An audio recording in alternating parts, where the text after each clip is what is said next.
He's a hero, if you will, a hero whose dreams have turned to nightmares, who walks in step with tragedy and death, but still he perseveres, for such is the haunting fate of Spider-Man. There's no more room for second guessing. I must think of tomorrow. I've made mistakes I can't undo. I can't replace the life I knew.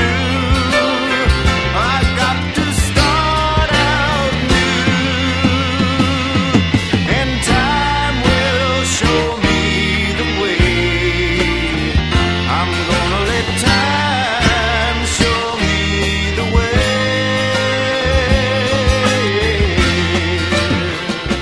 I've got to start. Hello and welcome to the Weekly Stuff Podcast with Jonathan Lack. And Sean Chapman. We are here to talk about stuff live in studio. That's not what those words mean, Jonathan. No, but we are together. This episode is not live. You are hearing a recording of it. But for the first time in a couple of months, longer than you've even been hearing on the show, because we did a bunch of pre-recorded ones when I was moving, we are in the same room. We are in Sean's basement again. Yeah, back together in the basement at last. It feels very comforting to me. I'm looking at your Persona shelf again. I have not seen your... It's not really a shelf, it's a shrine. I have not seen your Persona shrine in several months. I see your 12th Dr. Sonic screwdriver over there. Some of the posters are up. It just feels good. I'm looking at your King Kong poster. It's a good poster. It's a good poster, and I just feel at home. You know, I think the remote recordings have been going pretty well. Yeah, it's been nice because when we do remote recordings, every podcast is a 2-laptop podcast. It is. So you just know they're going to be gold every time. Exactly. But this is a 1-laptop podcast, just me and Sean, back in the basement talking. I am home for Thanksgiving break. I have not moved back. I didn't fail that quickly. As my new life in Iowa. Man, this Iowa thing's not working out. I got that fucking ticket from a cop in Illinois. I gotta get out of here. You fled the law. If I get out of the Midwest, I'm not liable for Midwest tickets, right? I think that's how it works, yeah. Okay, sounds good. No, but I'm back in Colorado for a couple of days, so we're recording this. And we have a crazy outline tonight because this is how it always happens. Last week, Sean, we finished recording, and before we signed off together, we were talking like, hey, what are we going to talk about next week? And you're like, oh, there's going to be Doctor Who. And I said, are you going to be done with Red Dead? And you're like, I'm not going to be done with Red Dead. And I'm like, I'm sure something will come up. And then a lot of stuff came up. Yeah, a lot of stuff happened. So, among other things, we are talking about the death of Stan Lee, which is extremely sad, but also an opportunity to look back at this amazing life and the amazing work it created. So we will give the man his due as much as we can, and that's going to be one topic. We're going to do a topic where we just do a bit of a little video game roundup because we've both played some Hitman 2. I've played Pokemon Let's Go on the Nintendo Switch and some other little things, so we'll talk about those. We've got a new episode of Doctor Who, which, boy. Ho, ho, ho. This one, Jonathan. We'll get there later. Yeah, we'll save that for the end, as usual. We've got a couple pieces of news. I'm also going to talk about Fantastic Beasts, The Crimes of Grindelwald, the new Harry Potter movie, and the worst Harry Potter movie. By a mile and a half, but we'll talk about that in a little bit.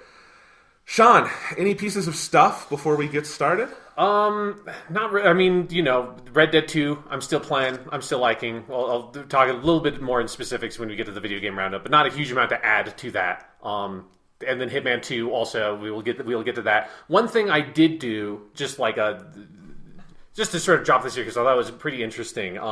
Yesterday, as we're recording this, was my dad's birthday, and for his birthday, he wanted to watch this movie called Black 47. With 47 meaning it's like 1847 is the year, not like 47 Ronin or something. And it's an Irish movie set in Ireland about Ireland.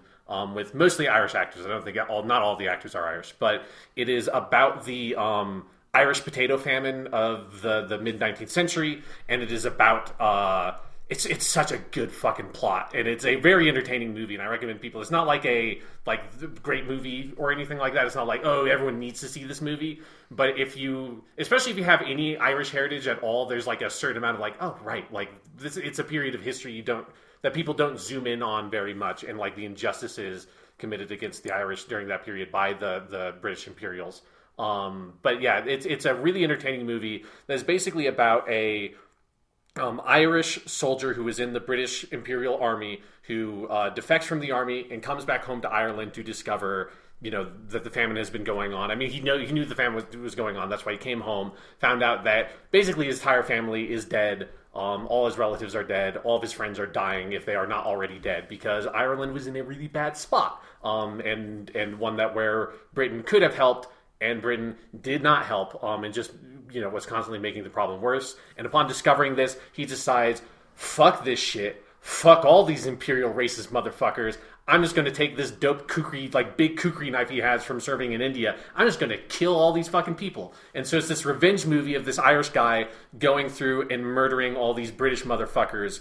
And then on the other side of the movie, you have a grizzled old Hugo Weaving who plays a British soldier who served with Finney, the main Irish character, and they pull him out because he's going to be executed because he was a cop that killed a suspect or whatever, and so he was going to be hanged, and they pull him out right before he's going to be hanged to be like, you served with this guy, and so we need you to catch him. And so it's grizzled old Hugo Weaving chasing down this Irish guy who's murdering all these British people, and it's fucking great. This sounds awesome. How have I never heard of this? Because it's an Irish movie, so it's it doesn't get that kind of big publicity. We watched it off of our cable service. You could just watch it off of I don't know which channel it was, but we could just do it on demand. But I would recommend people, if you want just a good revenge movie that deals with that subject matter, that it has a lot of subtitled Irish dialogue that's spoken in Irish, and that's really cool. And there's some good action scenes with muskets, that just once you fire that one musket shot, it's oh shit, I can't fire again. Or there's a lot of how unreliable muskets were, so there's a lot of good perfectly timed misfires that escalate the fight scenes well. It's it doesn't have a huge budget or anything like that, and you can definitely feel the budget straining sometimes to portray this version of historical Ireland. But it's a really fun movie, and it's a good time, and you leave it being fuck those fucking British pieces of shit motherfuckers, which is a good feeling to have. You've got Irish heritage, I've got Scottish heritage, so we just both instinctively fuck the British motherfuckers. And it's one thing that it did. It's something that I wish Red Dead Redemption 2 did a little bit more of, is kind of go after it a little bit sharper, because Red Dead 2 definitely feels like it is, about this band of misfits that have been oppressed by different, forces in America, one of which being an Irishman named Sean. And there's some, Red Dead 2 wants to tackle some of that subject matter, and occasionally I think it does it well. It does it better with Sadie has had a couple of good moments that I think does that decently. But it's something I wish that Red Dead 2 was sharper about it, because it definitely seems like that's in its crosshairs, but it's kind of goes around it more often than not, at least at the part where I am in the game. And watching this movie made it feel fucking it. This is what Red Dead should be doing. I should be going around and just fucking murdering all these bastards. We should just get a little film festival together of movies about Irish people rebelling against the British, this. Steve McQueen's Hunger, the one where Michael Fassbender is in the IRA doing a hunger strike. Yeah. And just people just going to their graves hating the British. You could really do a lot with that. Yeah, it's a good genre, it's a good historical topic, because fuck those guys. Fuck those guys. Anyway, I don't know if we have any British listeners, honestly. I think we have some. We have more in Japan. You're not, for this moment in history, fuck us. We're Americans. Yes. We are the Britain of now. But in terms of, historically speaking, they're the imperialist, colonialist pieces of shit. Yes, we're their little brother who got even better at it. Yes, exactly, yeah. All right. Sean, my thing I have to talk about is also movie-related, and it is something I just got to show you a little bit of. Mm-hmm. It is Toei, which releases Dragon Ball in Japan, and around the world, I guess, has started releasing the original Dragon Ball and Dragon Ball Z movies on Blu-ray in Japan. They did new remasters of all 17 original films. So this would be the 13 DBZ movies, the 3 Dragon Ball movies, and then the 10th anniversary film called The Path to Power over here, I think. That's usually packaged with Dragon Ball. It was really kind of the GT movie. Because he's in the blue dogi and all that. But anyway, that's neither here nor there. The original 17 movies, they're doing them on 8 Blu-ray volumes, so 2 per volume, except one of them has 3 films. And they're releasing them in batches November, December, and January to get them all out around the new Dragon Ball Super movie, the Broly film. And I picked up one of these because these remasters had been percolating. Like, apparently they went up on Japanese iTunes and Japanese Netflix a couple months ago with, like, the restored picture, although not the restored sound, which was weird. They saved that for the Blu-rays, and I guess they didn't have them ready in time. And so, I'd been hearing, like, through the ether that, like, hey, there's some really good remasters of these Dragon Ball movies out there. And Funimation has been doing some theatrical screenings. I think they did the first Broly movie last month, and then I think they did Fusion Reborn again, movie 12, this month. And those were the Toei remasters as well. Those were not the Funimation masters. It was the English dub, but on the Toei remaster. So Toei's finally getting these out on Blu-ray in Japan. And I picked up the first volume. I had that sent here, and good God, it is one of the best things I've ever seen. Like, we can talk a little bit about the Dragon Ball movies themselves because they're an acquired taste, let's say. But the animation in them is gorgeous. We've always known that. This was like, these were made during the original run, and it was where the animators got to go and spread their legs a little bit and not have to make an episode in 1 week. They had like 6 months to make a movie, and they did a really good job with the animation. And so what they've done, like, if you've seen, like, any of the Studio Ghibli movies on Blu-ray, and those remasters were done in Japan by Ghibli and then distributed throughout the world, it looks like that. It looks like they took actual film and restored it, and it has grain and texture, but it is also just crystal clear. The colors are bold. It's gorgeous. I didn't know Dragon Ball could look this good. Like, I think intellectually I did. Like, these movies were hand-animated. They were made on 35mm. They could. But I had never seen, like, the Dragon Box versions of the movies. So my thing I'm going off of is, like, the old Funimation discs that were in the 4x3 open matte version. And they were basically off of digibetas and looked very poor. Like, they're fine. You could watch the movies and enjoy them. But they looked pretty poor. And we've never gotten good remastered versions of those. So, like, the jump here is insane. Also in the audio, if you've ever heard Dragon Ball, Dragon Ball Z, Dragon Ball GT, any of the like pre-2000s Dragon Ball stuff, you know that the sound can come across as pretty muffled and limited, let's say, especially if you, with some of the international masters Toei put out there, like to Funimation and stuff, they, like, God, I was watching Dragon Ball Movie 1 a couple weeks ago, the one, I think we call it Curse of the Blood Rubies. Yeah. And the audio on Funimation's disc for that, I don't know what happened, it sounds like it was, they played the original audio through a string of tin cans and then recorded that, and it's, you can barely understand what's being said. The audio in this is so crystal clear, it sounds like Masako Nozawa is in the room shouting Kamehameha in your ear, and it's awesome. Yeah, and it is just like a really peculiar sensation, because as we said, you showed me some scenes before we started recording, and I'm just so used to, you know, not just with Dragon Ball, but any anime of that period, there's, you know, was such like huge deterioration of the audio quality, and that they have just like never really gone back and done much with. So if you watch Gundam or Dragon Ball or anything Sailor Moon from that period, it's just, it sounds like you said, like it sounds like it's being played through tin can. It's just like there's a lot of background noise, the voices are muffled and kind of unclear, and while we're used to hearing these voice actors give these performances, now obviously their voices have changed a lot in like the 30 years or whatever it's been. So it was very striking to me, like, holy fucking shit, that's Piccolo from like the late 80s. That's Goku from the late 80s, just like right there, you know, unfiltered, just like really crisp, pure audio quality, and that was really cool. Yeah, and we were playing it. You have a nice sound bar, and we were playing it on there. This is mono, Sean. This is not even stereo, and it sounded unbelievably good. Like, just every effect, every piece of music. It's so cool. The disc I have, so Volume 1 is DBZ Movies 1 and 2. They're releasing this kind of weird. They did this with the Dragon Ball, or Dragon Box versions too on DVD back in the day, where the Dragon Ball movies, 1, 2, 3, are on the last volume, and they started with DBZ. I think they do that because DBZ is more popular, but it's still kind of weird. You have to wait until Volume 8 to get the first 3 chronological movies. So I don't know why they did that. But, so it's movies 1 and 2, which are 2 of my favorites. The first 3 in particular, Dragon Ball Z movies, I really love. And then, like, the last 3 or 4, minus Bio Broly, are very good. And then the ones in the middle, they go up and down. I like Cooler. I don't like Broly. you know. Yeah.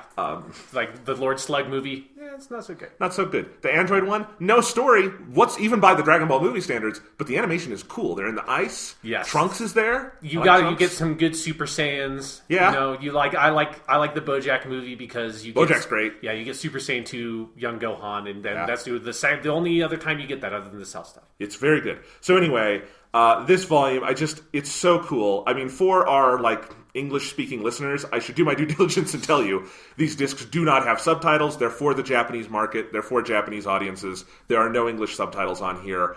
So your mileage may vary with that. If you are like, I really don't feel comfortable with that, obviously don't waste your money on it. Yeah. But I will say this. I speak a little bit of Japanese, and I know Dragon Ball very well, and I'm 100% fine with it this way, in part because the movies have very little in the way of story, and sometimes very little in the way of dialogue. Like, I think the first Broly movie, and maybe movie 13, the one with Trunks and the sword. Oh yeah, Tapion. Tapion, yeah, that one's got a lot of story. Other than that, there's a guy, he shows up, he's strong, they fight him, they win. Yeah, the villain speaks entirely in anime cliche, so it's like even if you don't understand any Japanese at all, if you think you know what the character is saying, you know what the character is saying. You're going to hear the word Sekai a lot, yes, because they're talking about taking over the world. Yes, you know. Anyway, so I don't think it's a big deal, and I plan on buying the rest of these because I got a first printing of Volume 1, they sent it with a box that's empty that you can put the other volumes in when you get them all. And it's a display. And I should say, you can kind of see this on the disc art here. I don't have the case with me. It's back in Iowa. I just brought the disc. But the case art is all drawn by Tadayoshi Yamamuro, who's the current... he's the character designer on Dragon Ball, going back to Z, but he's now known for Super, because he was the lead character designer on Super. So it's original illustrations by him, and the box has an illustration of Cooler and Broly, and it looks very cool. So now I feel like I need to fill that box. That's why they do it. That's why they do it. The box. Funimation used to do that all the time. I don't know if you remember that. You would buy Cell Games Volume 1, and you would also get a box for the other 8 volumes of the Cell Games. Yeah, it's here's your DVD, and here's a void where we know you want all those other DVDs to go. Yes. So, and the Blu-rays are about $40 a pop. We're actually very strong against the yen right now, so they're actually less than that. When you put in shipping, it kind of comes back to $40. But now is the time to buy if you want stuff off Amazon Japan for whatever reason. The exchange rate is favorable towards us. But it's really cool. I have a soft place in my heart for the movies, and this is definitely watching these two is the most I've ever enjoyed watching a Dragon Ball movie, because it is that big theatrical cinematic animation and sound, and that's what the appeal of these is, right? Yes. You don't watch these because you're I want to see the story and character development. No, it's I just want this quick shot in the arm of Dragon Ball. Yes. I don't have the time to set aside watching a big chunk of the show. But I just have this fucking craving. Give me some Dragon Ball. Just give it to me. I don't care. I don't give a shit. Just I want to see someone go Super Saiyan. I want to see something cool happen. I want a dumb joke where Gohan is high. That's just give me that and I'm good. Yes, and I'm excited to get the other Blu-rays, and because I'm actually on a project right now where I'm watching through all the original Dragon Ball movies in advance of the Broly film, which is the 20th theatrical Dragon Ball release, which is crazy.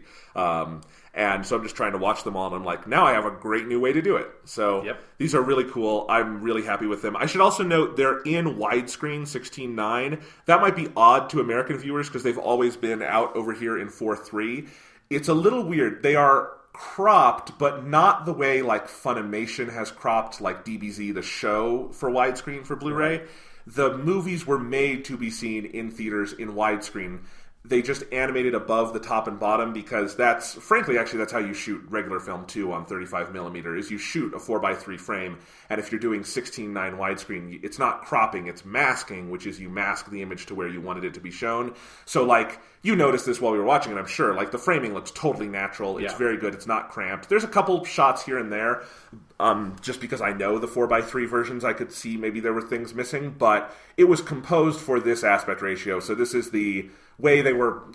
I hate to say this. This is an old Funimation phrase from back in the day. It's the way it was meant to be seen, roughly. Right. That's how Funimation marketed their widescreen cropping of DBZ back in the day. That was not the way that was meant to be seen. No, yeah. There are way too many tight close-ups on people's faces where the top of their eyes are gone because it was supposed to be 4:3, now it's 16:9. Yeah, but this is correct for the movies. It's very good. And there are inklings that Funimation will release these on Blu-ray over here. I have no idea when. Obviously, Toei is amenable to them using them because they did these theatrical releases.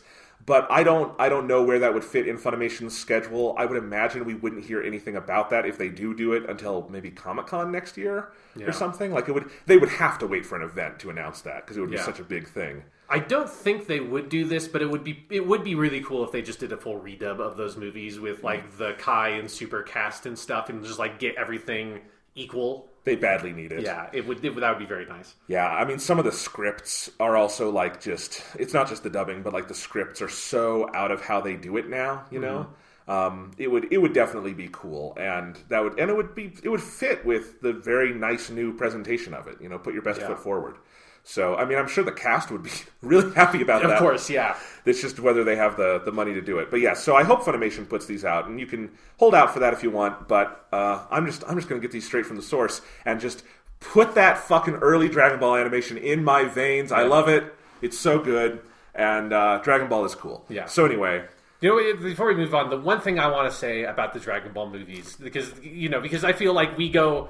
Because we never talk about them very directly on here, but I feel like we reference them. We're going to do a whole episode later this year about it. But I do just want to say, like, one thing I do love about the Dragon Ball movies, and I was reminded of it watching it, like some of the scenes with you, Jonathan, is there are those... They do the thing of... Oh, we take whatever just happened in the anime and we just do a redone version of that story. So it's like here, if we just did in the anime, like the Saiyan stuff, or we had like, you know, Goku and Piccolo teaming up. We have Goku and Piccolo team up in the Dead Zone movie because they teamed up against Raditz. If we have, you know, the Kaioken stuff with the Kamehameha and the Spirit Bomb with Vegeta, we do it with the weird robot guy from the second movie. And then like the Tree of Might is the one that's like, this is just the Saiyan stuff. You just did the Saiyan stuff. And the cooler one, it's like, you just did Frieza. But the one thing I do appreciate about that is you get these things of like, when you watch the show, Kaioken is relevant exactly twice in Dragon Ball Z. When he's fighting Nappa and Vegeta, and then very briefly when he's fighting Frieza. And it's like, oh god, even Kaioken 20 doesn't work. And that's the only time Kaioken comes up. Obviously in Dragon Ball Super, they've brought Kaioken back, and that's very cool. But it's the same thing with like the Spirit Bomb only comes up occasionally. Super Saiyan 2 young Gohan is only fights Cell, and you never see him again. The thing I do love about those movies is even if you're repeating shit, at least like you're repeating shit that like you never see again when you're watching Dragon Ball Z. So it's like, okay, cool. Like I will take this little brief glimpse of Super Saiyan 3 Goku I can get from the last movie because you only get a little bit of him in the show before we move on to something else. And it's even better in the original Dragon Ball movies, the 3 for the original series, where they basically did the story arcs again. It was much more of a one-to-one, but with the weirdest twists. So Dragon Ball Movie 2, which is called Sleeping Princess in Devil's Castle, is a very slim part of the original manga. It's where Goku and Krillin want to get Master Roshi to train them. And so they have to go get a Pichi Pichi Garu. To show to Master Roshi. And in the manga and anime, they go get lunch. Yeah. And that's where lunch is introduced. Lunch the character, not lunch the like, well, let's go out to get lunch. Yes. I know a good sandwich place. Yes, lunch the character. In this movie, the movie is they go to find a Pichi Pichi Garu, and they wind up in a castle run by an evil vampire who kidnaps Bulma and is going to do a blood sacrifice with Bulma to blot out the sun forever.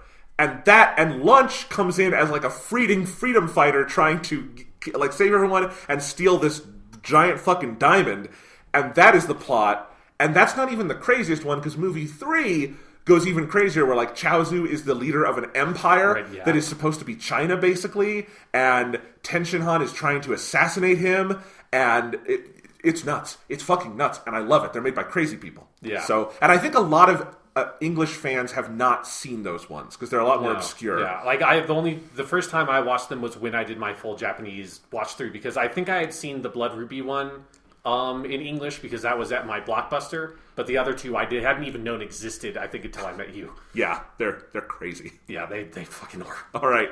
So anyway, that's Dragon Ball. Sean, my other piece of stuff. It's Fantastic Beasts: The Crimes of Grindelwald. I'm going to spoil the shit out of this movie, so there are timestamps in our show notes. Skip past if for some reason you don't want to be spoiled on this.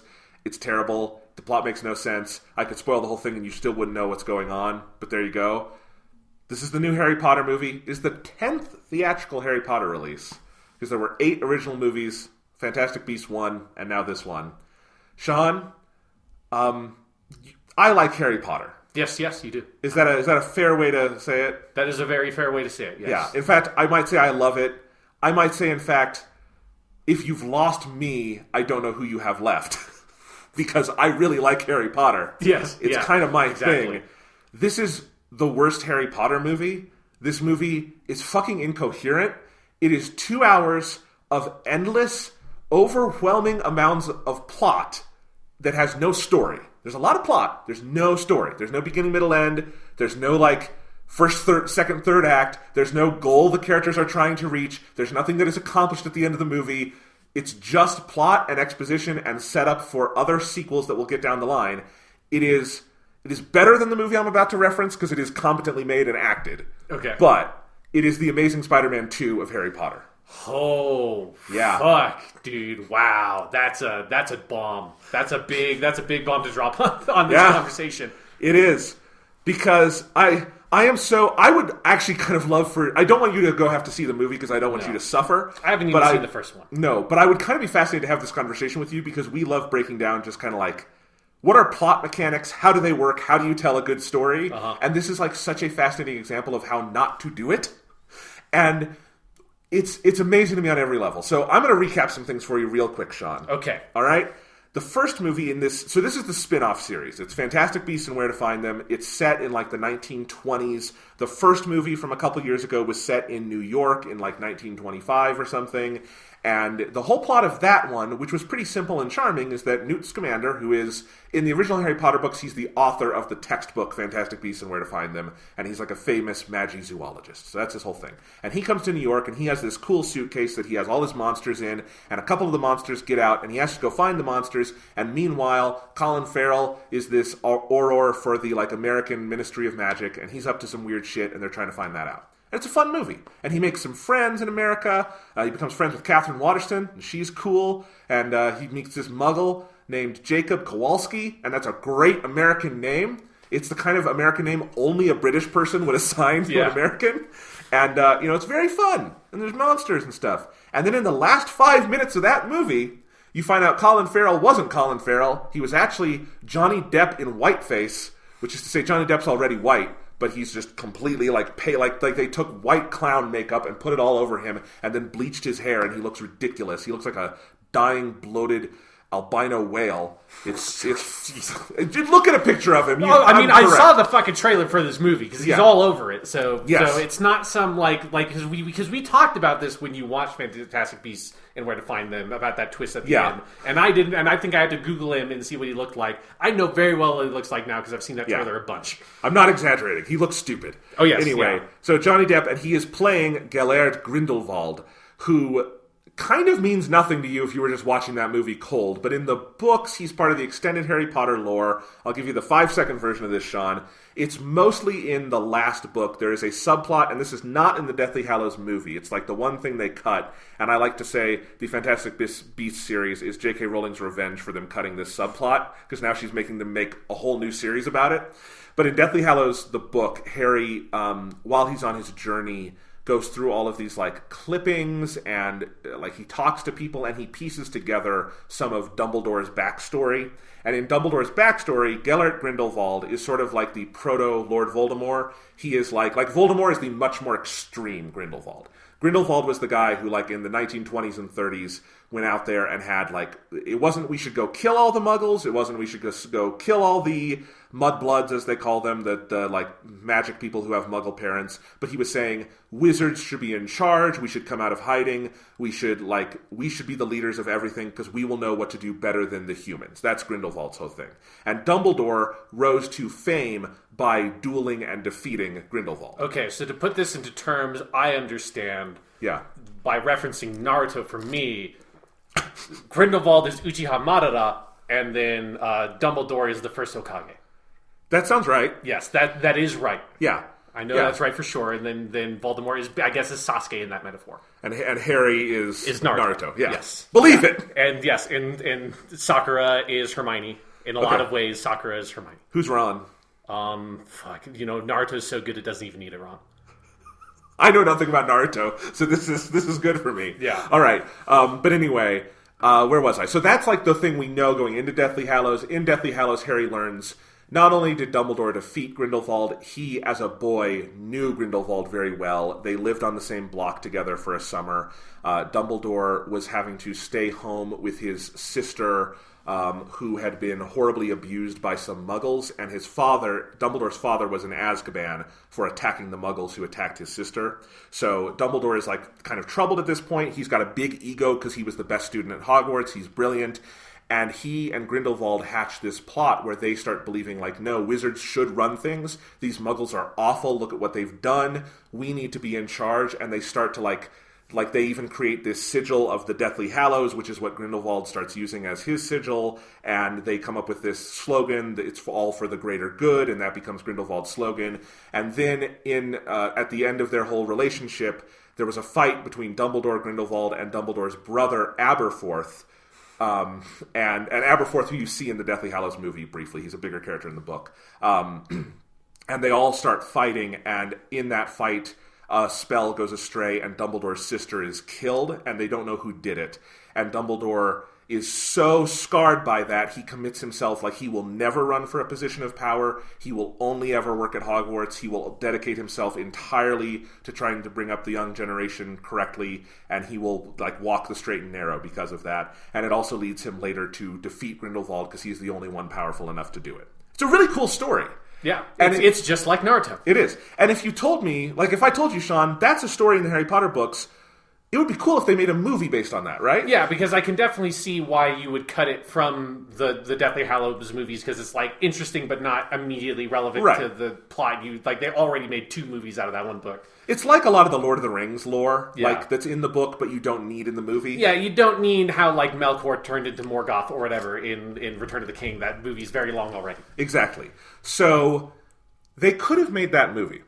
They didn't. What they did is they started with this Fantastic Beasts and Where to Find Them series about Newt Scamander, who has nothing to do with Grindelwald, Dumbledore, or any of this other stuff. Yeah, I did notice he didn't pop up in that. No, because he has nothing to do with it. And so that first movie, he doesn't need to have anything to do with it, because you don't see he's Grindelwald until the very end. It's a little annoying, but whatever. The movie, the first 120 minutes of it was fine, right? Yeah. This sequel is called The Crimes of Grindelwald. Well, the sequel is called Fantastic Beasts and the Crimes of Grindelwald? How do they connect Fantastic Beasts? It's Fantastic Beasts, Okay. It's the weirdest title. Yeah. Yeah, they really fucked up when they decided, well, we're going to use Fantastic Beasts as, like, the default for this new spin-off or whatever. So this movie, because there's really no story to continue with Newt after the first movie, unless you, like, had him, and I actually think this would be fun, go to, like, another city. He encounters another magical civilization and has another adventure with fun monsters. You could do that. It would be like a weird Zatoichi kind of thing, where he's just wandering around, going to different villages, encountering some weird problem. Yeah. He solves it, but, he can't stay. He has to move on to the next village, even though everybody wants him to stay. That could be good, but they didn't decide to do that. They decide, for this sequel, the only plot thread that is of real import to, like, the world of J.K. Rowling's text that we have to continue is Grindelwald. So for this sequel, it starts Grindelwald, who was captured at the end of the first one. He breaks out of prison. The scene's actually kind of cool. That's one thing. This movie has a horrible script. The directing, like David Yates, who you know from the Harry Potter movies you've seen, he's really trying on this one. Like, there are a lot of scenes where I'm like, this is so well directed, and there's nothing going on. But, God bless him for trying. Like, he could have just... and this is the difference between this and, like, Amazing Spider-Man 2, is Amazing Spider-Man 2 is also poorly directed. Yes. And acted and everything else. This movie is good on the production merits, just got that script. Anyway, so he breaks out of prison, and he's out there in the world doing something. So we have to follow up on the Grindelwald thing. But now we have Newt Scamander, and we also introduced an entire cast around Newt Scamander. So in this movie, we have to get Newt back on the board. We have to get Newt's 3 friends from New York back on the board, so we're at 4. We're going to introduce young Dumbledore, because we have to have Dumbledore in there for the Grindelwald stuff, right? Exactly. So that's Jude Law as the young Dumbledore.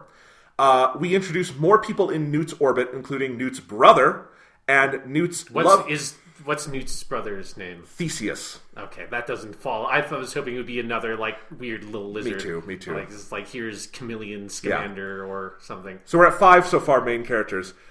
Newt's old love interest, who was referenced in the first movie, not seen, and is now engaged to his brother, Lita Lestrange, who is a connection to the Lestranges, who are an evil family in Harry Potter, the Harry Potter books. So you have, okay, we're at 5, 6, 7. Uh-huh. All right, with Dumbledore. We have Grindelwald. Yes, I forgot him. yeah. Grindelwald's minions. Let's just throw 2 on for fun. Right. We also have returning a character who died in the first one, but apparently didn't. Credence, who is this like boy who Grindelwald, as Colin Farrell, was like manipulating in the first movie, and he's played by Ezra Miller, the Flash in the Justice League movies. Okay, yeah. And he's in this, and also in a bit of controversy, deservedly, he has like taken up with Nagini, the snake from the Voldemort story in Harry Potter, who is actually an Indonesian woman who gets locked in the body of a snake later in the story. We're not even going to get into that can of worms today. I don't have time. You don't have time. Go read about it. Smarter people than me have written about why that's bad. Yeah. It's obvious. Okay. So we have at least 12 main speaking characters and no time to service all of them. It's a 2-hour movie. Yes, and there seems to be a clear split. Yes. There is the Fantastic Beasts cast and the Crimes of Grindelwald cast. Is that fair to say? Yes, there is. So, like, this movie starts, and when you see Newt, he is trying to, like, he's with his brother, and he's trying, like, they have, like, stopped him from traveling abroad because of the mayhem he caused in New York, so he's in London, like, trying to get his magical passport back. And you're like, okay, that's where Newt is.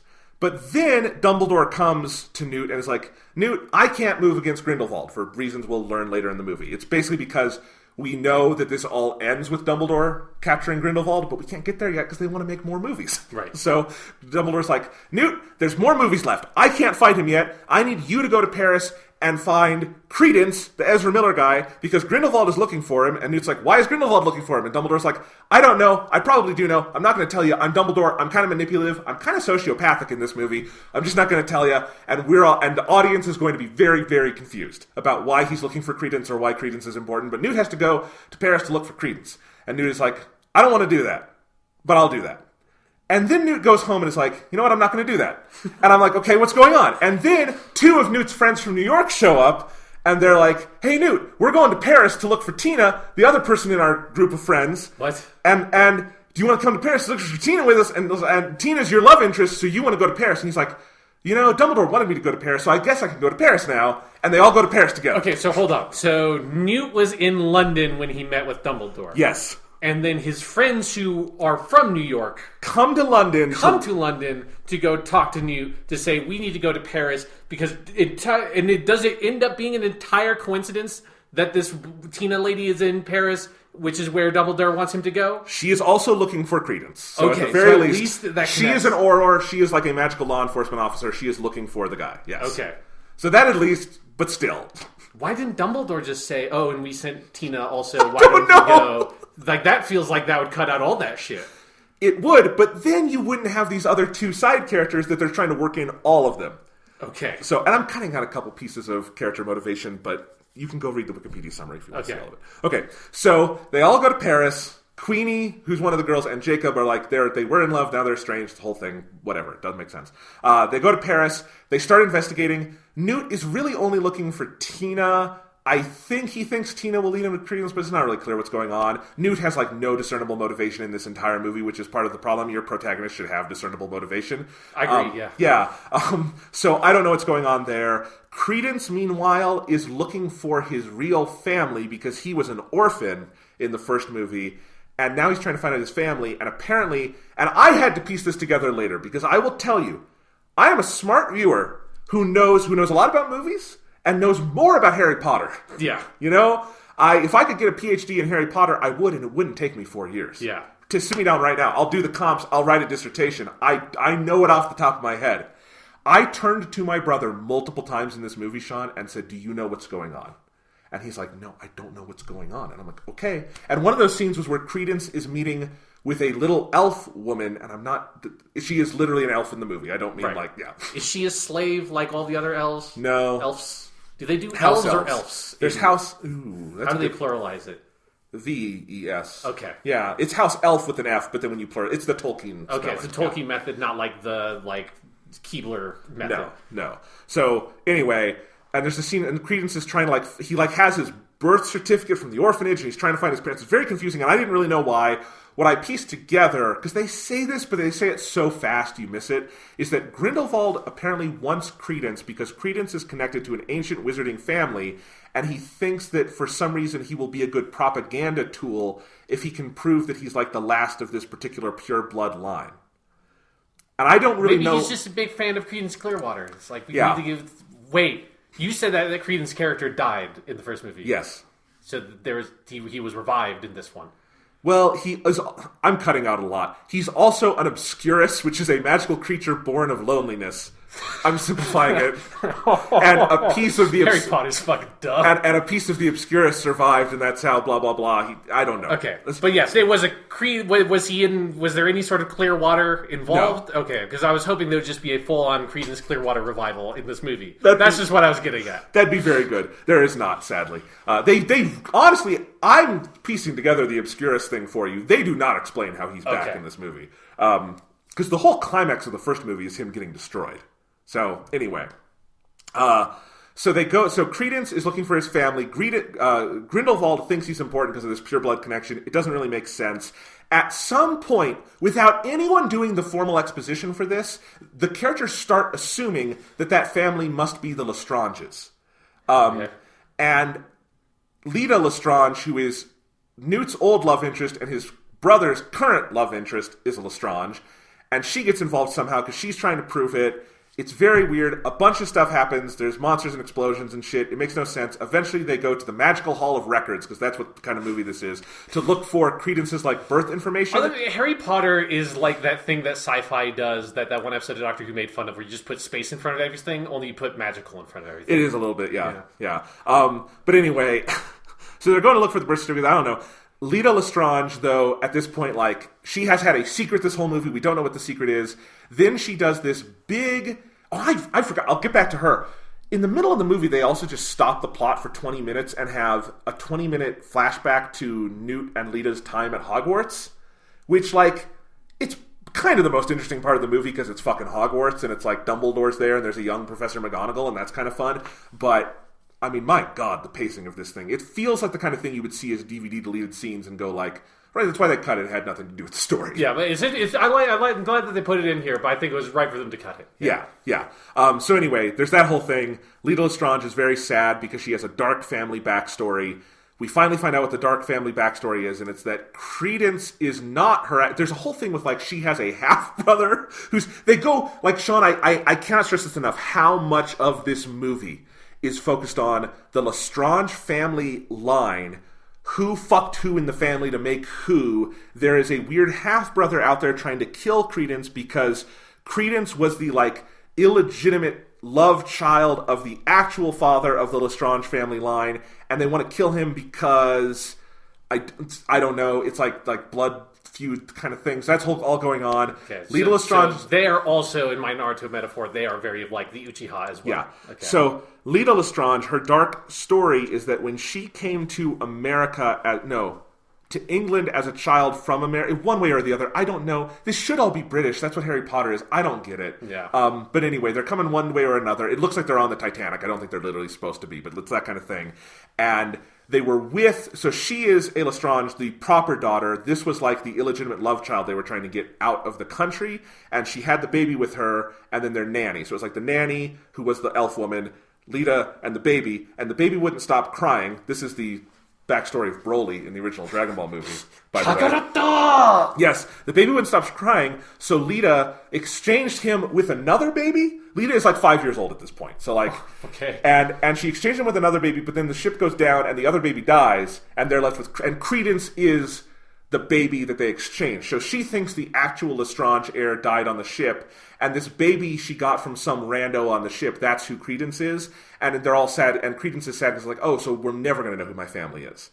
So that's where this all ends up, and at this point, the movie's got about 20 minutes to go, and I'm wondering... I couldn't help but notice that fucking none of that had to do with Grindelwald, really. I mean, this seems like there's a vague connection... Peripherally, yes. Yeah, peripherally with it, and jack all shit to do with Newt. Yeah, you're correct, yes. Wow.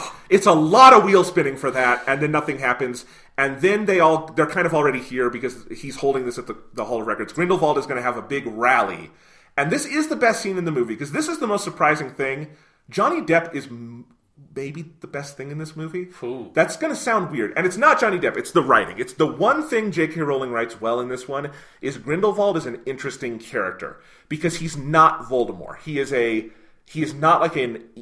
terrorist, but he doesn't carry himself like he's out there to just blow shit up and be an anarchist.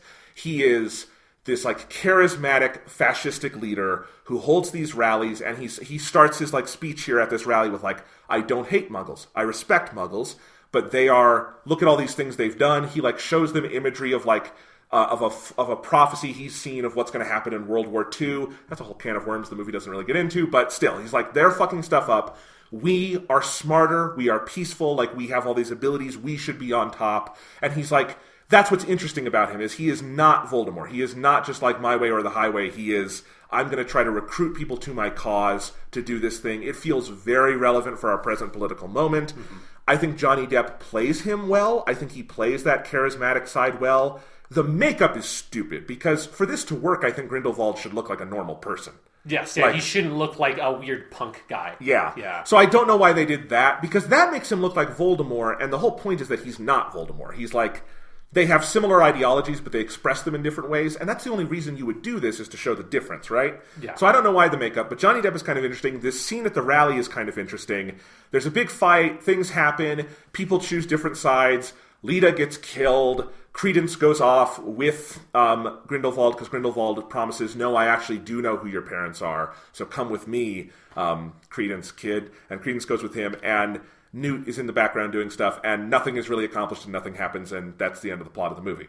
Wow. Okay, one thing happens, which is that Newt is able to get off of Grindelwald this little silver vial that we learn is the reason Dumbledore couldn't move against Grindelwald is, as children, they had made a magical blood pact with this, like, and this vial is like the source of the spell, and it means neither of them can ever attack each other. Okay, so they put it into other terms that I understand better. Grindelwald is Magneto, the vial is Magneto's helmet, and then Dumbledore is obviously Professor X. That makes sense, yes. Yeah. Okay.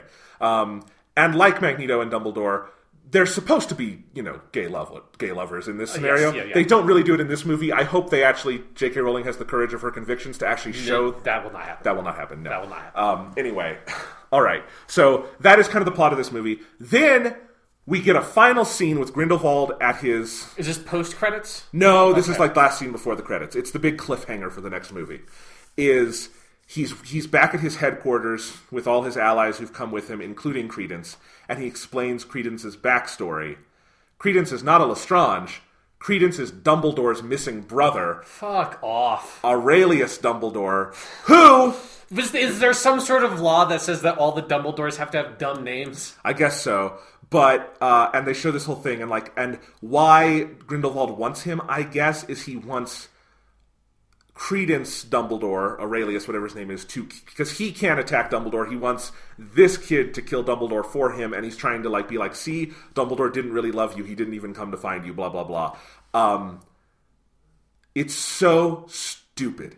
It is ungodly stupid. It's all just wheel spinning because, again, we know where this has to go. This is laid down in the Harry Potter text that this ends with Dumbledore fighting Grindelwald. So this movie was all wheel spinning. They're setting up another movie that's going to be all wheel spinning of dealing with the Ezra Miller character so that they can do the next movie where they probably finally wrap this up and actually have the fucking fight. I still don't know how Newt Scamander will play into any of this. Yeah, that was one of the things that surprised me the most, is that it seems like this movie does not end with and this is how Newt will fit into this. It ends with, Newt has a, totally, superfluous role in the plot to get this MacGuffin that you didn't even know was a MacGuffin off of this character. Yes. Which is, important technically in the plot that they laid out, but from, a dramatic perspective seems like it's totally useless and didn't need to actually be there. Yes. And I will also note that as a longtime Harry Potter fan, Dumbledore having an extra brother that now Dumbledore's going to find out about this kid, right? Yes, yeah. And Dumbledore apparently took that secret to the fucking grave and never told a goddamn person about it because it's not in the original books.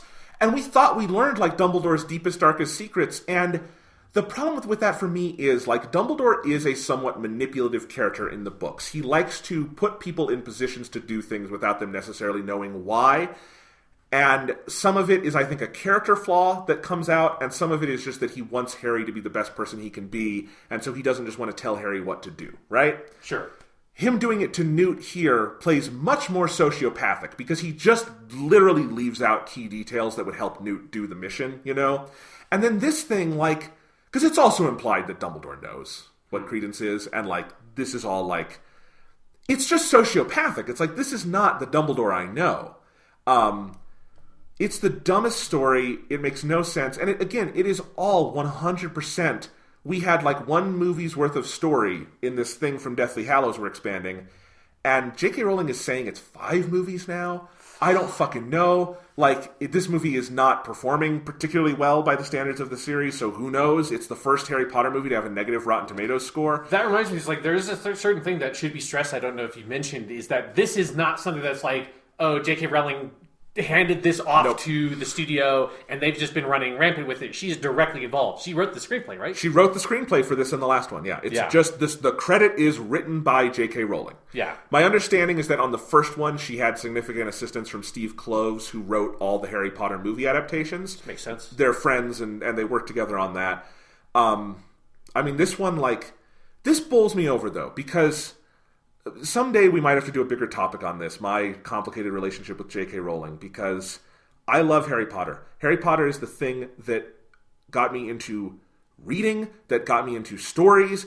It was like a constant companion through my childhood. Those books mean so much to me. Her writing style means so much to me. So much of what I do in writing, I feel like I learned from like the way she puts prose together. I think she's an amazing writer on the page. And just since those books have ended, I mean, especially with these new movies, she is constantly tone deaf on Twitter. Not like in an like I'm actively racist way, just like I'm rich and aloof and I don't know what I'm saying way. Yeah. The first movie was good, but had some problems here and there, which again didn't bother me too much. First screenplay, whatever. But this one, like, it shows a fundamental lack of understanding for how to tell a story. And say what you will about the original Harry Potter books, the stories are very clear. Harry Potter and the Chamber of Secrets. Harry Potter goes to Hogwarts. The Chamber of Secrets has been opened. People are being attacked by something from the Chamber of Secrets. Harry and friends want to find out what is in the Chamber of Secrets. They find out. They go into the Chamber of Secrets. They defeat the bad guy. The end. Right. Every Harry Potter book follows something like that, with a beginning, mid, even when they get more serialized near the end. There is something like Goblet of Fire. There's a tournament being held at Hogwarts. Mysterious shit is going on with that tournament. The tournament happens. Turns out Voldemort was manipulating this so he could get Harry's blood to do the blood ritual. That whole thing, a little more convoluted. It's an 800-page book. But there's a story, beginning, middle, end. Harry is the main character, and he is motivated. Voldemort murdered his parents. Yeah. Voldemort is threatening his friends. He wants to kill Voldemort because of these things. Newt Scamander has fuck all to do with Grindelwald, Dumbledore, or anything else. Like, it's baffling that this got past the scripting stage, that Warner Brothers agreed to shoot this fucking thing. I mean, this feels so much more in line with, like, their DC movies than it does with their Harry Potter movies. It kind of sounds like it comes less from, like, the Harry Potter main story, which I agree with you is, like, very clear in each of those books, because I read the first 3 and like kind of got halfway through Goblet of Fire before I abandoned it because I just was not a fan of them. But like one of the reasons why I did kind of abandon it is I think the larger lore of Harry Potter was immediately so disinterested in because I'm not particularly bought into that world. And this, like you talking about that stuff, like feels like it's like, what if we took all like the random lore bits that can be fine as like little drops along the way of this like very directed story, but when you pull all that shit and make that what your plot is, it's then nothing because you don't actually have a story underneath of that. You just have information. Yeah, I mean, this script, quote unquote, feels much more like J.K. Rowling just took a bunch of her notes for that Pottermore website that she didn't publish and is like stapled them together and then gave them to David Yates and said, here, shoot something out of this. And poor David Yates and the extremely talented cast had to figure out what the hell they were going to do with this thing. It's so like, this is franchise killing bad. This is Amazing Spider-Man 2, Batman v Superman. Like, you do not have a franchise after this levels of bad. Harry Potter has been around long enough and I think has enough goodwill. Maybe they can right the ship.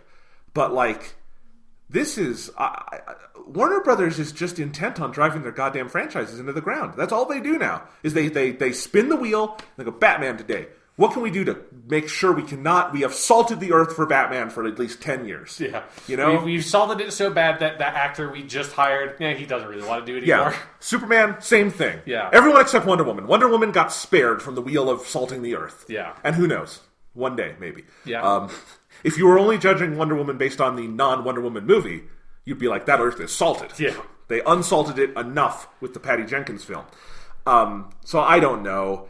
It's just, the whole thing is baffling. I don't get it. It makes me sad as a Harry Potter fan.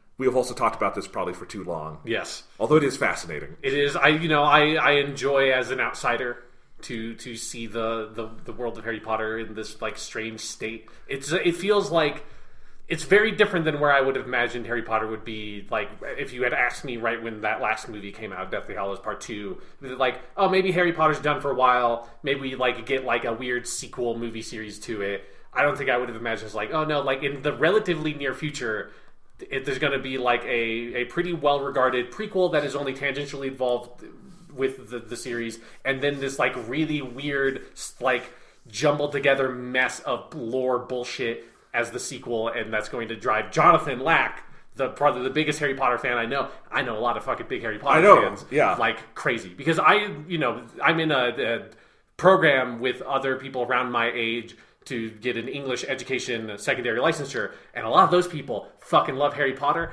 Everyone I've talked to in that program has seen this movie, fucking hates this movie like you do. So interesting. It is not. I did not have a good impression of it from the outside looking in. The movie also just like, there was no hype for this. There was no excitement. It was just like a death march to get this movie out the door. Like here, I mean, this is kind of the most damning thing I'll say about it. This is the first Harry Potter movie I did not see on opening day or earlier. Right, yeah. And it's the first one since I've been writing movie reviews that I haven't written anything about. So take that as you will. Yeah. All right. Quickly, before we move on, I want to make one small correction to myself. Earlier, I said that the Lestranges were kind of like the Uchiha. They are actually more like the Hyuga from Naruto. Now we may move on. Okay, good. I just didn't want anyone tweeting at me because it's very clear they're more like the Hyuga. All right. Let's move through a couple pieces of news, Sean. First off, a sad piece of news. Stan Lee is, I think, the big creative death in the industry we're talking about right now. But another really influential person in Hollywood died this week, William Goldman, who was a novelist and a screenwriter. He died at the age of 87 this week, 1931 to 2018. Here are his 4 biggest credits, and it is crazy that any one person has all 4 of these movies on their rap sheet. The Princess Bride, All the President's Men, Butch Cassidy and the Sundance Kid, and The Stepford Wives. Yeah. Those are the 4 biggest ones. There are others, definitely, and you should go look at his other work. He also, again, was a prolific novelist who had some very acclaimed novels. The Princess Bride was based on his novel version of that. He wrote the screenplay as well. Very weirdly, I watched the new Criterion Blu-ray of The Princess Bride just the other night, like a day or two before he passed away. And I was watching that. I had not seen The Princess Bride since I was a kid. The new Criterion edition is awesome and gorgeous, and it's one of those sets they just had a lot of fun with. They made it look like a storybook and stuff. It's very cool, and it's an amazing movie. The Princess Bride is effectively a perfect movie. Yeah. Like, it is such a great script. It is so funny, and it gets funnier as it goes along, and you just kind of bathe in the movie's weird sense of tone and humor, because it is kind of biting, but it also has, and like sardonic, but it has just this light touch on everything it does. It has this wonderful sense of artifice to the world, but also like it's very earnest and heartfelt in its characterization. Inigo Montoya is just one of the best characters ever. The scenes with the granddad and the grandson reading the story, I love all of that. I love the weird synth music score. It's a great movie, and at its core is just this great script. And, I mean, God, you want to study script writing.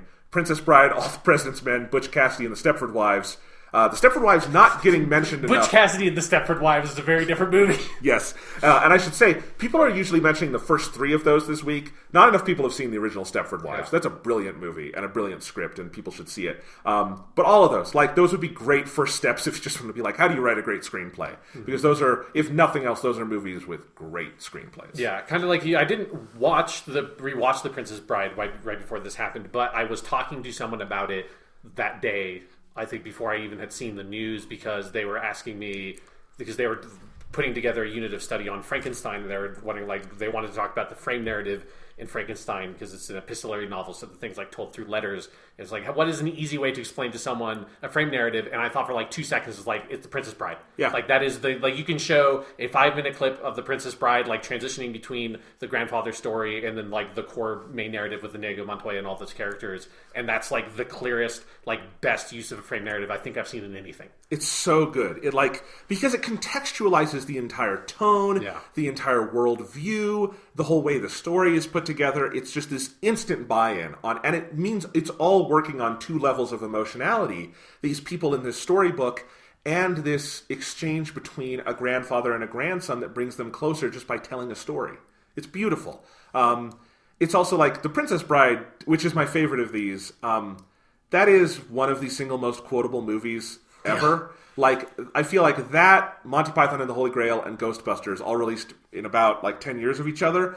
Those have to be like the 3 most quotable movies, at least comedy-esque movies of all time, you know? And The Princess Bride, for me, like, God, I mean, there's that word, I do not think it means what you think it means. That's one of those quotes I use like every other day. Yeah. You know? Or, my name is Inigo Montoya. You killed my father. Prepare to die. Just one of the best lines ever. It's so great. Inconceivable! Oh, God, I love Wallace Shawn in that movie. Yeah.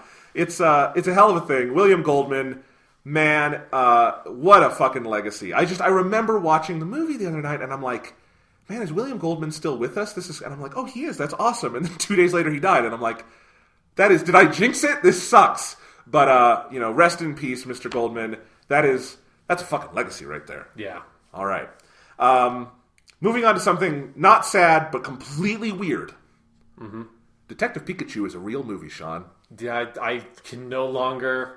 I must step down from my hard platform of Detective Pikachu is not real. It cannot be real. I refuse to accept it. There's no fucking way. There's a movie, like Hollywood movie being made that's live action, like CG hybrid, based on the Detective Pikachu video game that just came out with Ryan motherfucking Reynolds playing Detective Pikachu. That I had a hardline stance that is bullshit. It cannot happen. And I said very publicly that I would never accept it unless they showed a trailer. And they have not shown a trailer, and that is a real movie that is happening. And dude, I cannot ever look at Pokemon the same way ever again.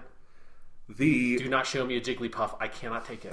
The blend of emotions I felt watching that trailer was like, oh, this city, that looks kind of cool. It's Bill Nye talking about Pokemon. That's kind of fun. And then it's Ken Watanabe talking. I like this. I am game for Ken Watanabe talking about, you will become a great Pokemon trainer. It's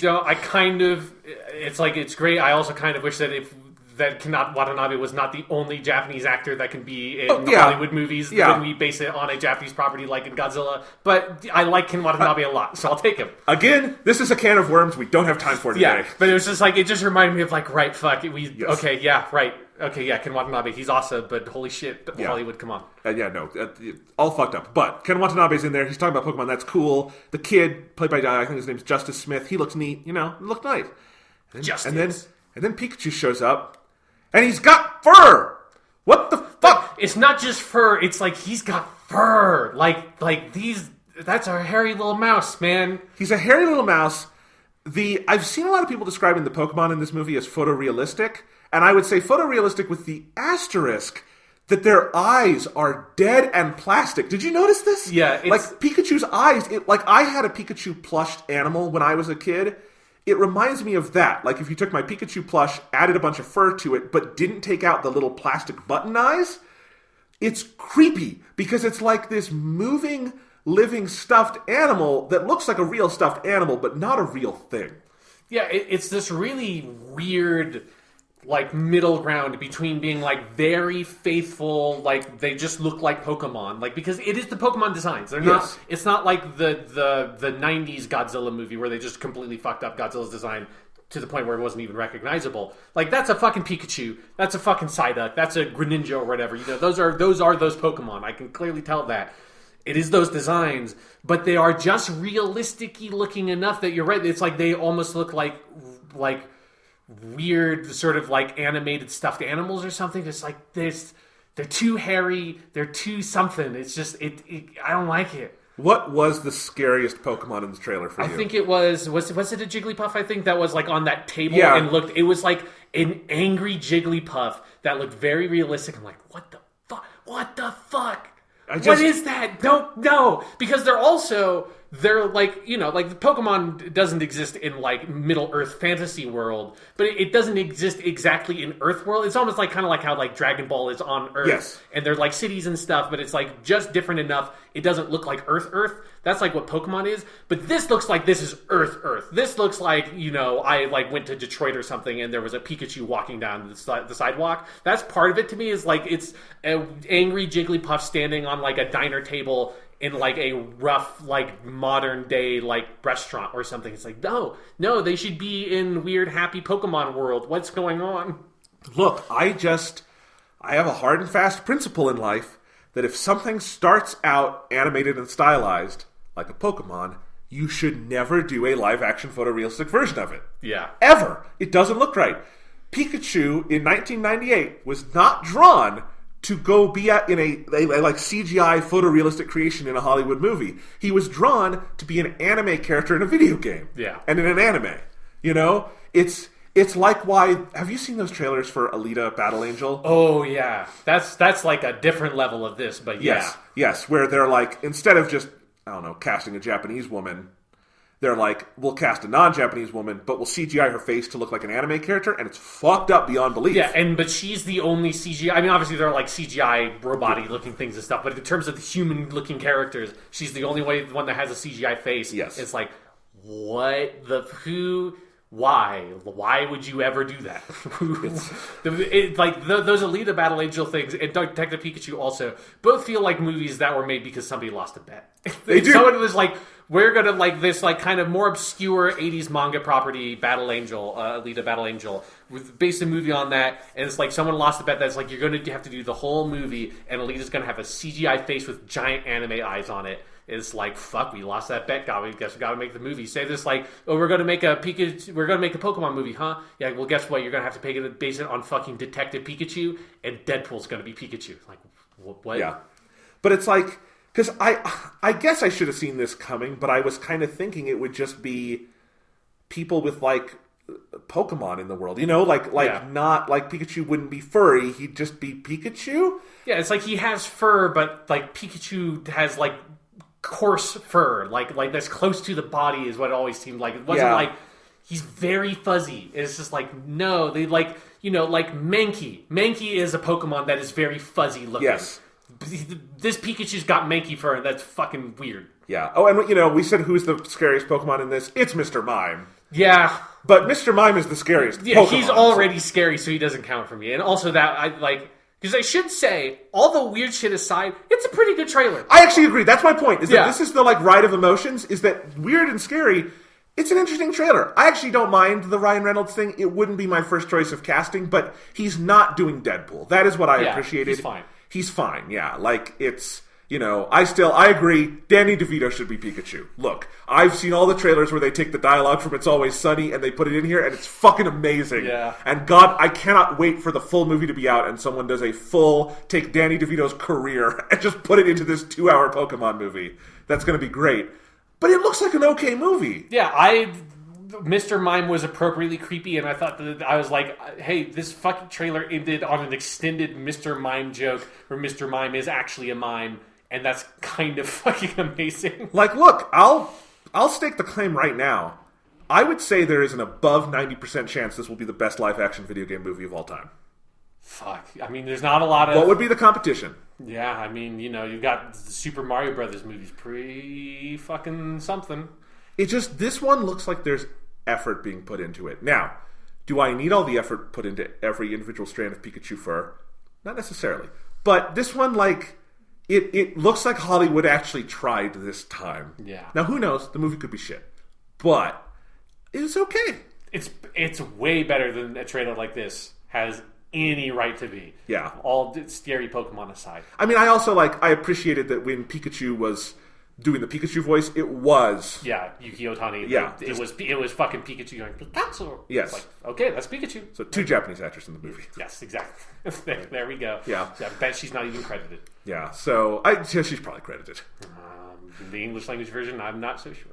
We'll see. We'll definitely see. I'm gonna bet that she has a contract on that that's pretty ironclad. After 20 years of being Pikachu. Anyway, but we will see. Yeah. The Danny DeVito trailers are great. There was also one where someone cut this together with the theme song to True Detective Season 1. Oh, yeah, I saw that, yeah. True Detective Pikachu. That one's amazing. There's just been a lot of good mashups, and you should just go have a day or an hour watching those. It's fun. Do you think that Ryan Reynolds only is in this role so that he can do a joke about it in Deadpool 3? Because that was immediately, as soon as I heard, because I knew he was going to be in the movie, but as soon as I heard it, I was like, he is only doing this because he wants to make a fucking Pikachu joke in Deadpool 3.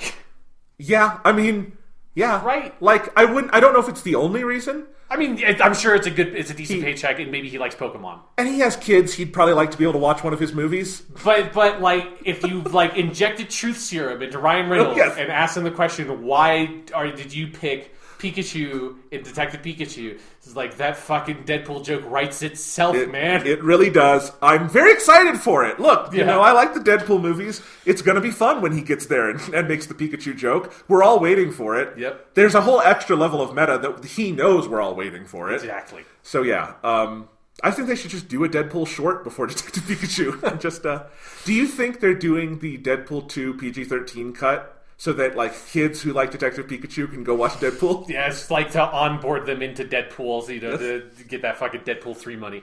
All right. Quick piece of Doctor Who news. Doctor Who is not doing a Christmas special this year. Sacrilege. Yeah. They're doing a New Year's Day special. I know it's only like 6 days apart, but that does break my heart just a little bit. Yeah, it's a bummer. Like, I wish that it, like... I wish the move they made was just like, what if we just had a Doctor Who episode on Christmas and we just said it didn't have anything to do with Christmas? I feel like that's the move that needed to be made. Because a lot of I don't think this has ever been like specifically confirmed. Nobody has said this, but a lot of the conversation has been they wanted to move it because Chris Chibnall just didn't want to have to write an episode that had a bunch of Christmas shit in it. You know, maybe it would have forced him to be creative for the first goddamn time this season. Yeah. And, you know, I'm sympathetic, and I feel like the past handful of Christmas specials, you know, like Return of Dr. Mysterio or whatever, had like very little Christmassy stuff. It was like, I think in a couple of shots, I think maybe the beginning of the episode was technically set during Christmas. But, you know, a lot of the past couple ones had basically nothing to do with Christmas. There was just shots with some snow in it, and that's basically all you needed. And you can fucking do that, just have a shot with some snow in it. But also, this is my point, is like, I think Stephen Moffat had fun with it. Like, like, let's find, like, ultimately, does the Husbands of River song need to be set on Christmas? No. Is it fun that the Doctor comes out in a goddamn reindeer hat at the beginning of that episode and it's snowing? Yeah. Yeah, and the Christmas element of that one, like, informs so much about the tone of it. Yes. Which I think is often what he used as, like, you know, like, The Last Christmas is, like, that's a really good episode and it uses Christmas in it, but it's, like... Not like it's not critical or necessary for it, but it gets you like in the right mood and the right tone for that story, right? Yeah, and I guess just for me, it's been there have been 13 Christmas specials, so like it's been over a decade of tradition that I really loved. It's just something I loved doing on Christmas Day and getting to watch that episode, and doing it on New Year's is just, we don't celebrate New Year's that way. It's not the same kind of thing. Yeah. So it's fine. It's like, you know, hopefully...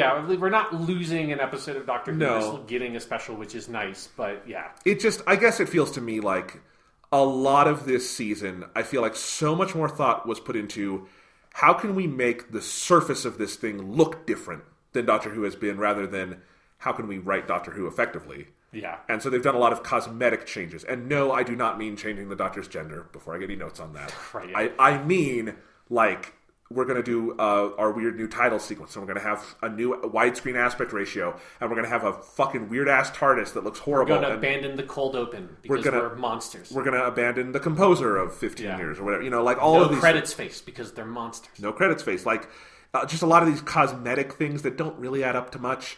But... I don't know. So who knows? We'll see. That's Doctor Who news. I frankly don't care a lot about Doctor Who right now because it's bad. So we'll get back to that. Bigger news, Sean. Sony The purveyors, fucking right. the purveyors of the PlayStation brand. You may have heard of it. So much happened this week, Jonathan. Holy shit. I know. They are skipping E3 2019. They announced that this week, which is an early time to announce that. Yeah. Because this is November, E3 is in June, so this is over 6 months in advance.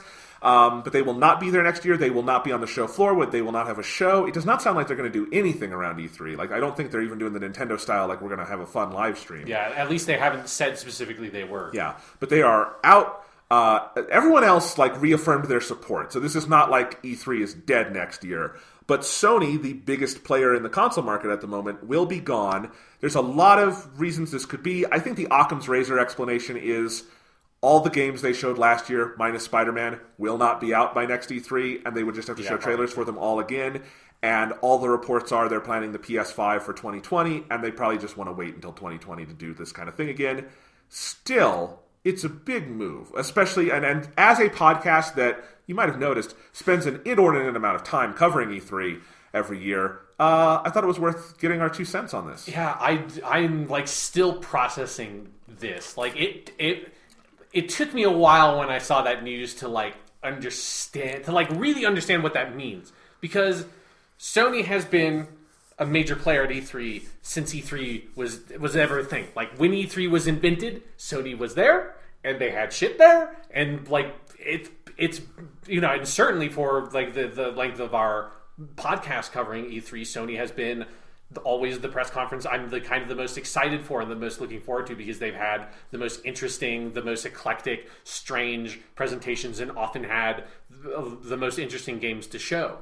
Because, you know, EA has been just, you know, a disaster at E3 for a long time. Microsoft has been so inconsistent, and then Ubisoft is just like high and raving in a corner basically every E3. It looked like a dancing panda bear or whatever. And like Sony is doing something that has always been doing something really interesting. And they're like, again, it's important to stress, it's not just that they're not doing a press conference. Like Nintendo hasn't done a press conference in like 5+ years, I think, at this point. But Nintendo is at E3. They, you know, they showed Breath of the Wild. They had like, I remember like that year when they were showing Breath of the Wild at E3, when I was listening to video game podcasts, they would say like, they have like, the only thing they showed was just Breath of the Wild, and they had like 50 fucking Breath of the Wild kiosks at E3. So Nintendo, while they don't have a live press conference, they just do their Nintendo Direct thing, they are physically at E3 showing games to the press. A lot of stories come out of Nintendo at E3 because people are there playing the games, right? Yeah, and it's the same thing with EA 2 years ago, I think, stopped doing their press conference at E3. They technically had like their own EA Live event or whatever, like in LA right by where the press, or the area where E3 was being held. But even then, they were still showing games. It was just like half a block away from technically where E3 was. Then this year, or like E3 2018, Microsoft did the same thing, and they were not technically... I think they still had like booths at E3, but they also did their own show separate from E3, but at the same time. And that's one of the reasons why the E3 schedule has gotten expanded, is that people have been kind of moving away from E3. But it's so huge for Sony to just say, nah, fuck it. We're just like, it's not, we're going to do, again, and there's entirely a chance that they will have some live stream thing, that they will announce something around that period. Who knows? That's still absolutely a chance, but they're not going to show games to people at E3. Like, they're not going to be on that show floor in that space 100% for certain by that. And for them to just say that and to back out like 100% from nothing, from being like, we're all in, we're one of the major players at E3, we're one of the main people that people come up and like show up for at E3 to see our shit. We are the like titan of the industry at this point. They have like almost 90 million PS4s sold. It's ridiculous. For them to go from there to just saying immediately, fuck it, we're backing out, that feels like E3 is dying. Like, that feels like, I don't know if E3 is going to be able to manage to be relevant anymore, because for the people that have been backing off, Sony just saying, we don't need it at all. We will do our own event that announces the PS5 stuff whenever the fuck we want, and we don't need E3 to do that, which is what this feels like to me. That's like, well, at some point, if Sony's not there, why do EA and Microsoft and Ubisoft and Nintendo and like, you know, fucking THQ Nordic and all like the smaller third-party publishers, why do they all have to be at E3? Like, why don't they just wait until like PAX comes around and show their shit at PAX if they want to, and then for the major people have their own event that they have their own headlines and get to do their own shit? Yeah, I mean, I'll put it this way. it's either going to be the beginning of the end of E3, or Sony has made a terrible mistake and it's going to hurt Sony in some way. Yeah. Because, if you have a building and the building has like 4 giant support beams, and you think, I'm going to knock out the most important of those support beams, either the place comes down, or the support beam wasn't as important as you thought it was. Right. Do you know what I mean? Yeah. Because that's what I've been thinking of. I think the Occam's razor explanation I laid out is definitely part of it. I feel like there needs to be a little more to fully explain it, because Nintendo have had years where they don't have a ton, but they find something. Yeah. And also Nintendo is absolutely the industry leader at setting their own conversation, right? Right, yeah. Whenever Nintendo wants to, they don't even have to rent space anywhere in the world. They don't have to show up at a show. They can just say, tomorrow at 9:30 a.m. we're doing a direct, and it will be the news for 3 days, right? Yeah. They can do that. No one else has quite caught up to Nintendo at that. Nintendo still shows up at E3 and they show their stuff and they get their stories, right? So they kind of have a best of both worlds approach. Sony is totally pulling out. And that's either going to be, the biggest pillar, because Sony is the industry leader at the moment in the console space, just pulled out, and that's going to bring the building down. Or next year, this is the year, and I don't know, the reports are more iffy on the Xbox when they're planning on launching again. But, maybe in 2019, just hypothetically, Xbox announces the Xbox 2. They have a big push. Maybe Microsoft has something really impressive to show, which would make sense given all the work they've done behind the scenes over the last 5-6 years, what an impressive piece of tech the Xbox One X is, all of that. And they are announcing we're launching this fall in 2019, and we have all of these, and maybe we have some new games because we've been working on this behind the scenes, and we haven't had... very surprised if they have new games for 2019 for the Xbox One, let alone the Xbox 2. Well, we'll see. Halo Infinite is out there in the ether somewhere. Almost certainly not an Xbox One game. So, anyway, but they announced this, and because Sony is not there, they are the only conversation happening that week at E3 that gives them, motivation going into the fall. And in the fall, the Xbox 2 does really well, and the PS4 suffers because maybe it has some good exclusives, but they were not part of the narrative in the mainstream consciousness that year. And Xbox sees an upswing because Sony has kind of taken their ball and gone home. Now, I don't think either of those extremes are probably the most likely scenarios. Yeah. E3 is not going to die next year, and I don't think Sony has shot themselves in the foot. I'm just saying that these are tail possibilities on the on the graph that I can see kind of these things going in either way, because again, if the Occam's razor is Sony just doesn't have new games to show, I get that. Then you don't have to hold the press conference. It still doesn't make sense to not be on the show floor, right? Yeah, but I think it's the confluence of two things. I think it's one, this console cycle is winding down, and they are I think this feels the most clearly okay, the PS5 is going to be 2020. That's where we are. Which means that basically this slate of Days Gone we know is going to be February or whatever. I think it got pushed again. Yeah, I think it got pushed to March or something. Whatever. Days Gone has a release date. It will come out spring or whatever of 2019. Then Last of Us 2 is probably fall of 2019. Death Stranding, maybe 2019, maybe 2020. I don't fucking know. Death Stranding could be a PS6 game. Yeah, who knows with Death Stranding. Ghost of Tsushima seems like that is going to be the last PlayStation 4 exclusive from Sony. That feels like that's... Which means, because I just think we have seen the last of the Sony first-party lineup for the PS4 already. Because there's that, and then there's also Dreams, the Media Molecule game. That has spanned now the full life of the PS4, because that was announced at the announcement of the PS4 and is about to come out, I think, early next year. That they also have release date for that, I think, because they've shown it off at TGS and stuff.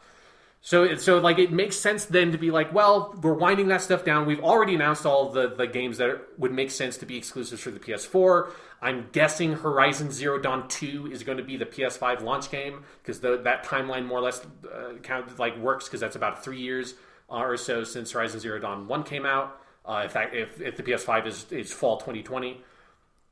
And so it makes sense if they don't have anything really new to show to be they wouldn't have a big presence at E3 either way, because they're not going to announce the PS5 so early ahead of time, because it would just cut into their PS4 sales. So it's that combined with E3's relevance has been waning anyways, and that's why we have seen everybody has been backing away from E3. Now at this point, the only company that is full, major video game company that is full in on E3 is Ubisoft. That's it. EA does not do their press conference at E3. It's around E3. Microsoft does not do their shit at E3. It is around E3. People have been E3 is like this like light bulb that is slowly going out, and the moths are kind of flooding around it now, but they're not banging into it constantly like it's like full force in their face. And E3's like floundering in terms of like, they have started, like last year I think was the first year they allowed like consumers to attend the show, and it was previously only press and obviously like people in the industry were allowed to be there. Now they sell tickets for consumers, and that seems like that has been a like crazy, fluctuating process.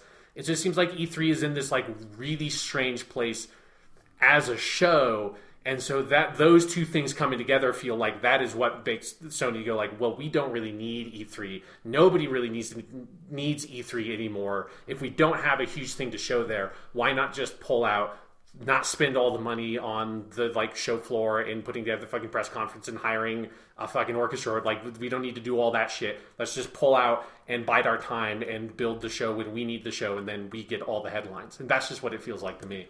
No, I agree, and yeah, we'll see where this goes. I think E3 could play a very different role when the next generation of consoles comes around. Everyone it seems to be trying to build their own kind of ecosystems here and there to try to do the Nintendo thing and be able to, because again, like Nintendo launched the Switch completely off of the E3 timetable. Because remember, like, the E3 before the Switch launch, they were showing Zelda on the Wii U because they didn't show the Switch yet. They showed off the Switch in November with a video. The Switch was out in March, and the Switch is a huge success. So they just completely bypassed that entire train. Yeah. I think Sony could do it. Microsoft is like the last player to the table of making their own. They just had one a couple weeks ago, and I feel like their EXO event or whatever that they like announced nothing other than they confirmed that they bought Obsidian, which we already knew. Yeah, and I think they showed some like Sea of Thieves DLC and like a trailer for Crackdown 3. So there was a multiplayer trailer for Crackdown 3. Yes, so that game does actually technically still exist. Yeah, we'll see. But anyway. So who knows where this is all going? The prospect of a new generation being near terrifies me. I feel like it's like I just bought the PS4 Pro. Fuck you guys. No, I'm kidding. But it just is like we're gonna have to do this whole thing, song and dance again.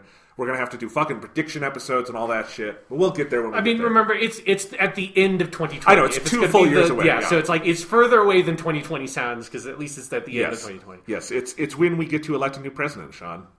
Right, it'll be a whole new era in a lot of ways. Hopefully. Maybe. Yeah. Hopefully. Yeah. Anyway, so that's Sony skipping E3. Anything else to say about that? I think it's like it'll be a while till we find out what Sony's actual strategy is around this, because I don't think they have like really spoken about it at all. They came out from like Vulture Report. And they're not doing their PSX thing this year. Yeah. I guess what I feel like is the weirdest thing is Sony just going radio silent for a while? Like, I mean, I know they have their blog and they have their, like, they're not like pulling down their Twitter accounts or anything. Yeah. But it is going to be kind of weird if we go another like whole year without them doing any kind of significant show for the brand. That feels odd to me. Yeah, I think there will be something. I think they will either like make a big thing at like a Paris Games Week or Gamescom or TGS or like something like that next year. They'll do something bigger there, and I think they will have their own event in some way, even if it is just because they are going to want to show off more of The Last of Us Part 2, Ghost of Tsushima, and Death Stranding. Like they're not big E3 games necessarily, but they are huge games that they will have more like concrete stuff to show at some point, particularly for Tsushima that only had the Paris Games Week like cinematic trailer and that one E3 demo. I mean, we will see more of that shit. Of course. I'm just wondering where, because if Last of Us 2 is next fall's big game, it will be the biggest game of the fall. Oh yes, yeah. And I'm just curious how they're gonna. And I guess we saw like Red Dead 2 did almost no marketing. Yeah, Red Dead 2 never showed. I mean, Rockstar hasn't been at an E3 in longer than people have been pulling out of E3. Like, they stopped doing shit at E3 like before Nintendo pulled out. Yes, and so like they barely needed anything, and the game sold nearly GTA 5 levels of copies. And it's Rockstar, so it's different. But clearly, like E3 does not have the influence I think people think it has, or maybe our 5-hour podcast suggests it has. But I am curious where they choose to like deploy their resources. Is all. Either way, this E3 is going to be a really fucking interesting one for different reasons than I would have thought going in. It is, yes. All right, final piece of news this week is Criterion. The Criterion Collection we love. They release all best movies here in the States. They have announced a new standalone Criterion Channel streaming service. It will launch spring 2019. It is roughly the same pricing plan that Filmstruck, which has been shuttered, it is ending at the end of this month, November, had, which is like $10.99 a month for the Criterion channel. They said it will basically have all the same Filmstruck stuff. They want it to have the same curated structure.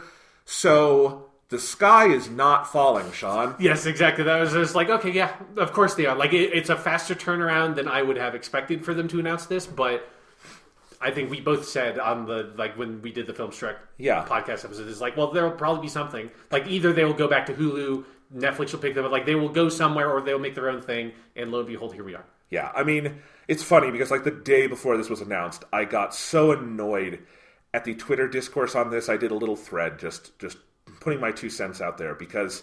Look, I love the passion, everyone. I love the passion. I love that there's so much passion for a service where you went to watch, like, Rossellini movies. Yes. All right? That's cool. But a streaming channel... I don't care what the streaming channel is. A streaming channel going down is not the same as world history and culture being abandoned to the fires of time. Right. It just isn't. And I kept seeing these tweets going around of, like, you know, if a company like Warner doesn't want to have a service like Filmstruck, where will we learn of our cultural history? Libraries. It's like where schools. We did before. Yeah. Like, streaming has only been around for like 10 years, or 10, maybe less than 10 years as a popular thing. And what the fuck? And I get it. Filmstruck is a lot cheaper than going out and buying all the Criterion Blu-rays. It was convenient. It had more stuff than they have on disc. It was great for educators. All of that is true. But there is something, like, people have this weird fever about streaming that I just fundamentally don't get, where they act like it is the only thing. And it annoys me. You know, I went to this academic conference in San Francisco a couple weeks ago that I told you guys about. Yeah.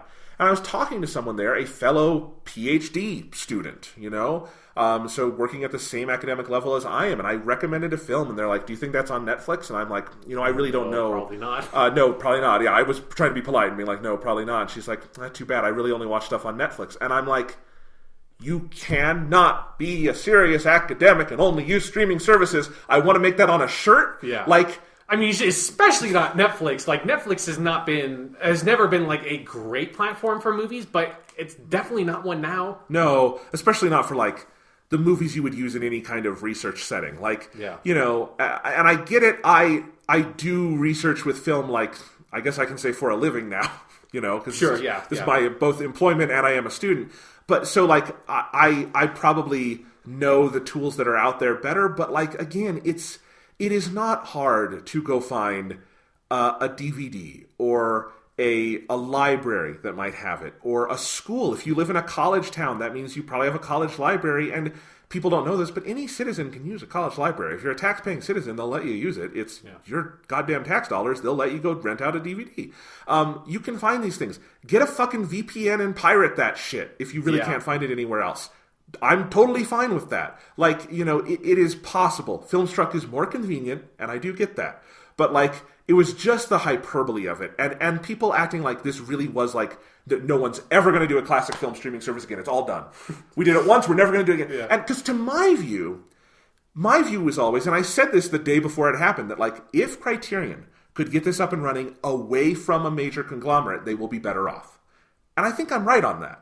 Because they were tied to the mast of Warner Media. They were tied to Warner Brothers, who got acquired by AT&T. A conglomerate that big and transnational does not care about this niche thing. You know, they just don't. This is a company that cares about, you know, fucking Fantastic Beasts 2. Like, that's what they're trying to do. They're AT&T. They're trying to sell you phones. Filmstruck is not the kind of thing they're going to care about. And for the long-term health of a company like that, you just cannot be tied to the mast of a giant soulless conglomerate, whatever Doctor Who told us this week. We'll get back to that later. Yeah. And, you know, now they are launching a standalone Criterion Channel streaming service. If that works, there is so much more upside for them on that, because they are not beholden to AT and fucking T, you know? They can do their own thing, and I think it could work. I think the same number of subscribers as Filmstruck being on an independent one is probably just fine for Criterion. Yeah. So we will see. But the sky is not falling. It was never falling. It sucked, and it was bad. But, like, I I guess there was just this, and then this happened, and people were like, "Oh my god!" And I'm like, "This was like the probable outcome. This was the modal outcome, we might say, is that they launched, and also Warner is also on their own streaming service next year going to have all the Criterion movies also, so they'll be in 2 places. Like, again, this collection they have is the envy of the world. Every other country that studies film wish they had one centralized thing like the Criterion Collection. We have it. Somebody was going to want it. Just because one of the world's biggest conglomerates didn't want it doesn't mean no one wants it. Yeah. It definitely was one of those things where it felt like being big Doctor Who fans, I feel like we're calibrated to like, you don't know what it's like to not be able to have access to that shit because we literally do not have access to old Doctor Who shit, and we can still kind of watch it because of how passionate and dedicated people can be about archiving this stuff. And it's like, even if those episodes don't exist, we have the fucking audio, we have fucking television stills, and there are like a dozen plus versions of different reconstructions of all those episodes, some of which that now with now animation and stuff. Like, there are ways to find that stuff and get access to it, even when the like actual material has been destroyed in some ways. And it's like you said, it's like, if at the end of the day, if you have to pirate it, like, you have to pirate it. Like, it's not like that. Maybe it's like the dark, dirty secret, but that's not the end of the world. That actually doesn't matter that much with something like that, where even if you paid money for it, it wouldn't be going to the people that made the fucking thing, right?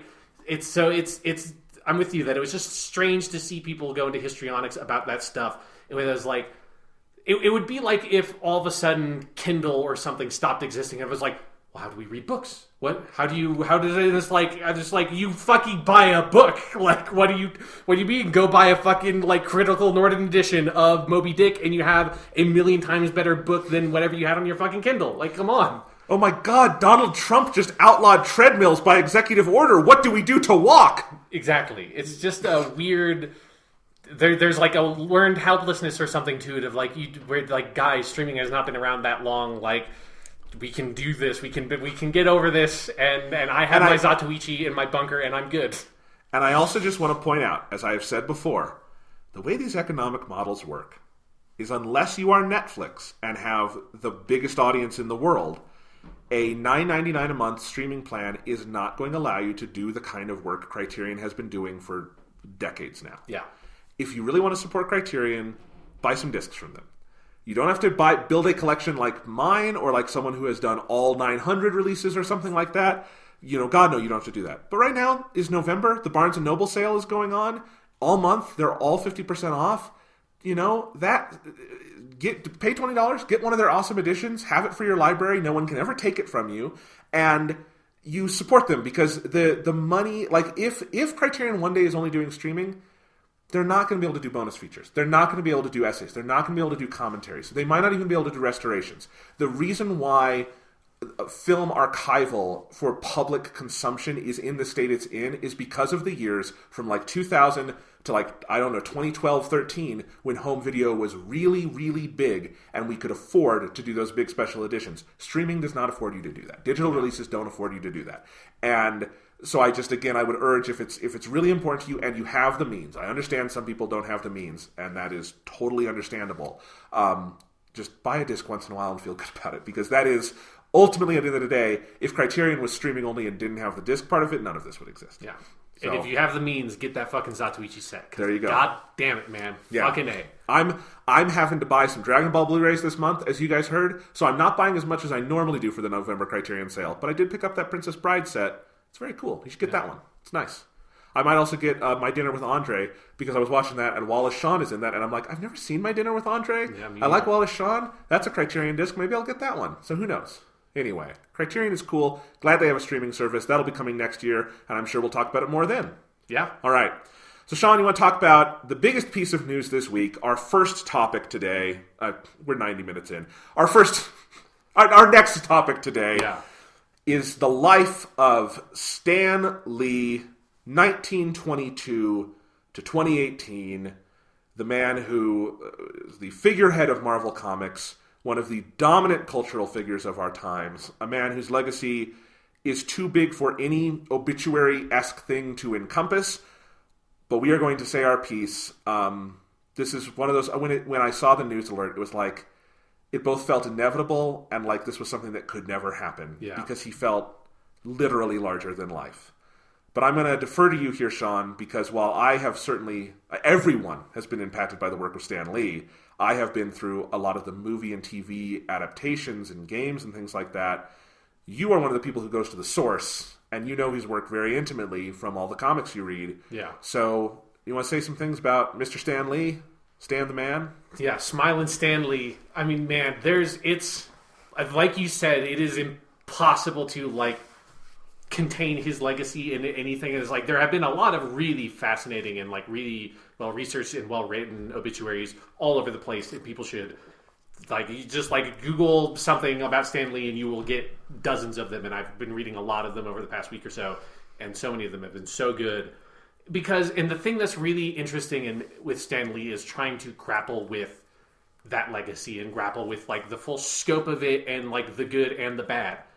Because there's a lot of stuff, if you are not into the comic side of things, there's so much that people do not know about Stan Lee and like the nature of how Marvel came to be, how these characters came to be, and why he was so important, but also like what he actually did at Marvel. And there's a couple of things that people should know about Stan Lee. One, Stan Lee was not a good storyteller. That was not his job. That's not what he did at Marvel. And I know that people think that he's the guy that made those stories because he is the writer, but the way that comic books worked at Marvel, and one of the things that Stan Lee did, is that it was an artist-first model in terms of the creation, not necessarily in terms of the crediting, and certainly not in terms of the money, but Stan Lee did not create that system. I'll probably get into more of that later, but it was an artist-first system in terms of how you created the comic book, in that the artist, like Jack Kirby, the King, Jack Kirby, who basically made the Fantastic Four. He was the artist on like a bunch of that stuff, like Incredible Hulk. He didn't do Daredevil, but he did a bunch of those stories. And the Fantastic Four, which was the flagship Marvel series, that was him. And so it was his creative force. He's the one that drew the panels, who created basically the plotting. Like it's argued, how much did Stan Lee do create the overarching plot? How much did Jack Kirby create the plot? It probably fluctuated depending on the issue. But he created the pace of the story, he created the flow of the story, he created how basically the story was told, and then Stan Lee put dialogue to it and put dialogue into the word balloons, and that was his job in terms of creating individual issues. So if you read a bunch of those old comics and you have read any of the first 30 issues of Amazing Spider-Man and you love those stories, the person you have to credit most for that is Steve Ditko. If you read the first dozens and dozens of issues of Fantastic Four, and you loved those and loved those stories, the person you have most to credit for that is Kirby. For Stan Lee, what Stan Lee did is he is basically the greatest showman of the 20th century and the greatest editorial force, I think, in the history of comic books. Because what he did was he was the steward for all of those series, for Fantastic Four, for Spider-Man, for Journey into Mystery / Thor, for Strange Tales / Iron Man, for fucking just everything. All those characters he's credited with, Doctor Strange, he made those characters with the artist, and the artist should be as equally recognized in that, if not more so. But he was writing the dialogue for and involved in the plotting for all of those different characters for the first 10 years or something at Marvel. He was the writer for Spider-Man for the first 100 issues of Spider-Man, which is almost unheard of. It's you never, even back then, you never saw that. And so what he did in that is he created the voice of Marvel, and that is what I think of when I think of Stan Lee. I think that's what most people think of, whether you read his writing or you saw his cameo in every Marvel movie or saw interviews with him. He had that incredible voice, both in terms of his actual tone of voice is so iconic in his pacing, but the words he chose and how he said it, and he just created this whole identity of Marvel Comics, which was set apart from what National Comics, which now we know as DC at the time, or any of their other competitors. When Timely turned into Marvel with Fantastic Four #1 and Stan Lee took over as the primary editor, he decided to make a bunch of really critical shifts in terms of the style of the books, in terms of the style of the characters, and in terms of the voice of the whole project. That was so much more youthful, so much more vibrant, so much more engaging, so much more sort of informed by more classical literature. Shakespeare was a big influence to him, which you see very clearly in his writing and in how he structured characters and approached different kinds of characters and made them more humanistic than any superhero characters you had seen before. And that quality is what made Marvel rise to the top. And it was like the most fun part about rereading all of those Spider-Man comics in that format that I went into like great detail on that issue, and why I wanted, or that issue of the podcast, that episode of the podcast. Why I went into such detail and why I wanted to find those versions of the comics is because that's where you see all the extra stuff. That's where you see Stan Lee's soapbox. That's where you see the Marvel bullpen page where they talk about what the upcoming issues are, where they talk about this brief flirtation with trying to call comic books pop art instead of comic books as like a vie for like more mainstream acceptance, which lasted, I think, one issue. I think maybe it wasn't even a full issue. It was like, yeah, we kind of did this with half of our series, and then we're like, no, people didn't like that. They're just called comic books. And they're motherfucking comic books, goddammit. And it's all that shit. It's the fucking advertisement for the Rock Reflections of a Superhero that we talked about that has fucking Stan Lee's like portrait on it, like talking about Spider-Man and this whole album. That voice and identity for Marvel, which ran through everything and also connected the different characters together into this unified New York City where Spider-Man, would run into the Human Torch and they would like get into a big fight in the middle of a story. Like that stuff that unified it and gave this like unique total voice to Marvel is what Stan Lee, I think, brought to those comics and made them so powerful, so that like just drew everybody together and brought the superhero comic book back to life, because before the Fantastic Four, superhero comics were basically dead, and if you weren't Superman, you couldn't make one. And even if you were Superman, you had to make some weird like, Superman's pal comics or Superman's girlfriend Lois Lane. You had to like do all that kind of stuff. And he just, he and Jack Kirby in particular just ignited this whole new life into comic books and making the Silver Age with Fantastic Four, and then carrying that on with the other characters and the other artists like Steve Ditko and John Romita that worked there. That has created now the pop cultural moment we're in, because the lesson that the movies learned that have made them work so well is to find that voice again and to find that like that very human heart in the characters that Stan Lee always managed to find that clarity of storytelling that his dialogue always exposed. Because, I love Jack Kirby, but if you, and his New Gods work that he did at DC after he left Marvel is amazing, but it is also not particularly accessible. And Stan Lee always found a way in the dialogue and the narrative captions to make very accessible, powerful, direct, affecting stories that really reached the viewer and would draw you in. And that's why I think they became so popular with Stan Lee's writing. So the movies learned all of that, and then they put Stan Lee into every goddamn movie, because how could you not? Because as soon as you saw that dude, you have to, right? Because he is the face of it, he's the voice of it, he is the greatest showman we have, or had, I guess now. And it was just an incredible talent that made everybody love him, everybody love the work that he did, and everybody loved this, like, that strange world of Marvel that he helped create. It's love his work, love superheroes, don't like his work, hate superheroes, whatever you want to say. I don't think there's any denying that in the pop cultural moment we exist in right now, and have for a while, we're in Stan Lee's world. Yeah. It's like firmly, and it's not just because he has a cameo in all the Marvel movies. He has the cameo in all the Marvel movies because we're in his world, Yeah. And it's like, it's his multiverse that we exist in. The dominant form of the comic book movie, which is the dominant product pushed. And by world, I mean world, because these are giant transnational properties that are bigger than anybody at Marvel back in the day. You've got your book of fantastic firsts in front of us, of first issues. Nobody writing those could imagine what this would become one day. Again, Spider-Man was created in Amazing Fantasy 15, which was the last issue in the Amazing Fantasy series that was not doing very well. And they're like, well, fuck it, we'll just make this character. And it just happened to be so popular. They're like, fuck it, I guess we have to make a Spider-Man book because people love this character we kind of just threw in at the end of this weird anthology series that nobody was buying. Yeah.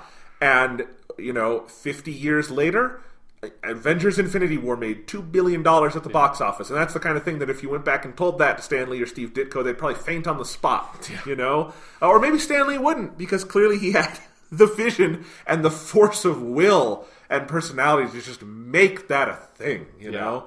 It's, you don't, because I think a lot of people, I'm really glad you're able to bring that perspective here and we can have this conversation, because I think a lot of people well, for one, everybody knows who Stan Lee was. Yeah. You say Stan Lee. Like we had a screening in the class I'm assistant teaching that night, the night he died, Monday night, and before the screening, I opened it by just saying, I don't know if you guys heard, but Stan Lee died today, and it was just universal. 100 kids, the ones who hadn't heard yet, being like, oh my God, like gasps and being sad because everyone knew who this guy was. I don't know if that many people could say what his actual role was in the creation of Marvel. And I think that says a lot of things in both directions, that his role is not that easy to pin down, although I think he did a very good job trying to succinctly summarize it for us, and yet his influence is so vast. And why I introduced it that way is it was just a weird coincidence where the movie we were watching that night in the screening, this is an intro to film class, is the 1922 documentary, in air quotes, Nanook of the North by Robert Flaherty, famous historical film. And I saw on the DVD box as I was setting the movie up for the kids, I saw 1922. And I'm like, that's the year Stan Lee was born. And I just said, Stan Lee died today, and he has nothing to do with the movie we're watching tonight, except he was born the same year. And I was saying to them, and this is an old movie and it's going to feel old to you, but think about that. The guy who, was the main force in inventing the, form of storytelling we all go to see at the movies multiple times a year now, was born the same year as this movie we're about to watch about Eskimos. Yeah. Back when you could call them Eskimos. Right. And history is a lot more, what that teaches me is history is a lot more immediate than we think. Yeah. The other thing that teaches you is that Fantastic Four #1 came out in 1960 motherfucking 2. Yeah. He was 40 years old. He was 40 years old. And he lived another, if my math is right, 55 years. Yeah. And that is amazing. And he had this kind of amazing career even before that, just as a guy working in the army and what he did with the Signal Corps and stuff, some of that stuff. Yeah. But one, achieving that level of success a little later in life, for one, makes us all feel a little better. Yes. It's okay, we still have time. We still have time. But also that, man, he lived such a long life. And what an era to live through, 1922 to now, and all those changes, and to be prescient enough to be a person who born in 1922 and still actively shaping pop culture in 2018. Yeah. That is fucking insane. Yep. I want to ask you something here. Okay. You very rarely tweet. Yes. You did send out a tweet. That's why I know you hated today's Doctor Who. I couldn't contain it, yeah. Because you tweeted about today's Doctor Who. I knew you were going to tweet about Stan Lee, and you did. And I guess you're looking it up right now, so I'll let you read the tweet. But I want you to ask you to expand on the idea where in this tweet you basically said, and you are not the only one to say this. I remember our high school English teacher told us this back in the day, that he was kind of he is the Shakespeare of today. Yes. So read this and then expand on that. My tweet was, Stan Lee's legacy is too complicated to discuss here, but his cultural influence and personal influence on me is incalculably large. Some may scoff at this, and it is overly simple, but he was our Shakespeare. His voice changed us forever. All right. I like. There's a lovely sentiment, and I just want to hear more about it. Yeah. So the comparison to Shakespeare is, again, not that I'm not saying that Stan Lee was as good a writer as Shakespeare. Fucking, of course I'm not. I'm not saying he was as good as a storyteller as Shakespeare. Definitely, of course not, because again, he was not a storyteller in that way. But it was more the characters that Shakespeare made characters in the 16th century and at the beginning of the 17th century that are still with us today, like Hamlet, like Falstaff, like Macbeth. Like all the ones that had their plays named after them, especially like King Lear. Like those are characters that are still with us, that are still referenced, that are still played, in plays or in movies. Like they just did that fucking Amazon King Lear that seems pretty good. I watched some scenes of. Like those characters still live with us, and in many ways, I think it's the characters that Shakespeare made that lives with us more than anything else. Which makes sense because it was theater, and so it's like it's the actor, it's the performance, and it's like those speeches and the life that those characters had.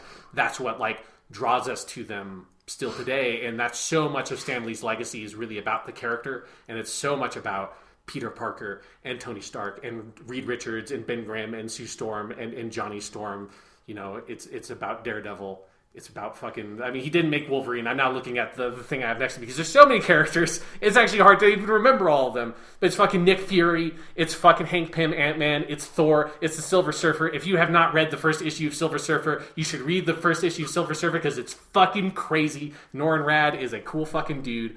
It's Doctor Strange. It's all of the original X-Men with, Professor X. And then all the villains as well, like Doctor Doom and Magneto.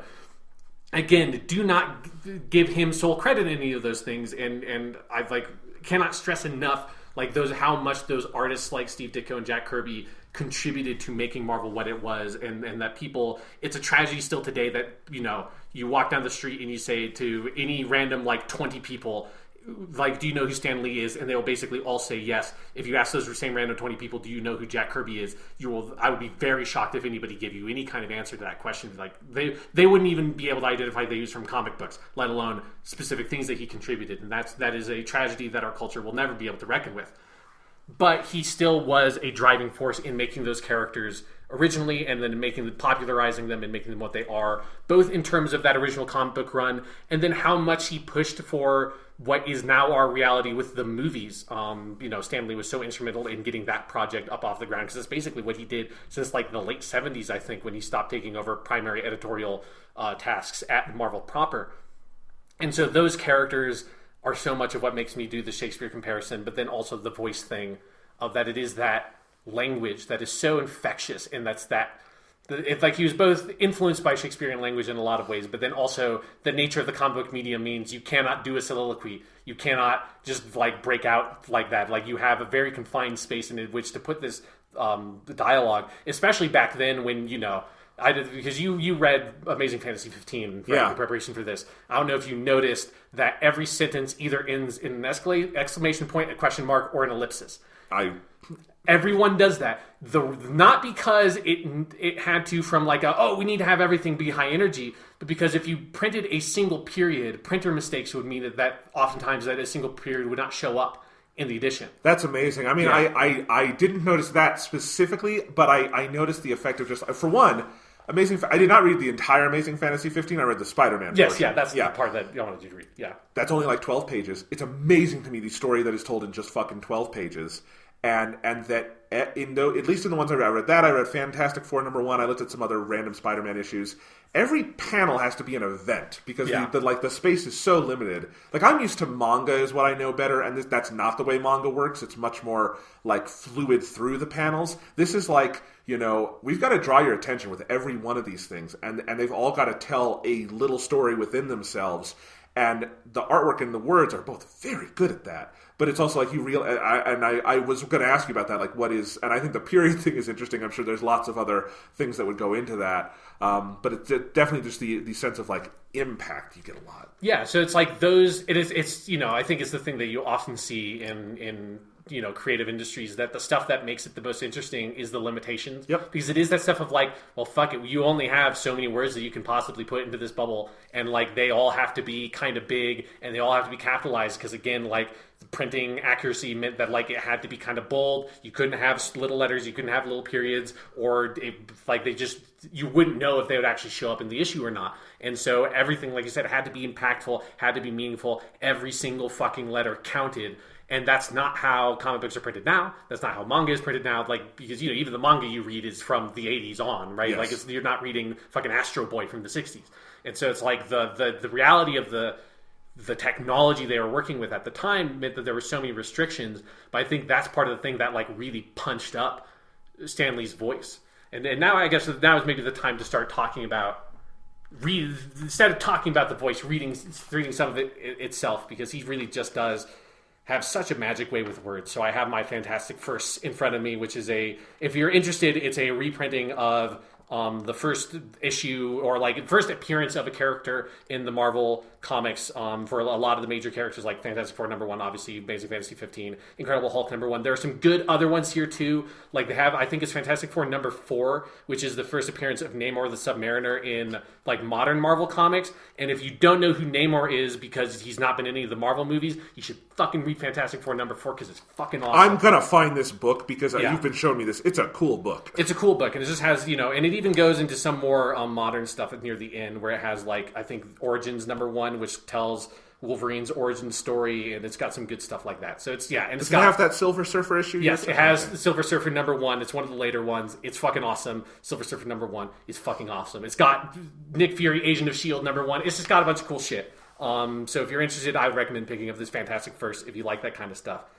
But, the most famous thing about Spider-Man outside of Spider-Man and maybe some of his villains is definitely the with great power comes great responsibility line. But I think if you haven't actually read the issue, there's so much of the culture has kind of I would say misinterpreted that in some ways. And that one, Uncle Ben never at any point in the original story tells Peter with great power comes great responsibility. That is something that gets added on later in the comics that obviously the movie really heavily popularized. But it's also the specific phrase people get wrong a bit because, the with great power comes great responsibility is a really good, that works well, especially in a movie. But how it is actually introduced in the comic is it's in the final panel of Amazing Fantasy 15. And so this is after Uncle Ben is dead. Peter has gone and encountered the burglar and found out that face, oh no, it can't be. It's the fugitive who ran past me, the one I didn't stop when I had the chance. Very direct to the point dialogue. And so then after that, you have, in a short distance away, Peter says, my fault, all my fault. If only I had stopped him when I could have, but I didn't. And now Uncle Ben is dead. And then the next panel is a small panel in the corner of the page with Spider-Man standing silently with two large sequences of buildings to either side of him and the moon right above him, the full moon.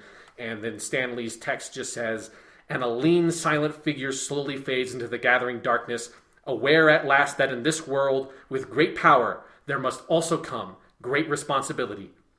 And so a legend is born and a new name is added to the roster of those who make the world of fantasy the most exciting of all. It's so good. I have my version of the comic on Marvel Unlimited here. And I just want to go through one scene. I was very interested I had never read Amazing Fantasy 15. Yeah. And the Spider-Man origin story we're all familiar with, primarily because Sam Raimi did a great job with it in the movie. And as you've said before, the Sam Raimi film sticks to it remarkably closely. It's one of the closer adaptations comic issue to screen we've ever seen. Yeah, it's that first 30 minutes or something. Yeah, it just kind of does all those beats. But there are some differences.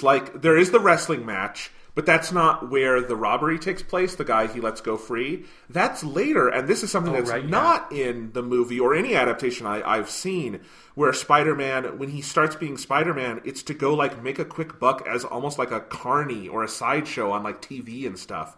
And so he's doing all these TV appearances, and just this line just struck me so much where Peter, they really focus on how kicked around Peter is by the world, in this issue. And so there's no reason for this. There's a guy who comes and robs the TV studio where Spider-Man was doing an appearance, and Spider-Man just lets the robber go by. And it's not because someone screwed him over. It's just because Peter is arrogant. It's less obviously motivated than in the movie, but what it leads to is this line. So the cop says to him, "What's with you, mister? All you had to do was trip him or hold him up for just a minute." And Spider-Man goes, "Sorry, pal, that's your job. I'm through being pushed around by anyone. From now on, I just look out for number one. That means me." And I was kind of shocked to see that come out of Spider-Man's mouth. And it adds a lot to the impact of the end of the issue, because when Uncle Ben dies, it is fully his fault. Yeah. Even more so than in the movie, where it is definitely his ego and problems. But they give him this small out of Peter was just screwed over and he's angry. This is Peter's been kicked around by the world and he's I'm going to kick it back. Yeah, Amazing Fantasy 15 is just a great modern fable, and that's the quality of it. It being only in those 12 pages, basically, it being part of an anthology series that was never intended to be an ongoing series. And again, it's 12 pages. Yeah. It's one of the most amazingly compact bits of myth-making I've ever seen. Yeah, and so it just needs to deliver the story in such a powerful, to-the-point fashion, and it just hits every single beat it needs to hit in the way that, a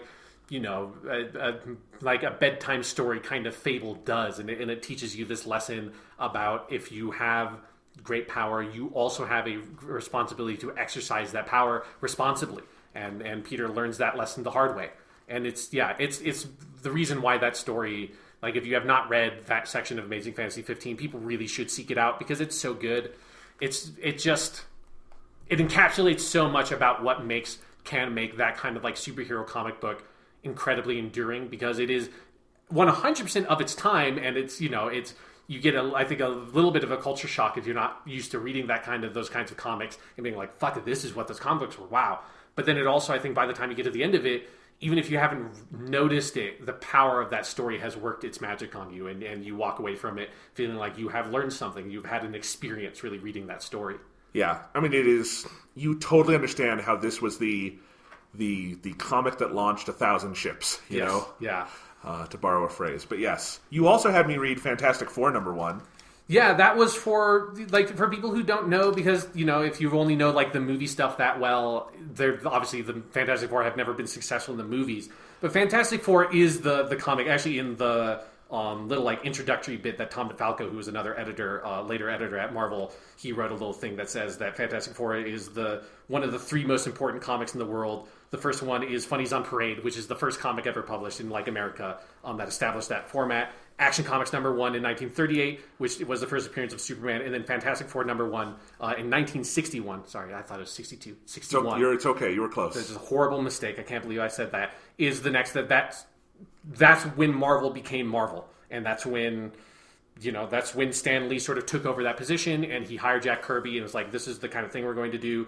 And I think Fantastic Four #1 is nowhere near as good or elegant a story as Amazing Fantasy 15 is, but especially once it starts getting into the Mole Man stuff, it's like, okay, this is sort of run-of-the-mill superhero adventure, but the setting up of it, the introduction of the 4 members of Fantastic Four, because it starts in medias res with Mr. Fantastic, who you don't know is Mr. Fantastic yet, fires a smoke signal that just says, the Fantastic Four, and then there's a sequence of events where each of the members, Invisible Girl, The Thing, and Human Torch, come together and oh, that's the signal, we must assemble, and Reed Richards has a great line of, you all heeded my summons. Good. There is a task that awaits us.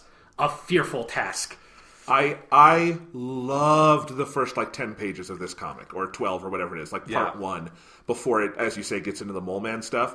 And again, it is so economic in how few pages and panels they have to work with, how few words, but it's 4 superheroes to introduce, a team, it's their origin story, it's all of it, and it does it with this really, I thought, pretty, mature, complicated in medias res time scheme, where it's in medias res, there's a smoke signal, we see all 4 of them going about their day and then jumping into action. Then it jumps back and it does the thing about them going into space and the astro wave? The cosmic rays. The cosmic rays. Because, again, this was before it went to the moon. This is the whole, the story is I think at one point, Sue just straight up says, Ben, we've got to take that chance. Unless we want the commies to beat us to it, I never thought that you would be a coward. It was Sue Storm has some weird dialogue in the early. But it's great, and you know what? I had 2 thoughts. One is that, Marvel is going to have all the Fox properties now. Yeah. And, the Disney-Fox merger is its own fucking can of worms. But I am very excited about the prospect of Marvel finally getting a proper Fantastic Four movie out there into the world, and I'm sure Kevin Feige is over the moon about that. And if their Fantastic Four movie does not start with just a fucking panel-for-panel recreation of Fantastic Four #1, they're doing something wrong. Yeah. Because that is the perfect introduction to a movie. And this leads to my second thought. You know how I know that? It's the beginning of The Incredibles. The beginning of The Incredibles is a direct homage to that. Not quite, it's not the same thing where, we have a mission, but it is Mr. Incredible out on his day. While he's out on his day, you get to see, doing his, superheroics, you get to see his powers, you get to see Elastigirl, you get to see Frozone, you see them all, jump into action, you get a little bit of personality, it's one kind of running adventure, and then it ends with this, character beat. And that's probably my favorite thing Brad Bird has ever directed, and I love Brad Bird, is those 10 minutes of The Incredibles, and it's Fantastic Four #1. And I guess I'd never realized what a direct influence. I knew Fantastic Four was an influence on The Incredibles. It's kind of obvious. Yes, yeah, but which is fine. There's nothing wrong with that. But it's it's because it's a great you don't even have to read the whole issue. Just those first 10, 15 pages. They're really cool. Yeah, it's just I just love the language that Stan Lee uses. In fact, who are all 4 of these strange and astonishing humans? How did they become what they are? What mystic quirk of fate brought them together to form the awe-inspiring group known as the Fantastic Four? It's great, and I also realized reading a couple of these comics on the Marvel Unlimited app, I just heard Stan Lee's voice the whole time. Because you realize, like, the way he talked for the rest of his life, he's the Marvel guy. That's his voice. Like, you don't need an audio dramatization of this. You can just hear Stan Lee's voice reading all of that.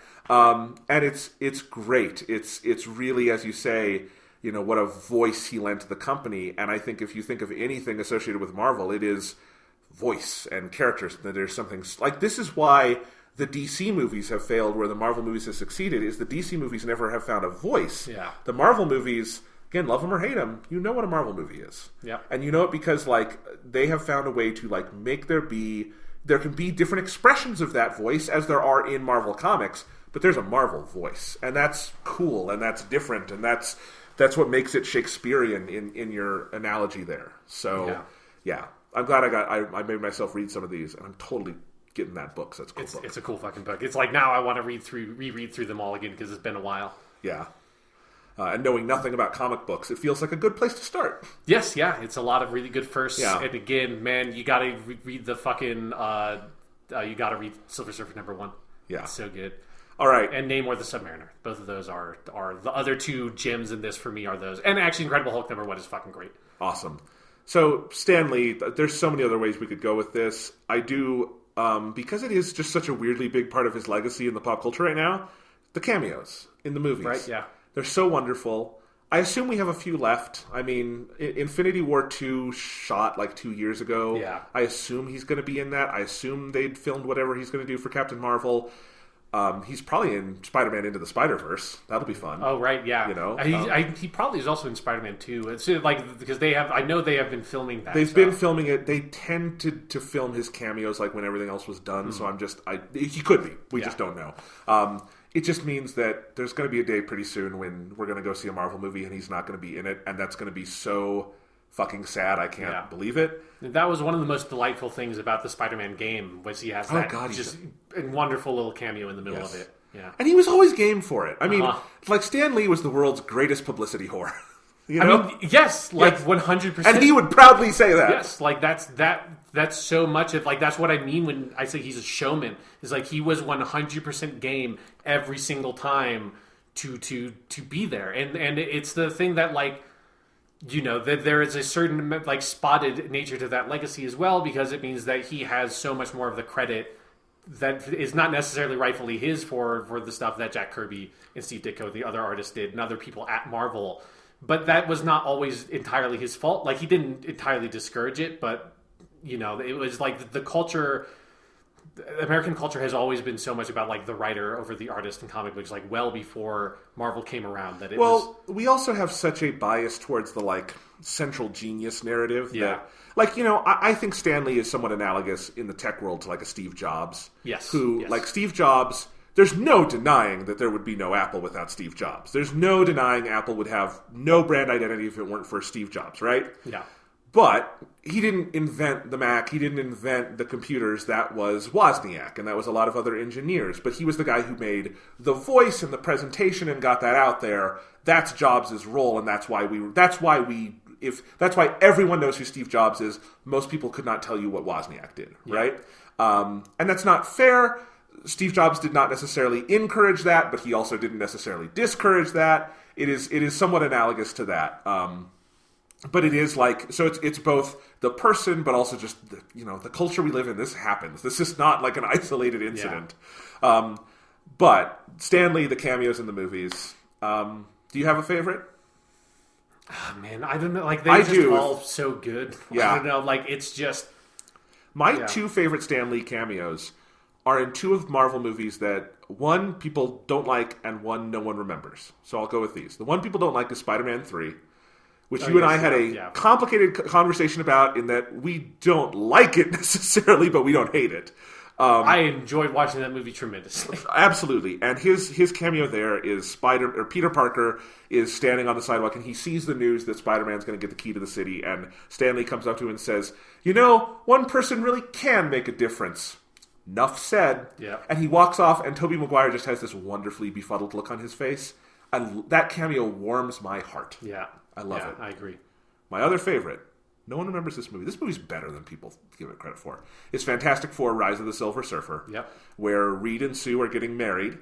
And did I get the names right? Yes. I got really scared there for Mr. Fantastic and the Invisible Girl. That makes it easier for you. Yes, are getting married. And in a direct homage to a comic panel that is, or a comic page that I saw passed around on Twitter that is delightful, where Stan Lee and Jack Kirby drew themselves getting kicked out of the wedding. Yeah. Stan Lee comes up and says, "I'm on the guest list," and they can't find him, and he's like, "I'm Stan Lee," and they kick him out. And I love that. It is just, I actually think the original Fantastic Four movies, they're not great, but they really, I think they tried to do the MCU thing a couple years earlier and without quite as much skill, but I think they had their heart in the right place. Yeah. I think Rise of the Silver Surfer definitely did. It's got some really good stuff in it. And that moment is so perfect, where they just break the fourth wall. He is Stan Lee. He is the creator of these characters, and he gets kicked out and he doesn't know why. I love that one. And sometimes I wish they broke the fourth wall a little more with Stan Lee. I also love the one in Guardians of the Galaxy 2, where they just contextualize it as he is an omnidimensional being, and he's just telling the other people stories of his different cameos. Right, he's in an astronaut suit, and all the Watchers. That actually is maybe my favorite one. I had forgotten about it, yes. But Uatu and the other Watchers are standing there, and he's telling the story. And I like to imagine it is him literally telling the story of the Marvel Cinematic Universe. Yes, I love that one. Fantastic Four 1 has him as the mailman. Yes, yeah, that's a good one. That one's great. I loved it when they would bring him in a little more directly into the action like that. In Captain America Civil War, he brings the mail and says, "Are you Tony Stank?" And Rhodes has the line of "You're it forever. You're Tony Stank." Yeah. They're all great. I love in Iron Man 1 and 2, they have the ongoing joke of him being confused for, it's Hugh Hefner, and then it's, who is it in the second one? It's the newscaster, Larry King. Larry King, yeah. That one's funny. There's a lot of, they're all so fun. Yeah, there's not a bad Stan Lee cameo. No, there were less substantial ones. If you go back, I think in the first X-Men movie, he's just in a crowd, and in Spider-Man 1, he just pulls a woman out of the way. When they finally let him talk and just be Stan Lee for 30 seconds, those were always the best. You know what my favorite Stan Lee cameo is? He was the voice of the narrator in the Spider-Man game on the PlayStation 1 and Nintendo 64. I'm not sure if that counts as a cameo, but it was a great... I think it counts as a cameo for me because it is my first experience with the Stan Lee cameo. Yeah. And he just has a whole... he has a whole long speech he says while the camera zooms through. I think it's the second level when you're going to go swing and fight the Scorpion, I want to say, is the one where he says it. And he just has true believers and Excelsior and all the Stan Lee stuff. It's great. It's great. And, by all accounts, he was a good guy. People did not have a bad word to say about him. They could talk about the problematic parts of his legacy, and we said, maybe the attention whoring was both his superpower and also his weakness in some ways. But, I think for the people who worked with him, apparently he was just incredibly gracious and creatively open and encouraging towards younger people getting into the business, and was always giving of his time with fans, and of course... Everyone's posting pictures of themselves with Stan Lee because that's what he would want. He loved taking those pictures and being with the fans and encouraging that. And that's the good side of fandom. You know, I think the best parts of comic book and comic book movie fandom as we see it today are also the best parts of Stan Lee. You can't separate those two. And it's the optimism that Stan Lee always had. And that's part of what made his voice so iconic in Marvel is that it had this energy and this optimism to it that even when it was a darker storyline, he always came out of it brighter, right? And the world felt brighter because of that. And there's some things that of talking about the legacy and the crediting stuff of that, I think there have been a lot of really good, again, good obituaries and interesting things written about it.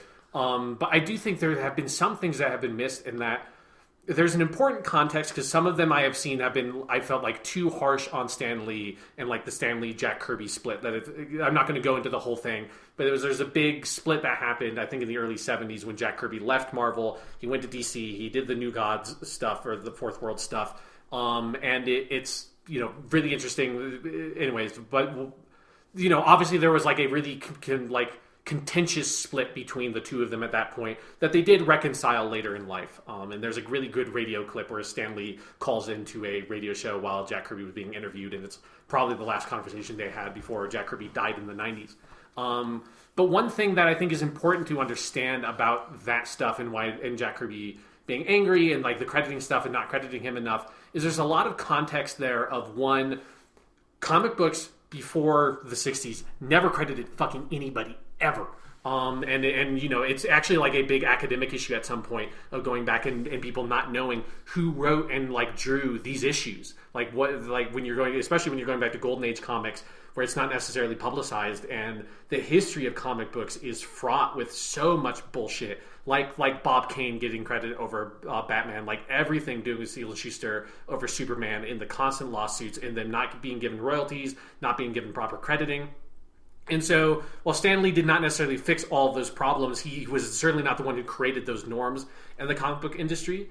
But he did do work to help fix it, and it's something that I think is frustrating that people have not pointed out and don't give him enough credit for, is that as the editorial force, the primary editorial force at Marvel, he started to make a really important change where, one, in Fantastic Four #1, it does say, or maybe it's not even in, and I think it's maybe on the first page, not on the cover, where they say Stan Lee and Steve Ditko, and then they definitely say it in Amazing Fantasy 15, and then eventually by the time you get a couple of years into Marvel, they developed an entire credits page that Stan Lee basically helped create that has starts with a little panel that just says story by Stan Lee, art Jack Kirby. They credit the inkers and the letterers.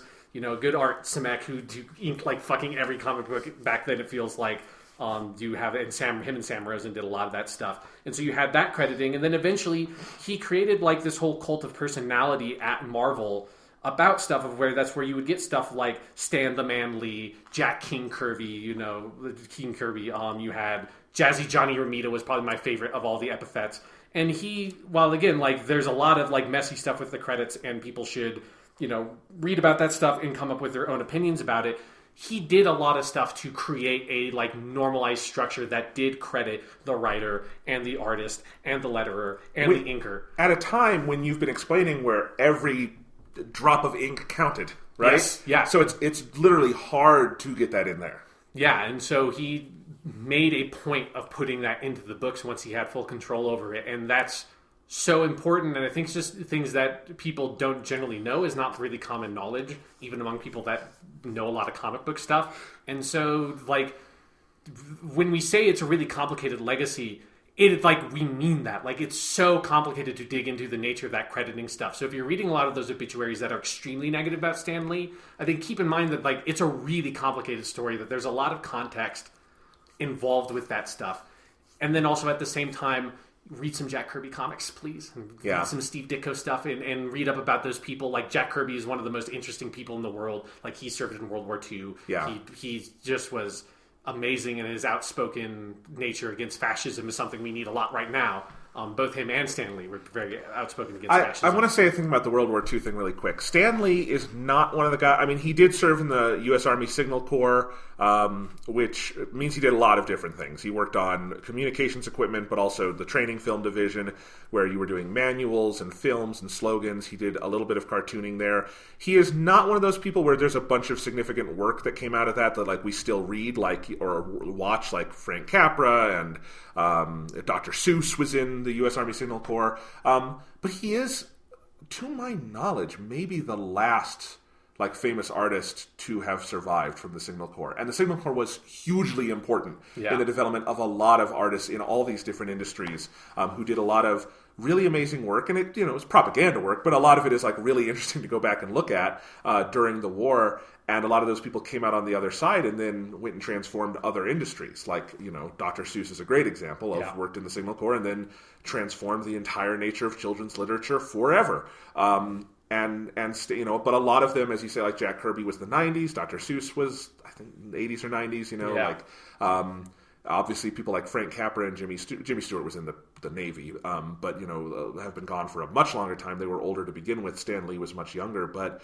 you know, they both served their country in very significant ways. But this was also this kind of, we haven't had a thing like that since. It's a unique moment in American history, and one that's really worth reading up on and looking at. And Stan Lee was a figure there, and again, it feels like kind of a moment has passed, because maybe there's someone I'm forgetting about or don't know about.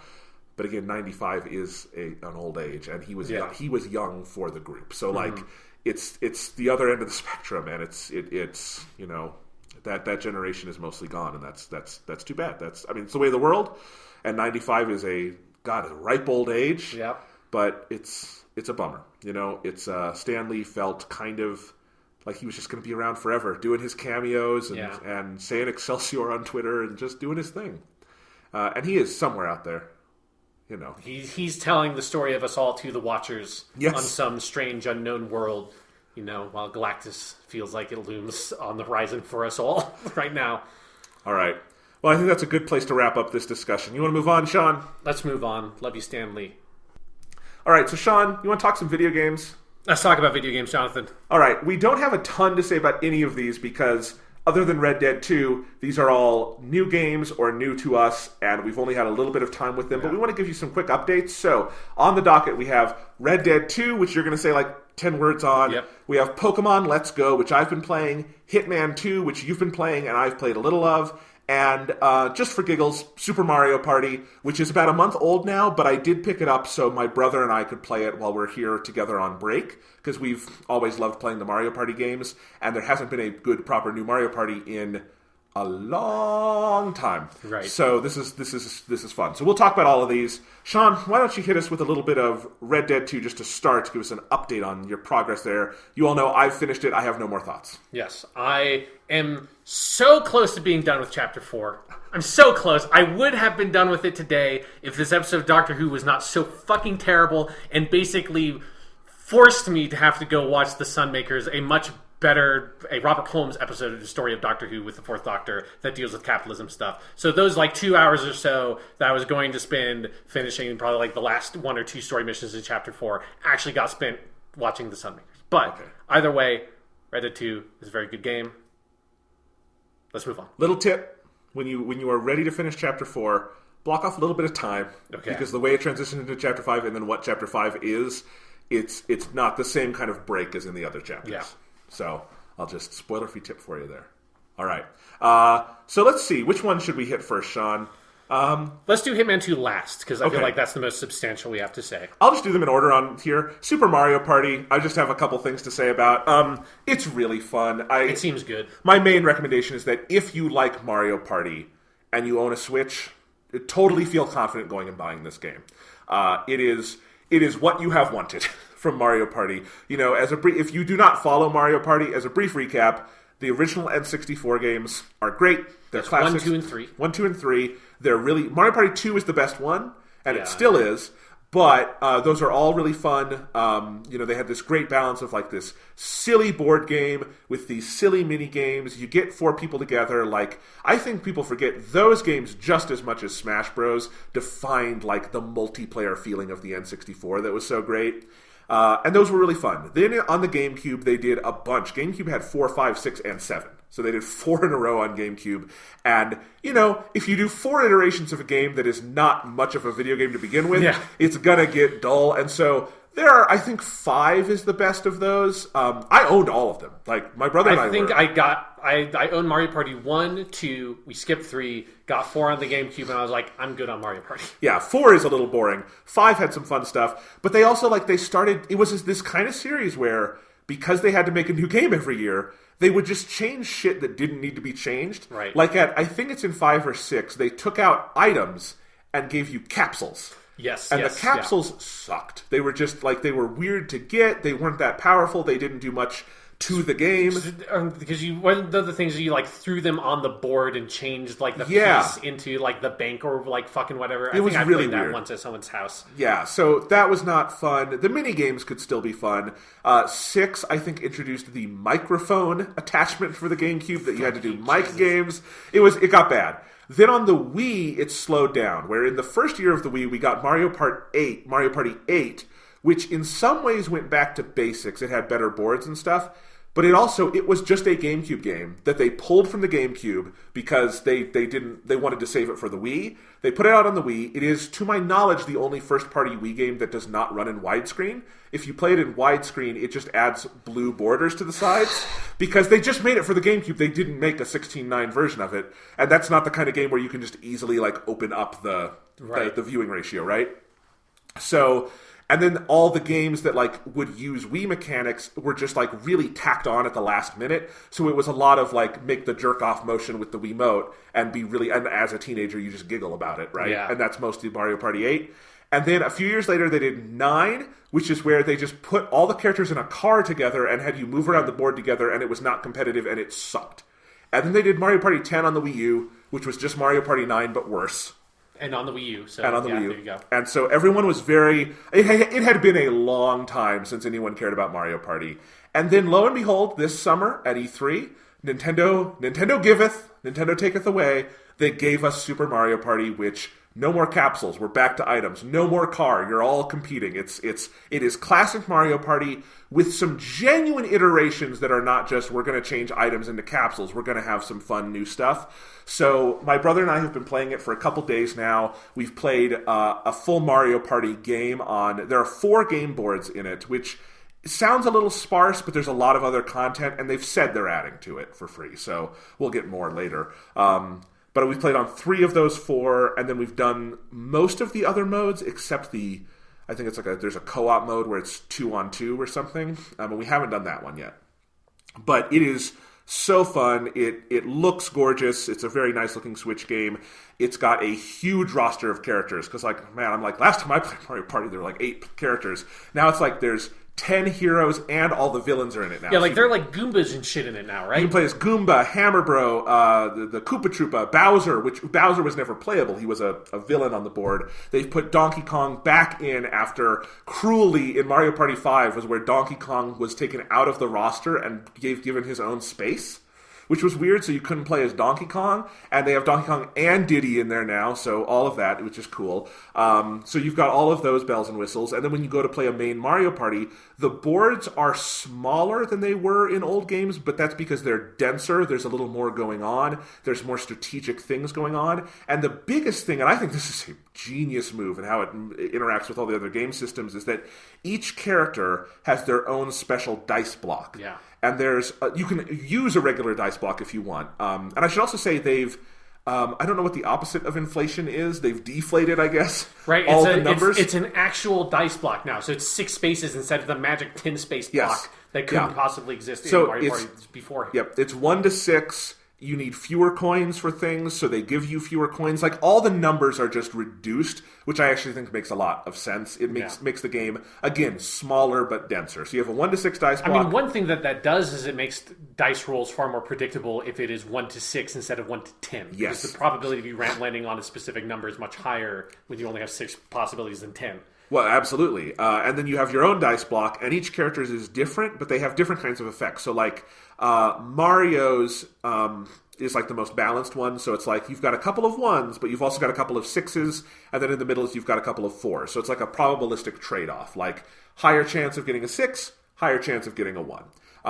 Bowser has a great one, which is he can roll up to an 8, 9, or 10, but he also has a couple that will move you no spaces, and you'll lose 3 coins. You know? Yeah. And some characters have a version of that doesn't go as high, and maybe you won't move, but you'll get a coin or 2. Or Daisy has a really interesting one that is, it's all 3s and 4s, so it's a limited range, but if you need to get somewhere close, or just like I need to get at least 3 spaces this turn, it's guaranteed. And so all of these are really strategic. It's added a whole new layer of strategy to Mario Party that Mario Party, I guess, technically had in some ways, but was maybe not. Yeah, because I will say, I have not played any Super Mario Party, but back when it launched, the Japanese Nintendo YouTube channel, which is far better than the American Nintendo YouTube channel, did a video series with the Yoiko comedians and some other people that they do these like kind of comedy, like kind of Let's Play videos basically. And I watched those. They're only in Japanese, so if you don't understand Japanese, don't go watch them. But if you do, go watch them because they're fucking hilarious. And I was watching it and I'm like, oh my god, it looked like what if Nintendo developed a Mario Party game. Because all the other Mario Party games, they were developed by Hudson. Yes. And it was just like, it's like, you know, they felt like they were developed by sadists. And it was just like, here's like this chaos just of mini games and random warp block bullshit that is only designed in a very Monopoly-esque fashion to get all the people playing the like video game to yell and scream at like random turns of like fate. And there was no real game there. And this is like, oh my god, Like, there's still a lot of chance, which is you want there to be some chance, but there are, like, things you can manipulate the probability in predictable ways to, like, actually make choices about the video game. Like, it's like Nintendo developed a Mario Party game. Oh my god. It is, and it's got, like, that Nintendo polish on Yes. it, too. And no, totally, like, it's a weird sensation for me, but, like, we were playing it this morning, and I was running in my head a probabilistic scenario of, like, I need to get a 3 or higher, or I need to get a 4 or higher. So that is a 1 in 2 chance, so a coin flip on this dice block. But on this dice block, it's 2 in 3. You know, like, I'm running that, and it's like, and I had to stop myself. I'm like, what am I doing? This is Mario Party. This is awesome. Yeah, so I'm doing, like, math and strategy playing Mario Party. I'm not just, like, landing on some random block and getting a star for some bullshit. It's like, oh my god, I can play this video game. It's really great. So they've done things like that. Of course, the main setup is the same, where you have a full turn, 4 people, and then at the end of that turn is a mini game. There are 80 new mini games in this, and they're great. Obviously, I think any Mario Party lives and dies by its mini games. These are really good. And weirdly, because Mario Party never really had a proper Wii game, which kind of is weird, because you think Mario Party would flourish on the Wii and Wii U, but they never had a proper one. It feels like, okay, finally, we got a fun, like, Wii-style Mario Party, because if there's any game you want to have dumb motion controls on, it's Mario Party. Yeah. You want to have these, because I think those kind of motion control and tilt thing kind of gimmicks work great in this, like, limited, like, 30 to 60-second game scenario. So, you know, I've played a couple where the motion controls don't make sense and are annoying, but there's 80, you're going to have a couple of those. Largely, I think they're really creative. They use the Joy-Con's different features in a lot of really cool, interesting ways. You play the whole game on a single Joy-Con, and it totally works for that. Like, this is not a game so demanding that that's annoying. It's just like, no, that makes sense. And the way it uses the motion controls and all that, it's very fun. The mini games are great. There's a little quality of life thing they've done that is like, again, this feels like Nintendo made this one, which is that on the mini games in all the games before this one, you would load in, and there would be a screen giving you the instructions, and they would be kind of dense, and you would have to go through the pages, and you could choose to go into a practice mode, do a practice run of it, go back to the menu, then do the actual run. Now, when you load into the screen for the minigame, there's a box on screen that is automatically running a practice. And so instead of it playing a demo video, which is what it did before, you are just playing the minigame with the instructions at the bottom, and so you can just like be like, okay, so yeah, that's jump, okay, that makes sense, and then you can just go, instead of loading practice, playing the practice one, and then playing the actual one. Because when I played Mario Party with my friends, there's always that one fucking friend that's like, no, we have to do practice on every video or on mini game, or it's not fair. It's like, this is so long, for the love of God. The fucking minigame is just pulling a rope and it being a 1 in 4 chance that you win. It's not even a fucking game, motherfucker. Can we just play? Yes, and there's things like that throughout the game where they've just kind of sped it up or condensed it or just made it more, again, like dense and deep, and it's very good, very fun to play. A 10-turn game is like a tight 20 to 30 minutes, which is perfect. And you can do longer games, and that's, I'm sure, very fun. I'd like to do one at some point. We've just been trying to play through different modes. So the main Mario Party, great. Total thumbs up. Like, as Mario Party goes, this is like A-grade material. This is what you want. But then there's all these other cool modes. Like, there's one called like rhythm mode, where you play through a series of mini games specific to this mode that use different kinds of motion control tied to rhythm of like the vibration and the music, and you're competing, but you're also kind of co-oping it. It's weird, but it's very fun. It's kind of like WarioWare in some ways. Then there's one called river rafting mode, and this is a trip. This is where you're all in it honestly, it feels like someone at Nintendo saw the shitty stuff in Mario Party 9 and 10 where you're all in a car together and said, we're going to make the good version of this and just show those Hudson motherfuckers up. And that's what they did. So you're all in a raft, and you have to like steer the raft with your Joy-Con like you're steering a paddle, which means like if you want to go left, the person on the right has to do it. If you want to go right, the person on the left, those sorts of things. It would be really fun with 4 people. It's just been me and my brother, so the computers have been having to help. And as you go down the river, you have a time limit. And you extend the time limit by hitting balloons, and when you hit the balloon, you get to go do a co-op minigame. And they're all co-op. All 4 people have to work together. And they're really fun, they're creative, they're high stakes, like in Fast, so they're really good. And then you go back to the river, and it's a branching path. And I guess you unlock stuff the more branching paths you do. But like you can go and you'll see the path, like do you want to do one with like cheaps as hazards, or with a bunch of jumps you have to do? And you get to make that choice and steer over there. And it's the perfect party thing. Like, my brother and I were just yelling and laughing through this whole thing. And Thomas, like, at some point decided he was the captain. He's like, right. Stop.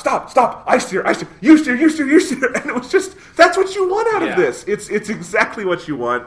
And it's so much fun. It definitely feels like, in other Mario Party games, you were either playing the Mario Party board games or you were doing mini games.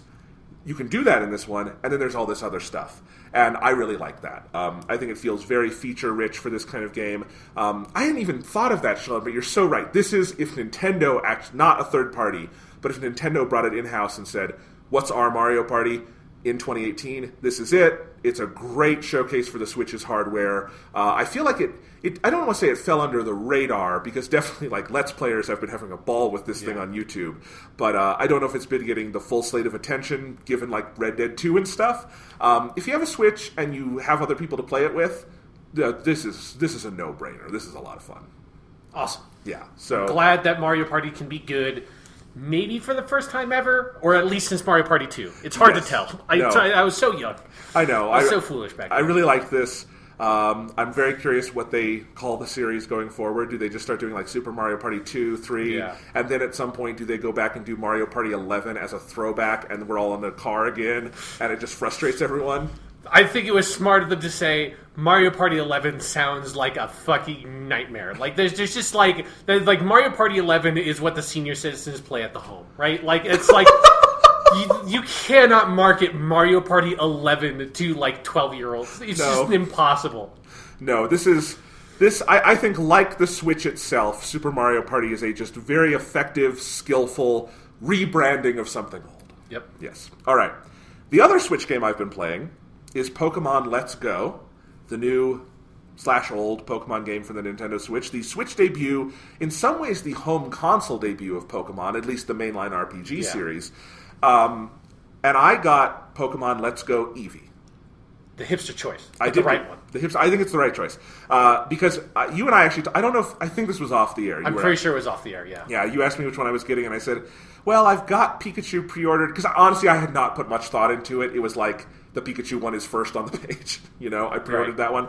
But I thought about it some more, especially because once the reviews hit like a week early for this, and there was a lot of video footage, and I'm like, Eevee is so fucking cool. Eevee's adorable. And I love Pikachu, nothing against Pikachu, but I've played like 5 billion Pikachu games at this point in my life. I've never played an Eevee game. There's never been one. I mean, Eevee's been in games, but he's never had his own game. And so I thought, I think I'm going to do it. I'm going to do the Eevee game. And Eevee is 100% the right choice for a couple of reasons. One, Eevee is just fucking adorable, and it shakes things up because it's not a Pikachu game. And two, if you want Pikachu, you can have a Pikachu on your party in 30 minutes in this game. Right, because you just go to the forest. Viridian Forest. Yeah. I was kind of surprised because I thought for sure they would have moved Pikachu out of Viridian Forest for this. But no, you go to Viridian Forest, he's right where he's always been. And because of the new catching mechanics, you can get him in a snap. And then I had this tweet. It was, the way I got this game is I got the game on my way out of town for getting out of Des Moines, or Iowa City, so I could come here to Colorado. I picked the game up at Best Buy, put it in my backpack, went to the airport, sat at the airport, played Pokemon for an hour, and then got on a plane. And my last tweet before getting on the plane was like, look, haha, Nintendo, I broke your system. I already have Pikachu and Eevee. And my understanding is if you get Pokemon Let's Go Pikachu, Eevee is much harder to get.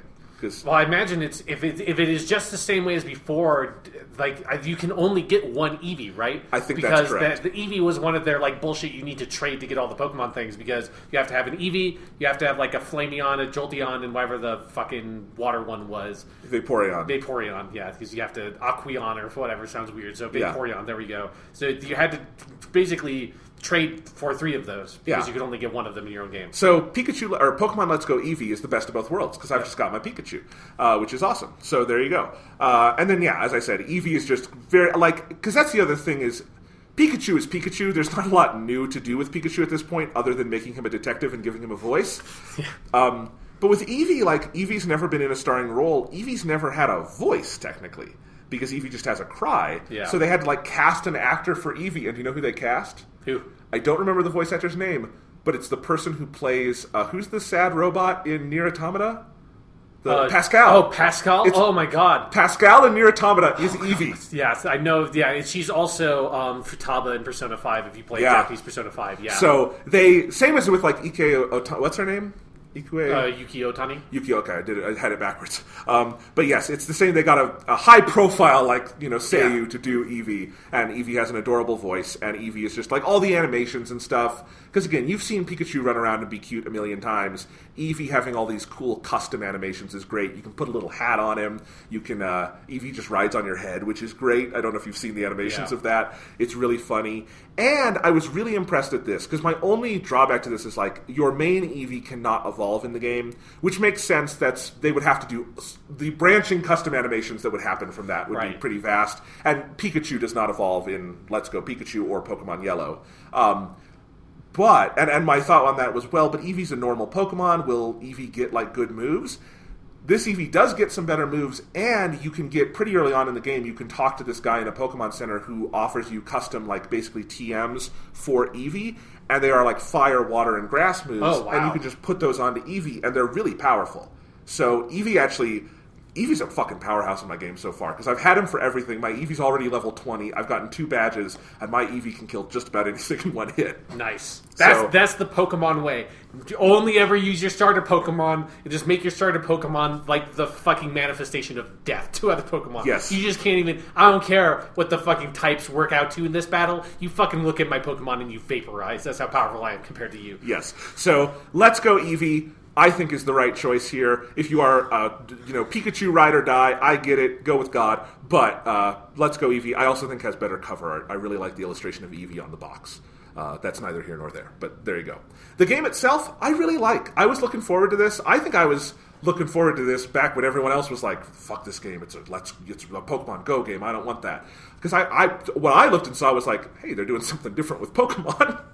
That's kind of cool. Yeah, the first time in a long time. Yeah. So it looked interesting to me. You and I obviously are big fans of the original Red and Blue and Yellow and the Kanto region. And I think this was a cool choice to do as their first HD Pokemon game, to go back to Kanto and see it. This is not like the most graphically developed game on the Switch. It basically looks to me like a much nicer version of the engine they've been using for Sun and Moon, like for 3DS. It's a little more developed like that. Like, people are a little bigger, Pokemon are a little bigger, more fleshed out. There's a little more detail in the world, but it's roughly that level of detail and color work and that sort of thing. And I think it looks really good. It's fun. It's a constant blast of nostalgia and guilt-free nostalgia. Like, it's a good, just like, let's have fun in this world. And I think it'll be good for new players as well. Obviously, the big change is that it's called Let's Go. It is inspired by the phenomenon that was, I think people are still playing it, Pokemon Go. And so, in this game, you do not fight wild Pokemon. Wild Pokemon also are not random encounters. They're just on the map, in the grass. You see, like, if you see Ekans is kind of scary, because you literally see a snake, like, going through the grass, and you're just like, I'm going to walk up to this fucking snake. Like, go snake. Yeah. Dumb snake, you don't even know that your name is just Snake backwards, stupid snake. So anyway, you go up to your Ekans or whatever it is, and it's basically, I say this as someone who never played Pokemon Go, but I believe this is how Pokemon Go worked, is there's a circle on the Pokemon, and they kind of move around. We'll talk about the controls later, they're kind of weird, but you basically move your controller to where you want to throw the ball, you pick your Pokeball, you throw it. If you get a really good throw, you're more likely to catch them, and experience points also are on this kind of spectrum, where if you get just a normal kind of catch, but it wasn't that great, you'll get some experience. If you get an excellent throw, and you do it on one try, you get a couple of multipliers. If you catch like 7 Geodudes in a row, you get a multiplier that gets bigger and bigger and bigger. They can just encourage you, just fucking just farm those Geodudes once you get to that cave, man. Yes, you're going to see a lot of them, I'm guessing. Oh, I did 7. I said Geodude because I wanted to test out that system, and I'm like, there are plenty of Geodudes here, so let's go for it. So yes, that is the new kind of way you catch Pokemon in this game, and I like it. It's interesting. It's it's definitely weird. If you are someone who has been playing Pokemon for like 20 years now, it's odd to go out into the world and not have battles in those spots. And just be like, well, I'm going to wake up today, I'm going to catch 50 Geodudes, Yes. because it's going to make me really powerful. But it's also different. It's a very different pace.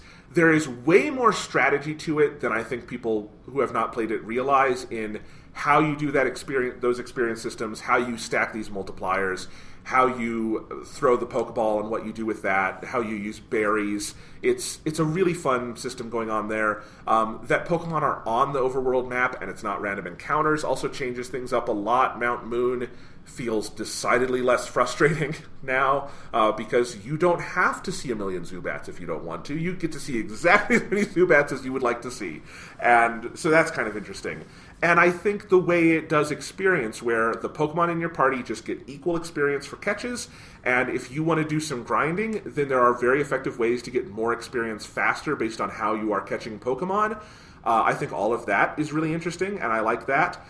They've rebalanced the experience system, so you actually need much more experience to level up in this game because you can get so much experience through farming those Pokemon, which I think is smart. So they luckily they did address that, so that is in the game. And battles are in the game, and that is the biggest difference from Pokemon Go, is once you've caught all these Pokemon, there is something to do with them. So you can go, obviously there are all the same trainers there as before. I could be wrong, but it feels like in some places they've added more trainers than were there in Red and Blue, so you have a few more to fight. Weirdly, Pokemon trainers are not the... Now they are the worst way to get experience. They used to be the best way. Right, yeah. Now, because this is my... If I have one big problem with this game, I do think it's too easy. Pokemon games are easy as a baseline, right? Yeah. But like I think this one just goes a little too far because like most of the trainers so far, and I believe this is accurate to Red and Blue, but it just feels a little off to me, only have like one Pokemon or maybe two. And I don't know if I even want this to be the base game, but I wish there was like a hard mode where I could just say every trainer has double the amount of Pokemon they had in the main game. Because this bug catcher, he has like the one Kakuna that has no moves. I want to have 7 Kakunas. yes, So but I just throw him at me and fucking harden for days, motherfucker. But because the only time you use the battle mechanics is with the trainer battles feel a little more special, and they've done stuff in the animation and music to make it feel more special. But when they only have one Pokemon and the levels are not accounted for very well, like they're really low level, even though if you're catching even a moderate number of Pokemon, you're gonna there's a steady level curve here. It just feels a little too light, and maybe that'll change. I only have 2 badges.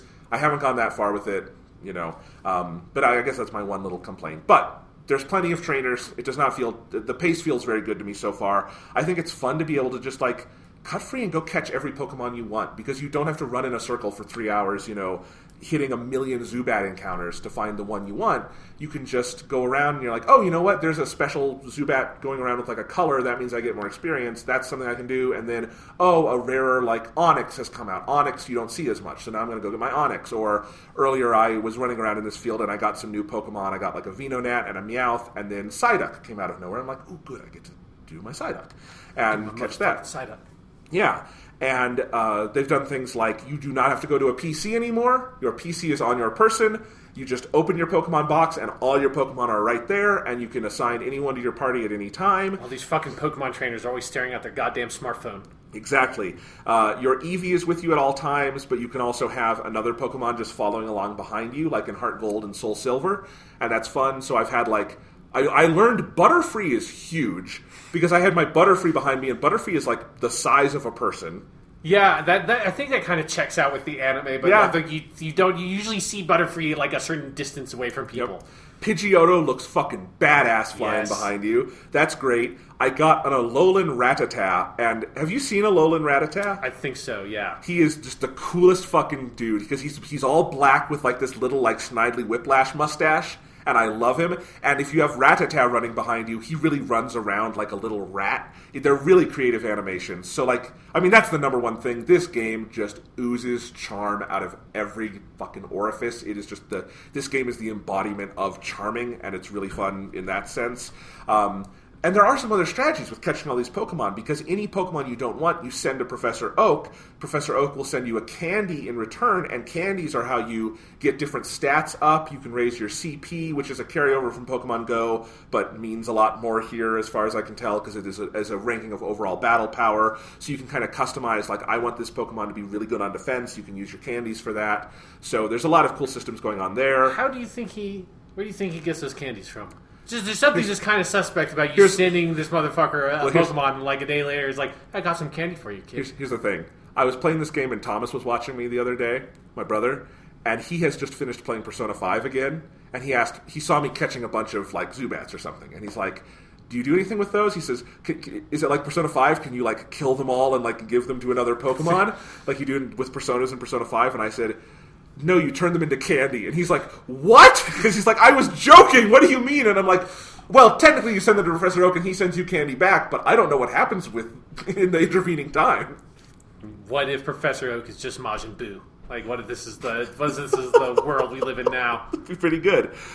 Professor Oak, was it Professor Oak or the narrator? One of them was the voice of Mr. Satan on Dragon Ball Super. Sadly, he died a few months ago, which bums me out. We've gone through 2 Mr. Satans, which sucks. Anyway, but yes, so those are all the different mechanics. The game is so charming. It's added in because now it can fully represent all the anime stuff. So Brock is just Brock from the anime. Misty is just Misty. Jesse and James from Team Rocket are Jesse and James, and they say we're blasting off again. Those are fun nostalgia hits. I do kind of wish they had gotten like the actors from the original dub to do some lines for that, because I just heard Eric Vale as Brock in my head saying the lines, and I wanted to. I mean, they don't do the voices anymore, so I don't think that would be possible, but it would be fun. Is Gary in the game? Yes. Does he say smell you later? He's called Blue. Okay, so they're doing that version, okay. But he does, yes. He's not your rival, but he comes up to you, this is kind of a spoiler, I guess, but in Pewter City, after you get the first badge, he comes up and it plays the music, and he's walking along, and he's got the hair, and he says, hey, I'm Blue, I'm Professor Oak's grandson. He gave me my first Pokemon a few years ago. So it's like this is a few years after Red and Blue. He doesn't, that's just one scene. I assume he comes back later. I've only played 2 gyms. But is he like, hey, I have the fucking Eevee, buddy? Like, that's my thing from the anime. I have the fucking Eevee. Yeah. Fuck off. He does not. But, your main rival in this game is a nice rival, which, I'm a little bored of that. But ever since fucking Blue/Gary in Pokemon Red said smell you later, I need that. I need just this aggressive motherfucker to just randomly show up with a Pokemon that I want to beat the shit out of. But I'm very excited to see all the scenes I remember from Red and Blue done in this game, because they have a lot of flair to them. They incorporate these things from the anime. It's a lot of fun. I think I'll leave it there because we're running long, but Pokemon Let's Go, I definitely approve of it so far. I've been having a blast. I've probably put 4 hours into it. Again, two gyms. It's a lot of fun. I'm excited. I'm about to go meet Bill in the scene where Bill has turned himself into a Pokemon, and they have, I will not spoil it, they've added on to the lead up to that a very funny scene hinting at where that's going that made me laugh out loud. So I wonder what they do if everyone just has their fucking smartphone now. What is Bill's PC? I have no idea, because there's no PC to go open either. It's not like what's the point of Bill if I'm not fucking hacking into his PC server? Maybe he is the Steve Jobs of this universe, and we're all using the Bill phone. It's a much nicer universe. Yeah. All right. OS. Okay, so that's Pokemon Let's Go. You want to talk some Hitman 2? So Hitman 2, I don't know what I'm going to do for Game of the Year stuff this year, Jonathan, because Hitman 2 is probably the best game that came out this year, if I'm being totally honest with myself, because it's so fucking good, Jonathan. Holy shit. It's Hitman. It's more Hitman. Hitman's back, buddy. Okay. Oh my god! So let's set a ground. Where are we right now? So how much have you played of Hitman 2? I have only played the first level. So I played the intro stuff, obviously. Outside of that, I have only played the first level of Hitman 2, but I've done all the mission stories. I think I did it one more time past doing all the mission stories. So I played the Miami level a lot. Okay. Because I've just been been trying to play it and Red Dead 2 at the same time. So I've kind of like done 1 or 2 plays of Hitman 2 since I got it a day. I think I skipped 1 day, but that's been my general rule. I play a little bit of Hitman 2 and then I play Red Dead. Awesome. So I do not own Hitman 2 yet because it came out on Tuesday and then I was flying out on Friday away from my PS4. So I said, it's probably a bad idea. There might be a Black Friday sale, if not on it, then on a gift card or something. Yeah. So I'm just going to wait to pick it up. But my brother got it on PC, and he has like, you've seen his crazy PC, I think. Yes. And so he's running it at like 4K, 60 FPS, and so I got to play it on his PC, and I played the same stuff you have, not as much. I've done 1 big run through of Miami, although I played it pretty slow and tried a lot of different things and failed a lot, which is what Hitman's good for. Yes. You experiment around.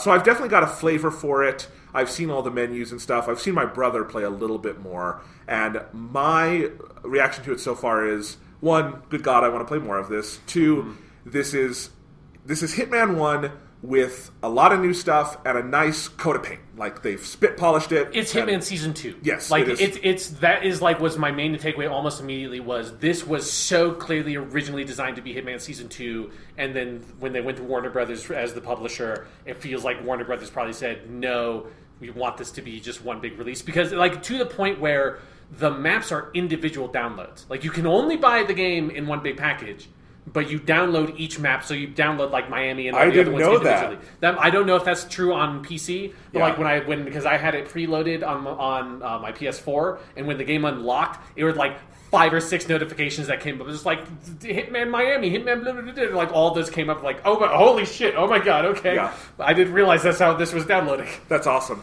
Yeah, and it even does the thing where you can import all your Hitman 1 content into the game and play it that way. So yeah, it's definitely, and I'm not saying any of this is a negative. Like, I wanted Hitman Season 2. It honestly has a few more iterations than I was even expecting in some of the things they've added, like, to quote Pokemon, tall grass, and just some of the little quality of life things. I think all the new UI stuff is really good. Yeah, I'm really glad that they changed up the like weapon or item selection menu so that it's at the bottom of the screen. So while you're changing your item, you can still see what's happening. Whereas before, like, took up the whole screen and you're blinded. Yeah, I like that. I think they've calibrated the difficulty a little better on this one. Yeah, where that's huge. The default difficulty is... Because they made it too easy at the end of Hitman Season 1 with the updates. Yeah. I mean, so what they did with that was there are now 3 difficulties. And Hitman 2016, the original Hitman, for this first season Hitman, whatever you fucking call it, this originally started with 1 difficulty, which was probably calibrated too hard, because that was one of the things that kept you from getting into the game, was that it was too punishing for your play style, because you're a fucking maniac. And so, like, if you didn't want to be more stealthy, it was very punishing. And then later they updated it so that the default difficulty was a lot easier.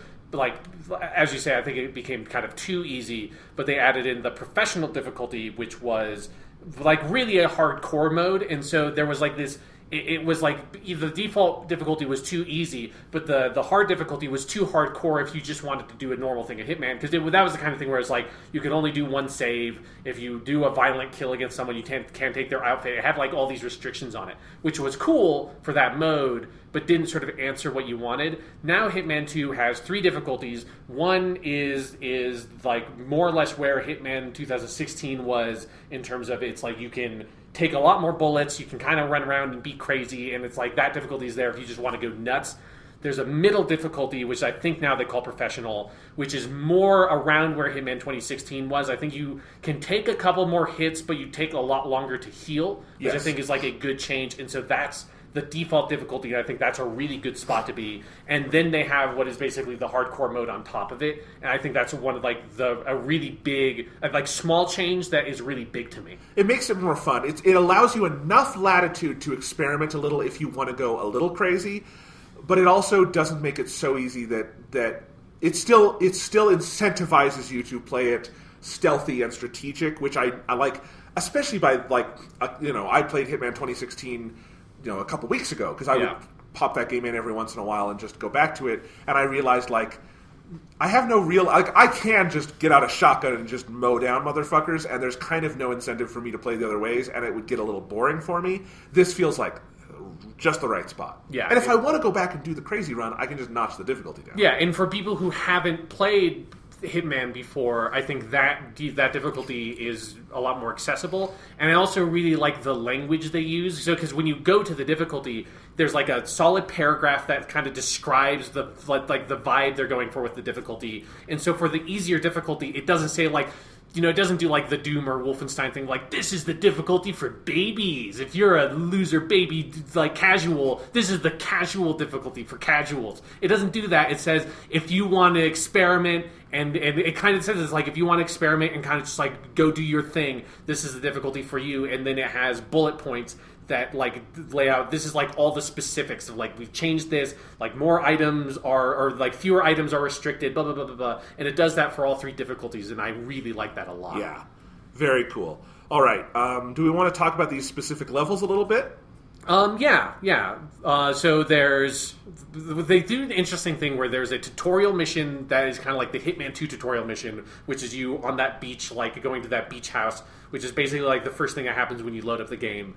And that's a really cool little bottle Hitman mission, especially if you haven't played it in a while. That's like, yeah, I liked it. It is a great John Wick homage because it is totally an homage to the scene in John Wick where he's in his cool glass house and he kills all the people who come to kill him. Yes, yeah, that's great. And I just love the target because it's like the target is this lady who is clearly like in a romantic relationship with her bodyguard, and there's something really fun about they straight up go and there's no nudity, but they take it's like nude for like when you take their outfit that their underwear on and they're like in the shower, and I'm like skulking in this little like box in their fucking bedroom with like a fucking battle axe or whatever the fuck I had. I think it was like an oar. They have like these like big like ceremonial like maybe Hawaiian oars or something on the wall that like took one and it's like hiding. There's like waiting for them to turn their back so I could pop out and knock them out.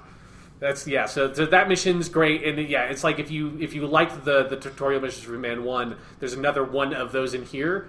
But one thing I wasn't expecting is there are the tutorial missions from Hitman 1. So if you do that fresh save and you like load up the game, after you beat that beach house mission, it then says, oh, do you want to go do the ICA training, and you can either skip it or not. And I was just like, because I kind of knew that it was probably going to be the Hitman 1 stuff. I was framed. I was like, I just want to see what it is. And they straight up will take you through the Hitman 1 tutorial stuff. So if you have not played Hitman 1 at all, and you just buy Hitman 2, like the tutorializing is really strong. And they even change up the tutorial missions, the Hitman 1 tutorial missions a little bit to make them less strict. Because the second tutorial mission in Hitman 1 is honestly one of the hardest things in Hitman 1. Yes. Like, it's particularly at the beginning, because you have no shortcuts you can take. Like, infiltrating that base is really, like, weirdly difficult. And they made that a lot smoother. And so, even if you haven't, you played Hitman 1, but you haven't played it in a while, it might be worthwhile to just go through those tutorial missions again. Because I just blew through those in, like, 10 minutes. I just, like, just fucking murdered people so fast because I knew them so well. But that's like cool and is interesting, and that's one of the things that makes this feel so integrated with Hitman 1 and like a direct continuation. And if you did buy Hitman 1 and you have Hitman 2, the way you unlock the maps, because this took me a little bit to figure out, is you have to go into Hitman 1 and like there's like a download in the Hitman 1 menu that unlocks that for Hitman 2. So you have to do it. You can't do it in the PSN store, which is where I was looking at it for it at first. You have to actually go to Hitman and activate those, and then that just populates in the area of like locations in Hitman 2. So anyways, after all the tutorial stuff is done, that's when you get into the meat of the game, which is the first of the 5 locations, which is Miami, which is the one that they've shown at E3 and a couple of other places. That's kind of like a NASCAR rally. And it's interesting because one half of the map is like this NASCAR rally, and then the other half of the map is this big building with all these scientific facilities. And so you have one of your targets is this lady who's racing, and then the other target is her dad, who's like this business crime lord guy who's like selling militarized androids and all this shit. And so it's a really interesting structure for the map because it kind of feels like you're playing 2 Hitman maps in parallel. And it's fucking awesome. Like, it was very daunting to me at first because it's huge. Like, it's bigger than any of the Hitman maps in Hitman 1. But once you get used to how, like, the schedule that the race is on and, like, the different ways you can move from one side of the map to the other and sometimes kind of affect what's going on between the two, it's really cool. Yeah, because I've only done a full playthrough once, and again, I spent, like, probably 45, 50 minutes on it. I still feel like I barely know that map, more so than probably any map in the game since Sapienza or Mumbai. Like just like this one feels like really big. Like I know there's just a ton I didn't see, and like the specific ways I killed the targets, I know I could do utterly completely different ways. Like not just like slightly different, but like I could see an entirely different side of the map. But the way I did it like was very satisfying. The story opportunity things were just perfect. Like I was doing a chef's kiss there. I'm sorry. It was just there's one with the robot gun, and you pull a picture out of a magazine, and it's just like when I realized what it was doing, I was just like, this is like the beating heart in the. It's Hitman does RoboCop, and it's the best fucking thing. It's so good. It's so good. And the way I killed the woman, I did I'll just say the medic one. Again, just chef's kiss. That was great. That was so great. I think my favorite one on that map is the one you do. No spoilers, but it's the one you have to do while you're in the flamingo costume, and it's the fucking it's so good. It's one of those like I love when the story opportunities or whatever they feel like you're playing a Hitman movie, and that is like the most I've ever felt for one of those. Is like it's just so great.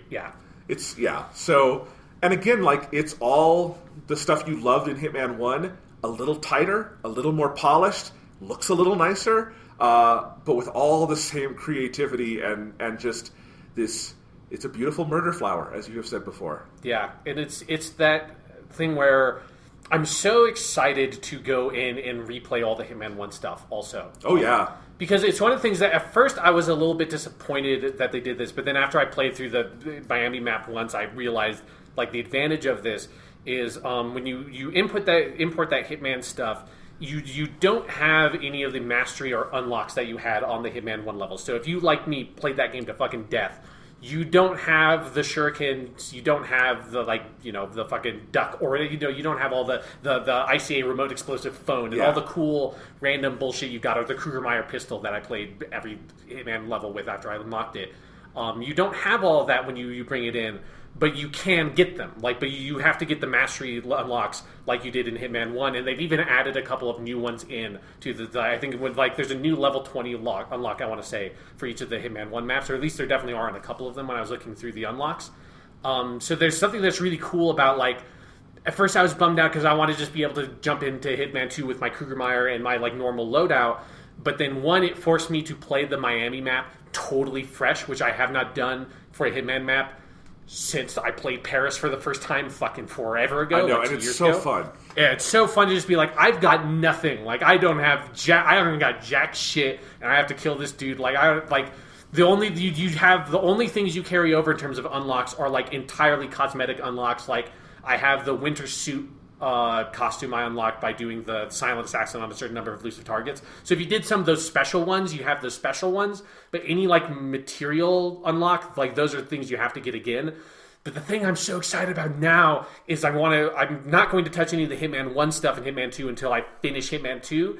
And then I'll have all the Hitman 2 unlocks. And I'm so excited about going into all the Hitman 1 levels and start fresh with all my Hitman 2 shit. That sounds so crazy and ridiculous. Yeah. Because they double up on some of the... So, you unlock a different version of the lockpick in the Hitman 2 levels. Because I kind of looked at what the unlocks were. It looks like you unlock, a different version of, poison pills or something. So there's some of those that are the same that you want to get that are, cosmetically different that serve the same functions. But then there are some that are, there's one that I really want to get that looks like you know how there are some of those assassinations you can do where there's a puddle of water and you can get exposed wires in there. They basically have an unlock where you can do that and create an electric shock without having to expose any wires, and you just put a thing there and remote activate it. Yeah. That sounds like a fucking game changer for some shit you could do in Hitman 1, and it's so exciting to me. And it's just it's having this whole pile of new Hitman to have, and then realizing that it changed the context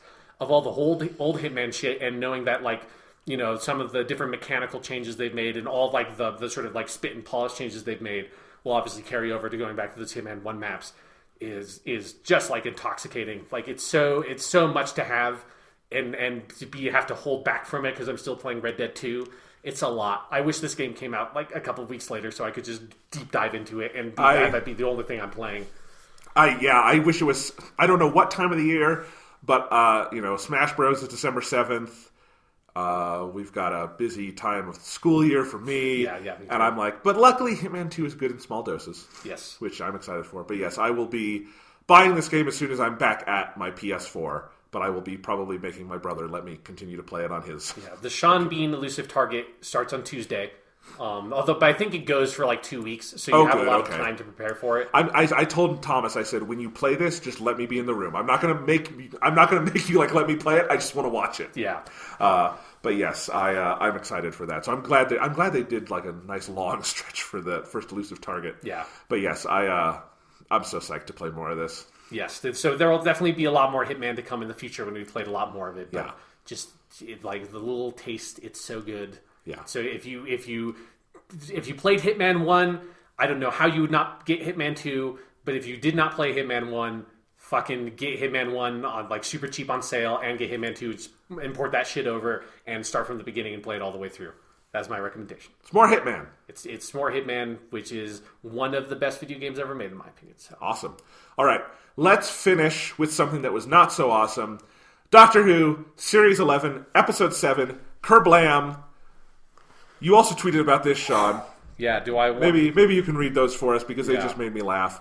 And I will say, this podcast, as you can tell, is running longer than we've gone in a while. I think that's fine. It's fun, you know. There's a lot of stuff to talk about. We were back together in the same room for the first time in a while. But I think we should just probably cut to the chase on this episode because here's the way Kerblam went for me, Sean, was for most of the episode I said, this is okay.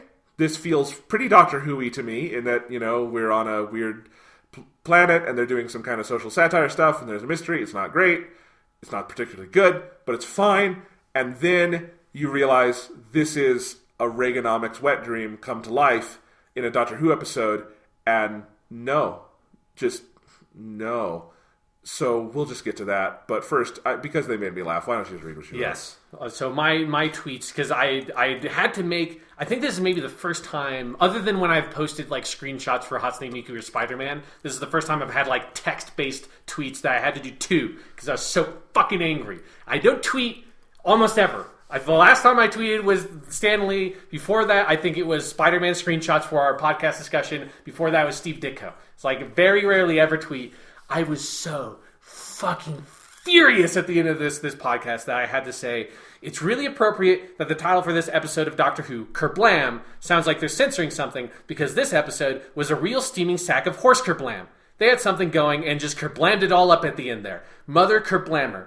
In a season full of odd, contradictory moral positions taken by the Doctor, this one is right at the kerblamming top. I never, in my kerblamming life, thought I would see the Doctor actively defend capitalist labor exploitation. Jesus, kerblamming Christ, what were they thinking?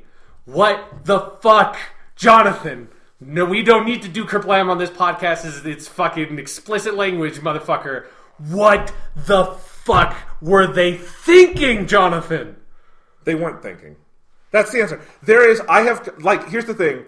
I didn't like this episode. I have no passion about it, and I'm mostly going to just defer to you because I am dead inside. I am dead inside from this season of Doctor Who because it is abundantly clear to me that for all the effort Jodie Whittaker is going into, and Bradley Walsh is going into, and the other actors, and I think like the production designer and the directors and some are going into, in the writer's room, Chris Chibnall is going into the exact polar opposite amount of effort, which is to say no effort, on coming up with anything resembling a coherent, interesting, or deep characterization of the Doctor or anybody else on screen. If you need any more evidence that the writing on this season of Doctor Who is abhorrently terrible, look at the fact that Ryan Sinclair has had exactly one character trait, that he has this dysphagia thing. Yeah, dyspraxia. Dyspraxia. That exactly one character trait has only been shown to us once with the bike thing. That exactly one character trait is brought up when they want us to want to remind us that he has exactly one character trait, and that it has never impacted his characterization or role in the plot ever once at all. And that is what they do. And with the Doctor, they have no idea. All the Doctor is to them is a person who goes around, is friendly, makes speeches sometimes, and name drops like a motherfucker. That's all the Doctor does, and I am just at this point actively sad that there are people writing Doctor Who do not give a shit about writing anything resembling interesting Doctor Who. It sucks. I'm dead inside. Sean, your turn. Yeah, the thing that is the most infuriating about this episode to me is that I think for the first half or so, it is one of the best episodes of Doctor Who from this season. And it's the most Doctor Who episode from this season. It was the most that it felt like this could be a fourth Doctor story or a seventh Doctor story in a way I have not gotten a sense from anything else in this season. A little bit of like the historicals felt like kind of evoking a little bit of first Doctor, second Doctor vibe, but still not quite because those eras are so different. But there are like moments in here, like the beginning, which was like I thought was a lovely opening to the episode with the package arriving in the TARDIS. It was like, I mean, it's fucking amazing to me that this is the seventh episode of the season. This is the first episode that like properly started in the TARDIS. It was like, hey, we like have a little TARDIS moment at the beginning and the Doctor has the Fez. I'm like, this is a good solid opening. Also the first time they've done anything to directly reference anything from the Doctor's past. Yeah. And make it feel like this character is connected to the 12 that came before. Yeah. So yes. It's just like a really solid opening that felt like, oh, this is how you open an episode of Doctor Who. This is how we've opened episodes of Doctor Who for the past like 13 years or whatever in modern Doctor Who. I will come out of my death state to say Jodie Whittaker in a Fez was absolutely delightful. Yeah, that part was great. And then they like arrive at the planet and it's just like, oh my god, like there's just a feeling that like it's like, oh my god, they're like doing Doctor Who. Because the only good episodes for the season are like the historicals. And like Rosa has its own problems, but at least that episode has like some life to it. Everything else is like just so dead and mediocre. And like obviously Demons of the Punjab is totally different.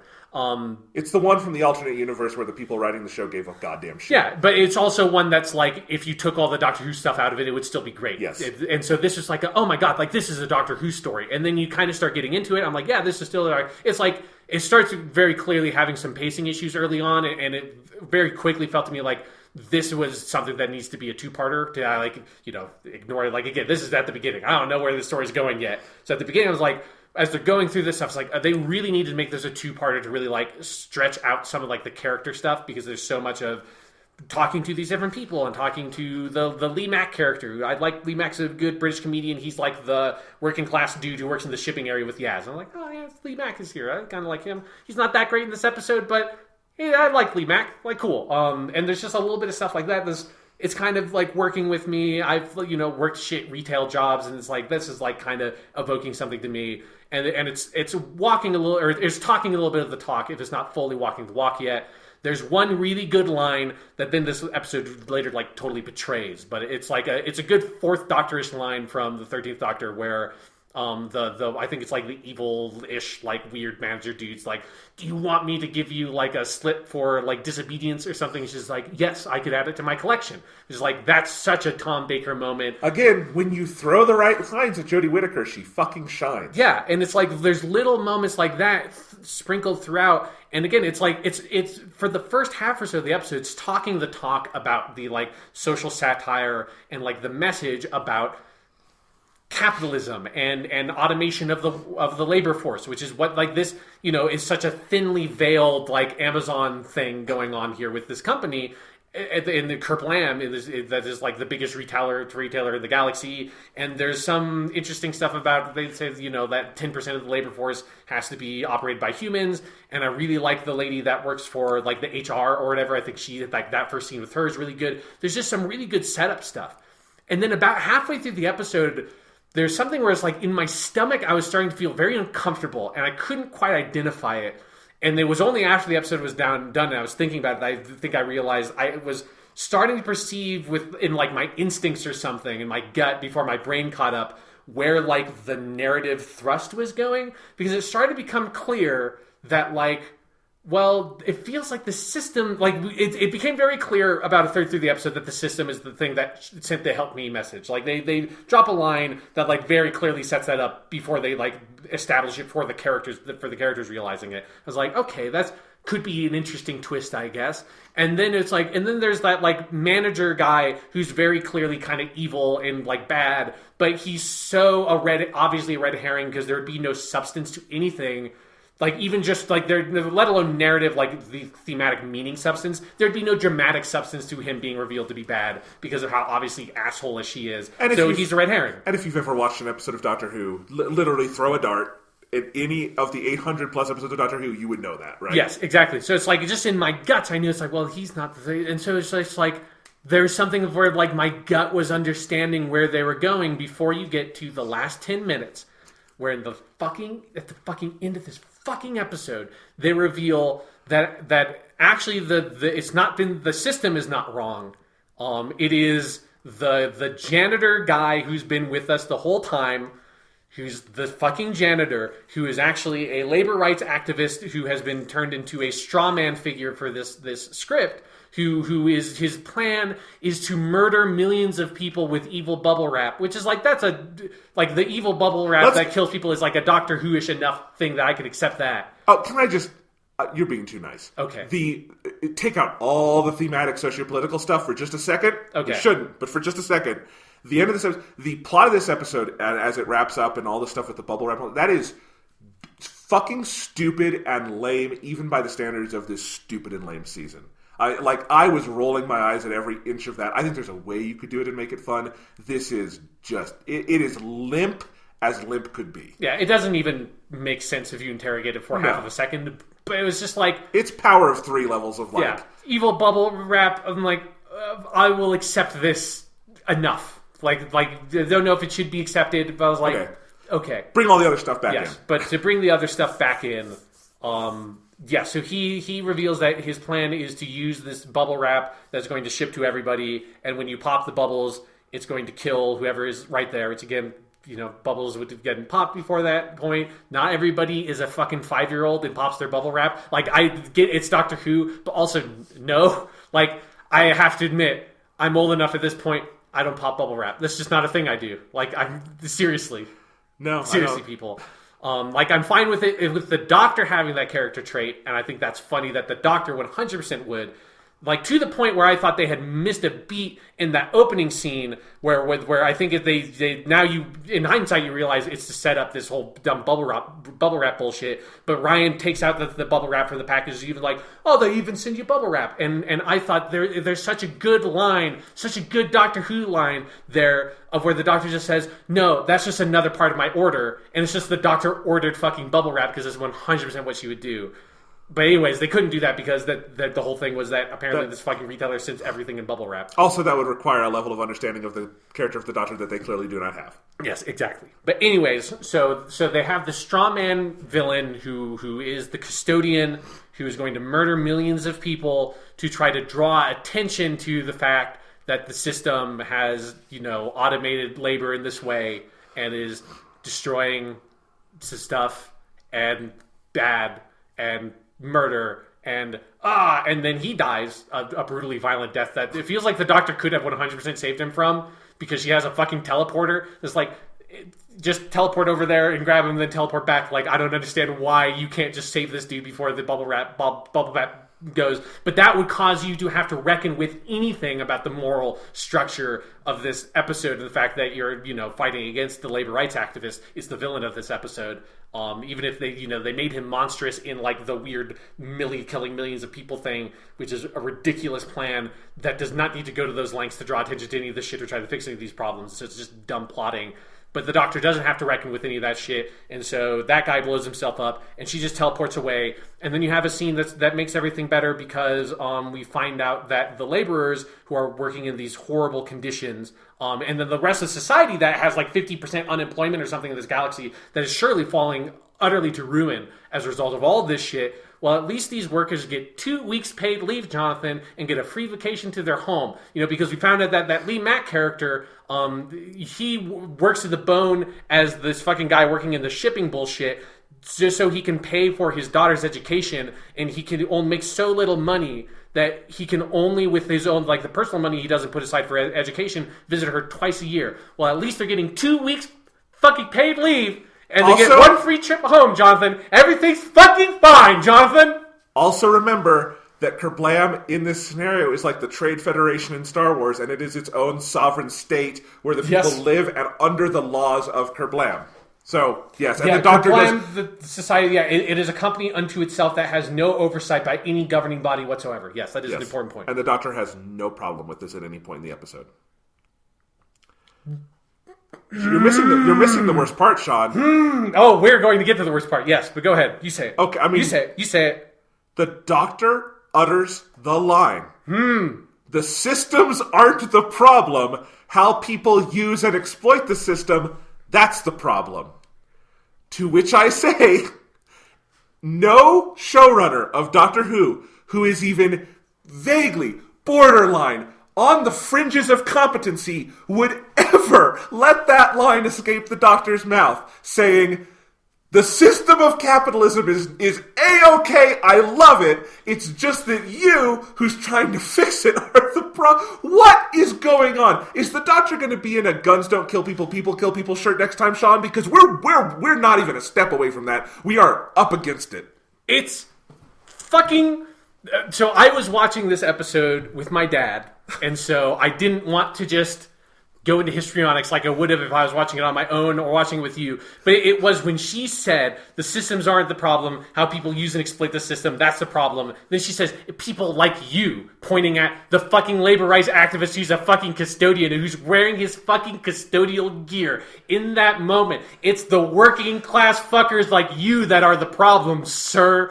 When the Doctor said that, I just wanted to stand the fuck up and scream, what the fuck are you saying?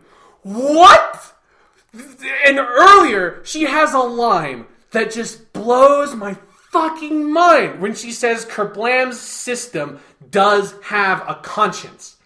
And that in the moment, that line is supposed to more mean it has sapience and it's fighting against the labor rights activist. But the word conscience doesn't just mean sapience.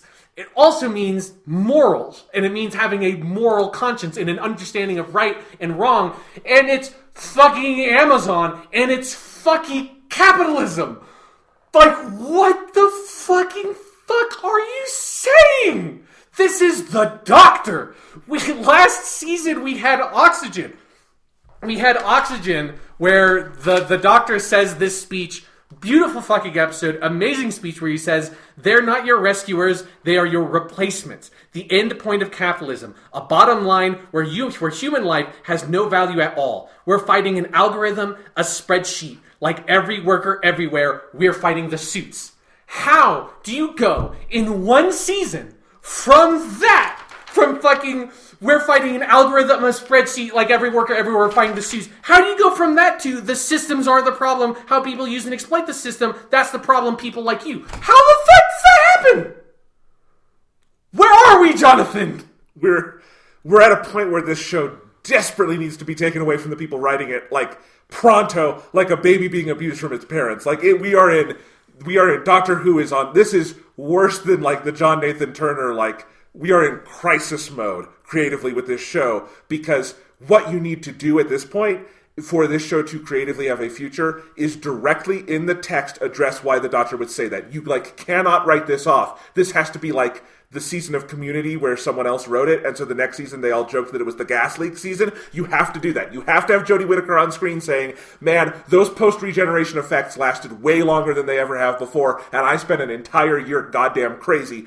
That is the zone you have to be in, because, again, and it's not just to last season. This is like a core principle of the Doctor. Not necessarily anti-capitalism, but maybe not standing up for the big business. Yes, Can we say that? It's because the Doctor is a rebel. Like, yes. that's her character. She's supposed to be a rebel who flew away from Gallifrey because the Gallifreyan society and the Time Lords were so stayed and stuck in this like moral quagmire of they have all this power but they don't use it to do any good, and she felt like that can't be my life. I have to go out there and have adventures and do the right thing and be active and present in the universe. And when, you know, she has that whole speech, or like this version of the Doctor has this speech in the first episode of this season where she talks about, you know, whenever there's help, like I always answer. It's like, well, the fucking people of this society need you to do something about this Kerblam situation, because the full first half of this fucking episode is laying out step by step how horrible this society is, and how, you know, they have found this strange way of where they have managed to get technologically to the point where they no longer need people to do menial labor to produce value in society, but they are so stuck by the old structures of capitalism that they cannot find a way to see people as being valuable unless they produce labor, even though we don't need them to anymore. It is this frightening, like, endpoint vision of capitalism, which is a very real possibility. And that's the world they live in. The Doctor should not, encountering the society that is forcing people into menial labor for, like, wages that are not obviously livable. If fucking the Lee Mack character can only see his daughter twice a fucking year, that's not appropriate. That's not a decent way to live society. Like to structure any sort of society. The Doctor does not encounter that society and see this massive, like, retail chain that is a government unto itself that has no oversight whatsoever and is that abusing these people. And the only reason that, you know, any people seem to have any jobs at all is that there has been some legislation by something that has mandated some amount of human labor force, which isn't even fixing any of the real problems. Because if that wasn't the case, it seems like the entire society would completely fall apart because nobody would have access to money, which is the only means in this capitalist system that they would be able to have the means to live in the first place. So this society is completely fucking falling apart and oppressing all the human characters we encounter. And the Doctor encounters this society and ultimately decides, well, this one guy has this weird evil plan that is fucking ridiculous, and I'm going to stop him. And also, by the way, the system has murdered multiple characters because the system is the one that murders the Lee Mack character, and the system's the one that murders that lady that the guy likes. And so it's like the fucking robots are murdering people. The robots are murdering people. The system is literally killing people in this episode, and the Doctor does nothing to address that at all. Not even like wag the finger, like, bad robots. You really shouldn't, even if this guy's doing something bad and you did against you. You shouldn't murder other people. Also, I don't know why the system didn't just murder this guy, which it clearly was very easily capable of doing, but you wouldn't have a plot because you would have to think of something to fucking do this. And so, but the Doctor encounters this society, all those issues, all these problems, and then she just fucking leaves. It's like, oh, this is fine. Yeah, okay. Oh, you're giving them 2 weeks paid leave. That's great. That's all they need. That fixes all this. I guess I'm out. Bye. It's even worse. Because what this episode says from beginning to end is that Kerblam is good. The chink in the system was one of the oppressed workers, and by making minor, non-structural, but minor cosmetic improvements, which actually makes sense with Chris Chibnall's whole view of this show right now, but by making minor cosmetic improvements, Kerblam is good, and it is better than it was before. My tweet in response to this episode was, well, if you ever wondered what it would look like if a Reaganomics wet dream attained sentience and became an episode of Doctor Who, Kerblam is the episode for you, I guess.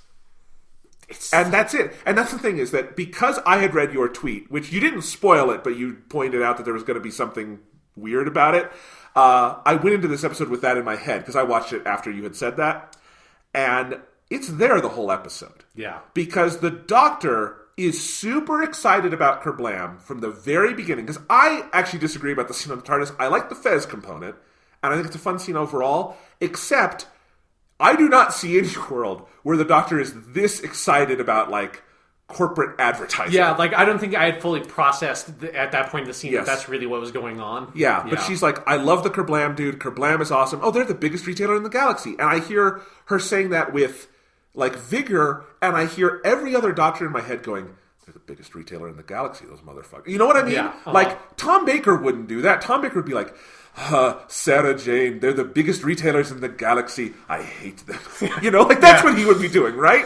A bad impression aside, sorry, Mr. Baker, but, like, it's so out of character. When she gets there, like, she just loves everything. She's excited to get a job. When Kira, the woman on the line, is, like, talking about the Human Rights Act, she's like, oh, why do you need people at all? Why don't you use robots for everything? And the Doctor's like, surprised by this, and it's like, one, Oxygen was just last year and did the same thing better. But two, Doctor, like, why do you not intuitively get this? Like, this would be 100% in your wheelhouse to understand this struggle. She never understands the struggle. She never attempts to understand the struggle. She only wants to stop this isolated incident. In the end, she stops the isolated incident, does literally nothing, does fuck all to address the systemic problems here.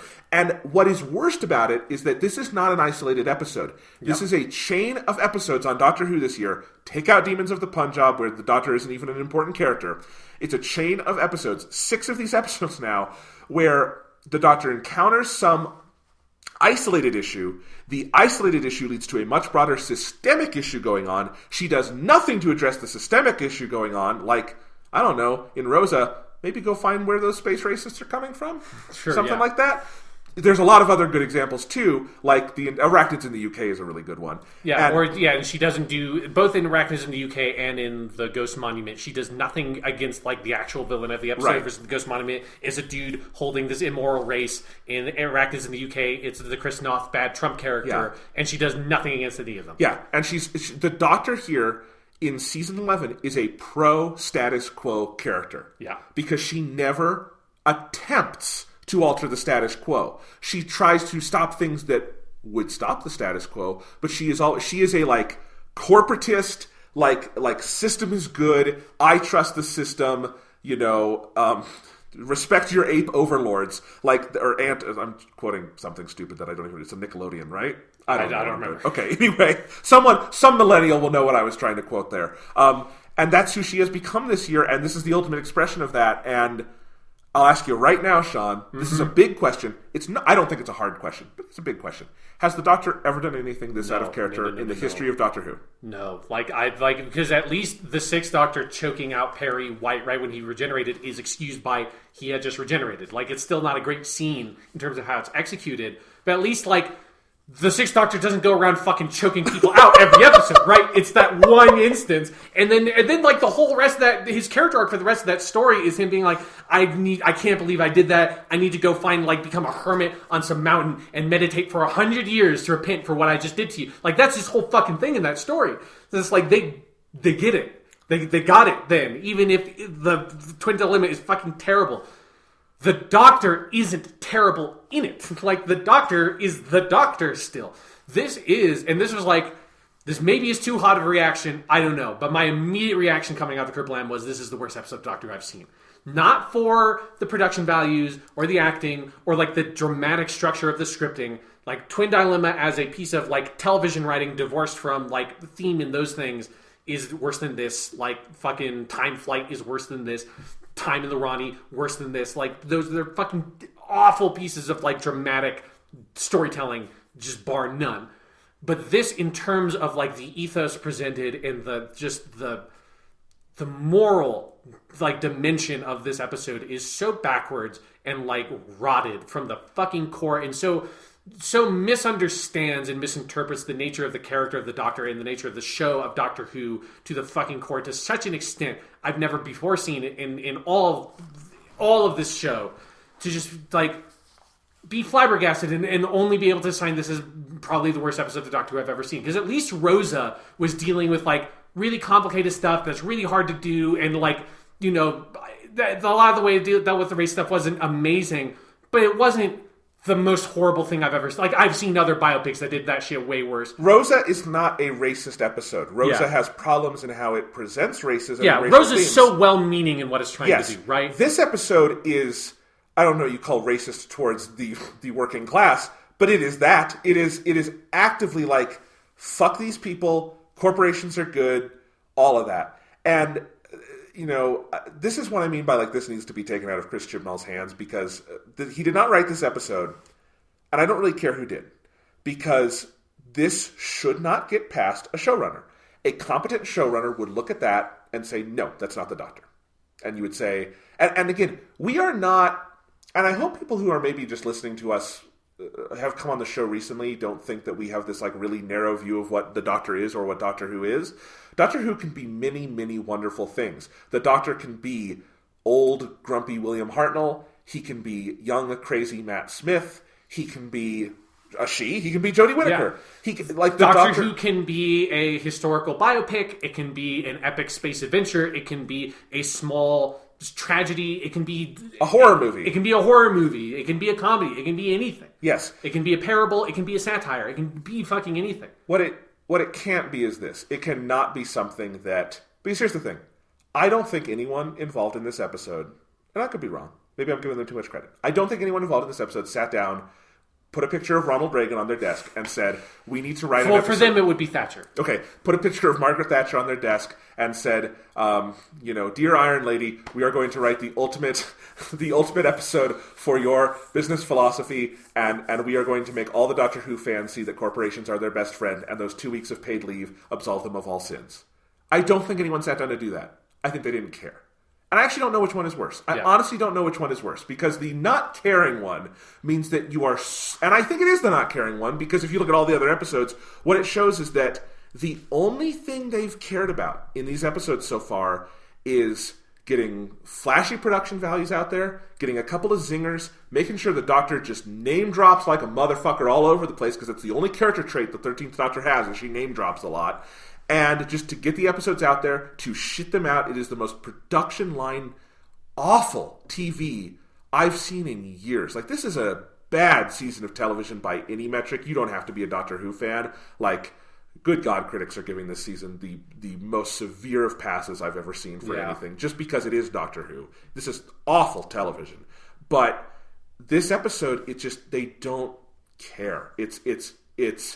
It doesn't matter what the Doctor stands for. It doesn't matter what the Doctor is. It doesn't matter what we want this show to communicate to people. We just have to get through 45 minutes of storytelling, and then we're done. Yeah. And it really doesn't matter what we do along the way. And honestly, I could respect it more if it came from the Margaret Thatcher place, because I'm like, all right, at least it's fucking toxic, but at least it's an ideology that you actually believe in and put some work into the effort. I just think they don't care. Yeah, because it definitely has that feeling of like, if you wrote a scene where, like at the end of this episode, there's that little moment where Yaz is like, let's take Lee Mac's necklace to his daughter and tell her how much that he loved her. Is like, if you actually showed that scene and tried to show anything about the society outside of what is happening in Kerblam, I don't think it would be possible for this episode to have gone the way it did if you like thought for 2 seconds. Because it would be like if you rewind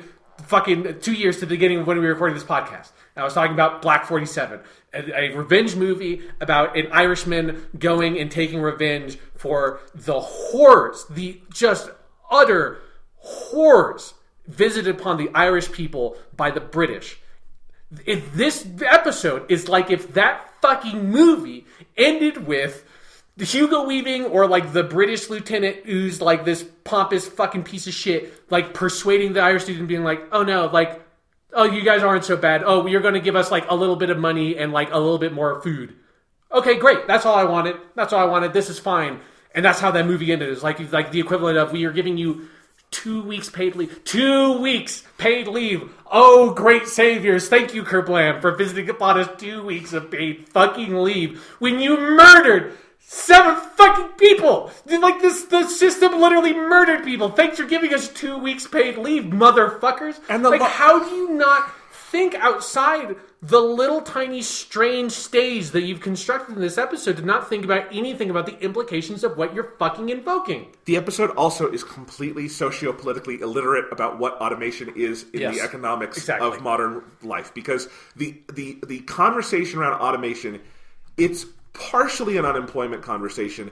It is also a conversation about what the future of employment is, right? Because, like, the United States of America actually has very low unemployment right now, and we have a lot of automation.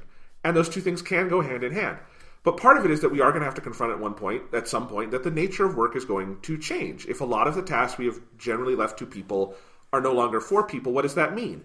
There is a dignity to work. There is a human desire, I think, to go out into the world and do something productive with your time. That does not mean, and this is a significant issue right now, because like this is the promise of like Trumpism, is that, well, we're just going to get you your factory jobs back. Well, maybe people don't want the factory jobs back. Maybe they want something differently fulfilling. And I'm not saying a factory job can't be fulfilling, but an abusive one certainly can't be, and that's what they're presenting here, is a very abusive one. And the conversation is about like, well, what do we do to actually change the nature of work? How do we change our understanding of how we spend our days? All these different things, right? Yeah. And not only does the Doctor not even try to have that conversation, but at the end, by giving Kerblam the thumbs up and being like, you guys are great now, 2 weeks of paid leave, because the other part of that scene is they're going to be employing more people, she is directly okaying and giving the thumbs up to a society putting more people to work in the salt mines. Yeah. And going back to that and being regressive. Like, automation is an opportunity for humanity in a lot of ways. It's going to be a tough one. It has been a tough one. People have suffered. And there are a lot of ideas on both sides of the aisle to figure out what the hell we do about this, because it's a significant challenge. But if it's a challenge that, if met, could make life better for people, not worse, the answer, I think, every economist on Earth and most people with a soul would say, is not put everyone back in the factory. Yeah. It's not, put everyone back in the salt mines. It's not do all that and give them slightly better working conditions. It's, well, let's do retraining, and let's find new jobs, and let's, maybe people are thought about universal basic income and all these other, that's how you address it. Not, no, more factories, less robots. It's so sociopolitically illiterate, I don't even know where to start. It is as illiterate about sociopolitics as Rosa was about American history, and it's actually worse than that. Oh, it's definitely worse than that. It's, because they got some basic facts about Rosa Parks. Rosa did sit on the bus. That is yes, true. Exactly. Yeah, it's like she was a civil rights activist. Yes, good. Yeah. You got that right. This one it's so fucking just feels like it's chained to some sort of intensive capitalist ideology in a way that's like not only do you not encounter on Doctor Who, especially because Doctor Who is so leftist and is so the character of the Doctor again is a radical. He's a revolutionary. That's that's the fucking character. It's been like that for a long time. Not necessarily an unearthly child, but once the Doctor started being solidified, certainly in Patrick Troughton, no doubt by the time you get to Tom Baker, dude's a fucking punk going around inciting armed revolutions across the universe. It's maybe not as overt an unearthly child, but the inciting incident of Doctor Who is him kidnapping two That's teachers. True. He's got a fucking edge to him. That's fairly radical. Yeah, but anyways, the Doctor is the least capitalist fucking dude in the universe, or lady in the universe, hopefully. So far, the lady part has not proved true, unfortunately. But not only do you not ever see this on Doctor Who, you just don't see this. It's so mind-boggling to see a piece of fiction that's yay the system. There's definitely stuff that is pro status quo, but in this, in the way that superhero fiction is usually pro status quo because it's very difficult for it to exist in a serialized fashion without it kind of supporting the status quo on some level. But it's never Spider-Man's not swinging around being boy, I sure do love the nature of our capitalist system and the way, and privatized prisons or something. He doesn't visit some sort of privatized prison facility and see how horrible it is and is oh, well, you guys are being a little bit harsh here. They're we'll dial this back 5%. Great, guys. That's awesome. Time to go fight a real villain. I am at my lowest point on Doctor Who right now because there is no Doctor on Doctor Who. There's Jodie Whittaker, and she is, god damn, she's trying so hard. And she makes a meal out of everything they throw at her. And that is an accomplishment given how little they've thrown at her so far. Yeah. But there is no character I can recognizably look at on this show right now and say that's the Doctor. I think there are sparks where she brings it out through sheer force of performance. But in the writing and understanding, and this is, I think, the doomsday scenario that we never even thought about. Yeah. Because there are periods where Doctor Who has bad stories, where it has bad production values, where it goes a little off the rails. There are not periods of Doctor Who where they just didn't have the character. Where they had a main character who had no interiority, no consistency, no clear moral philosophy, no clear goal out there. Every Doctor has had those things. Yeah. Every time. There's none of that. And I honestly, take this away from just the Doctor. Protagonists have those things. Yeah. Characters who carry fiction have those things. This character of the 13th Doctor has none of those things. It is an abject failure of writing. It is a desertion of duty of the writer to just not even attempt to give her those things. And the person most at blame is Chibnall, because he's the person who should be laying down that vision for these other writers that are writing their own scripts to follow. It's like, I don't necessarily blame the writer of Demons of the Punjab for not having a particularly interesting version of the Doctor in that episode, because it's not that person's fucking job to do that. No, it's yes, that is like maybe the biggest job of the script editor, of the showrunner, whatever era, is that consistency of like, what is the heart of what we're going for? I think Stephen Moffat and Robert Holmes are maybe maybe Terrence Dicks / who was the other third Doctor guy?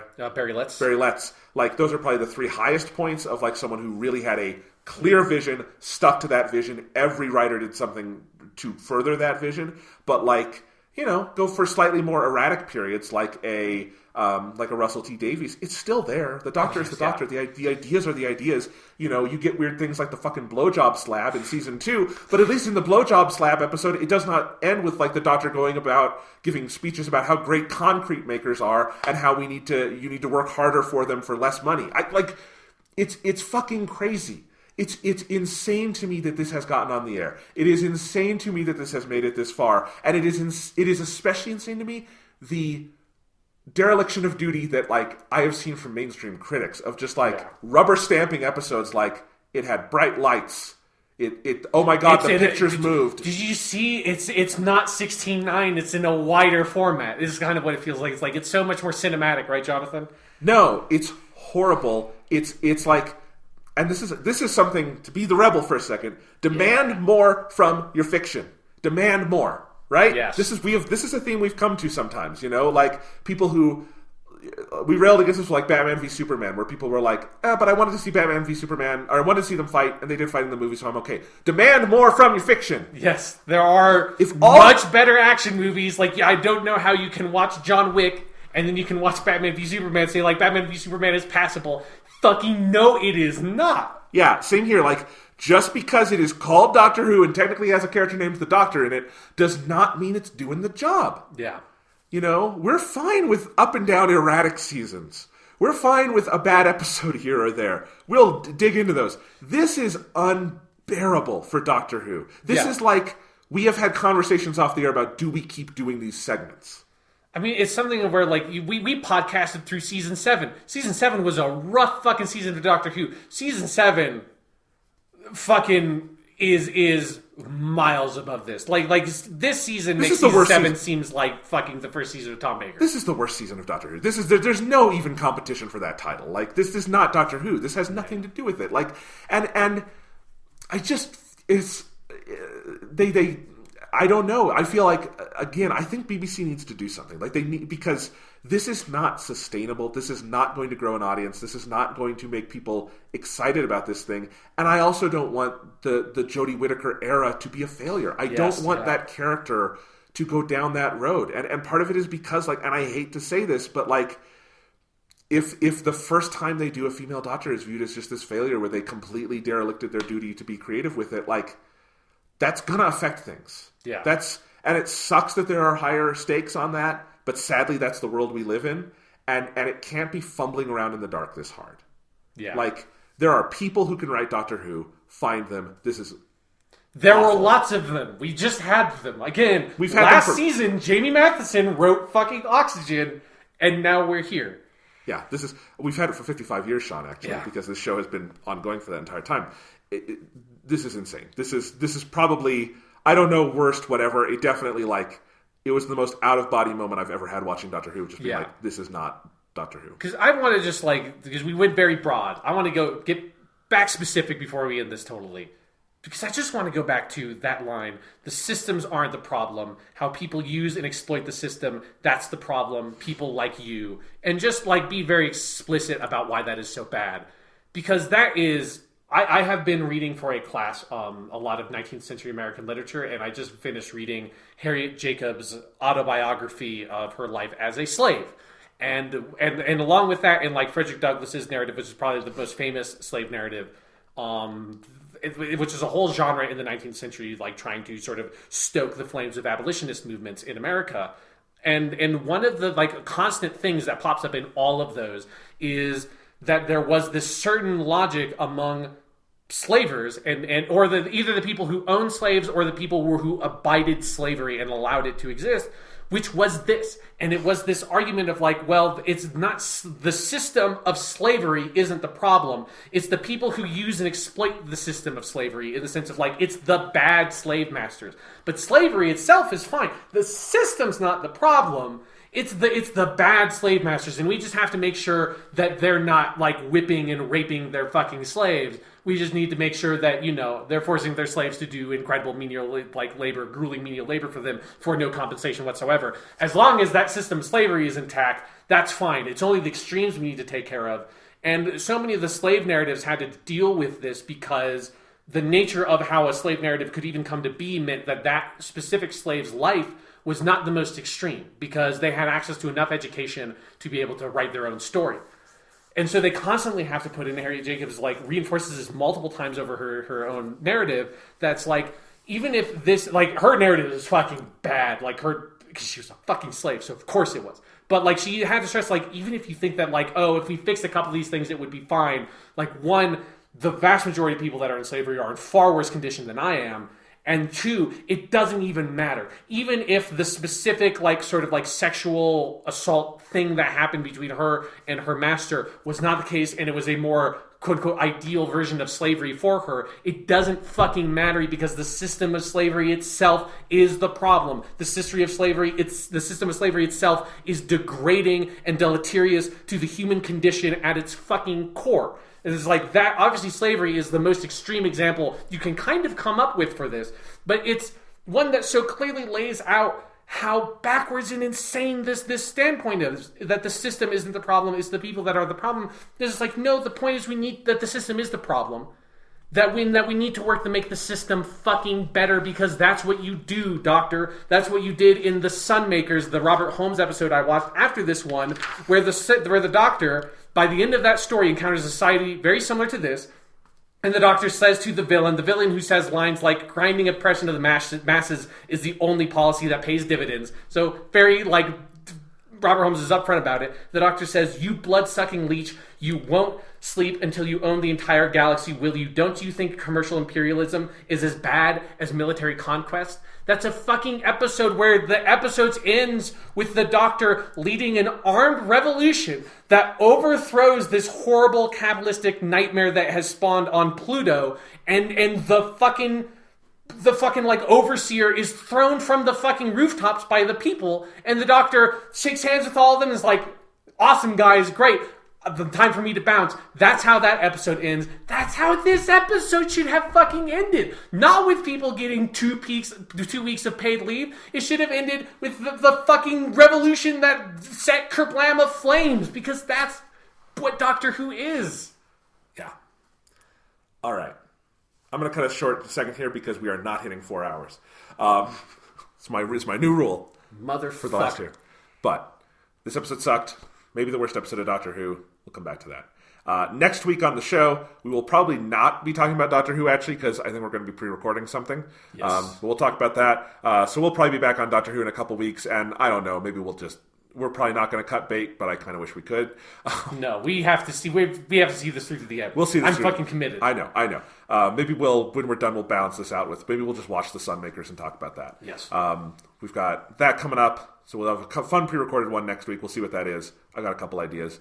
We got Dragon Ball movies coming up. We got Smash Bros coming up. We're going to play some more Hitman. Eventually, I'm going to finish Red Dead Redemption 2. We've got to do an episode on that. We're going to have a very busy sprint to the end of this year, Sean. Oh, definitely, yeah. So we'll see you guys later. Any last words? This isn't fucking Doctor Who, man. It's just not. Come on.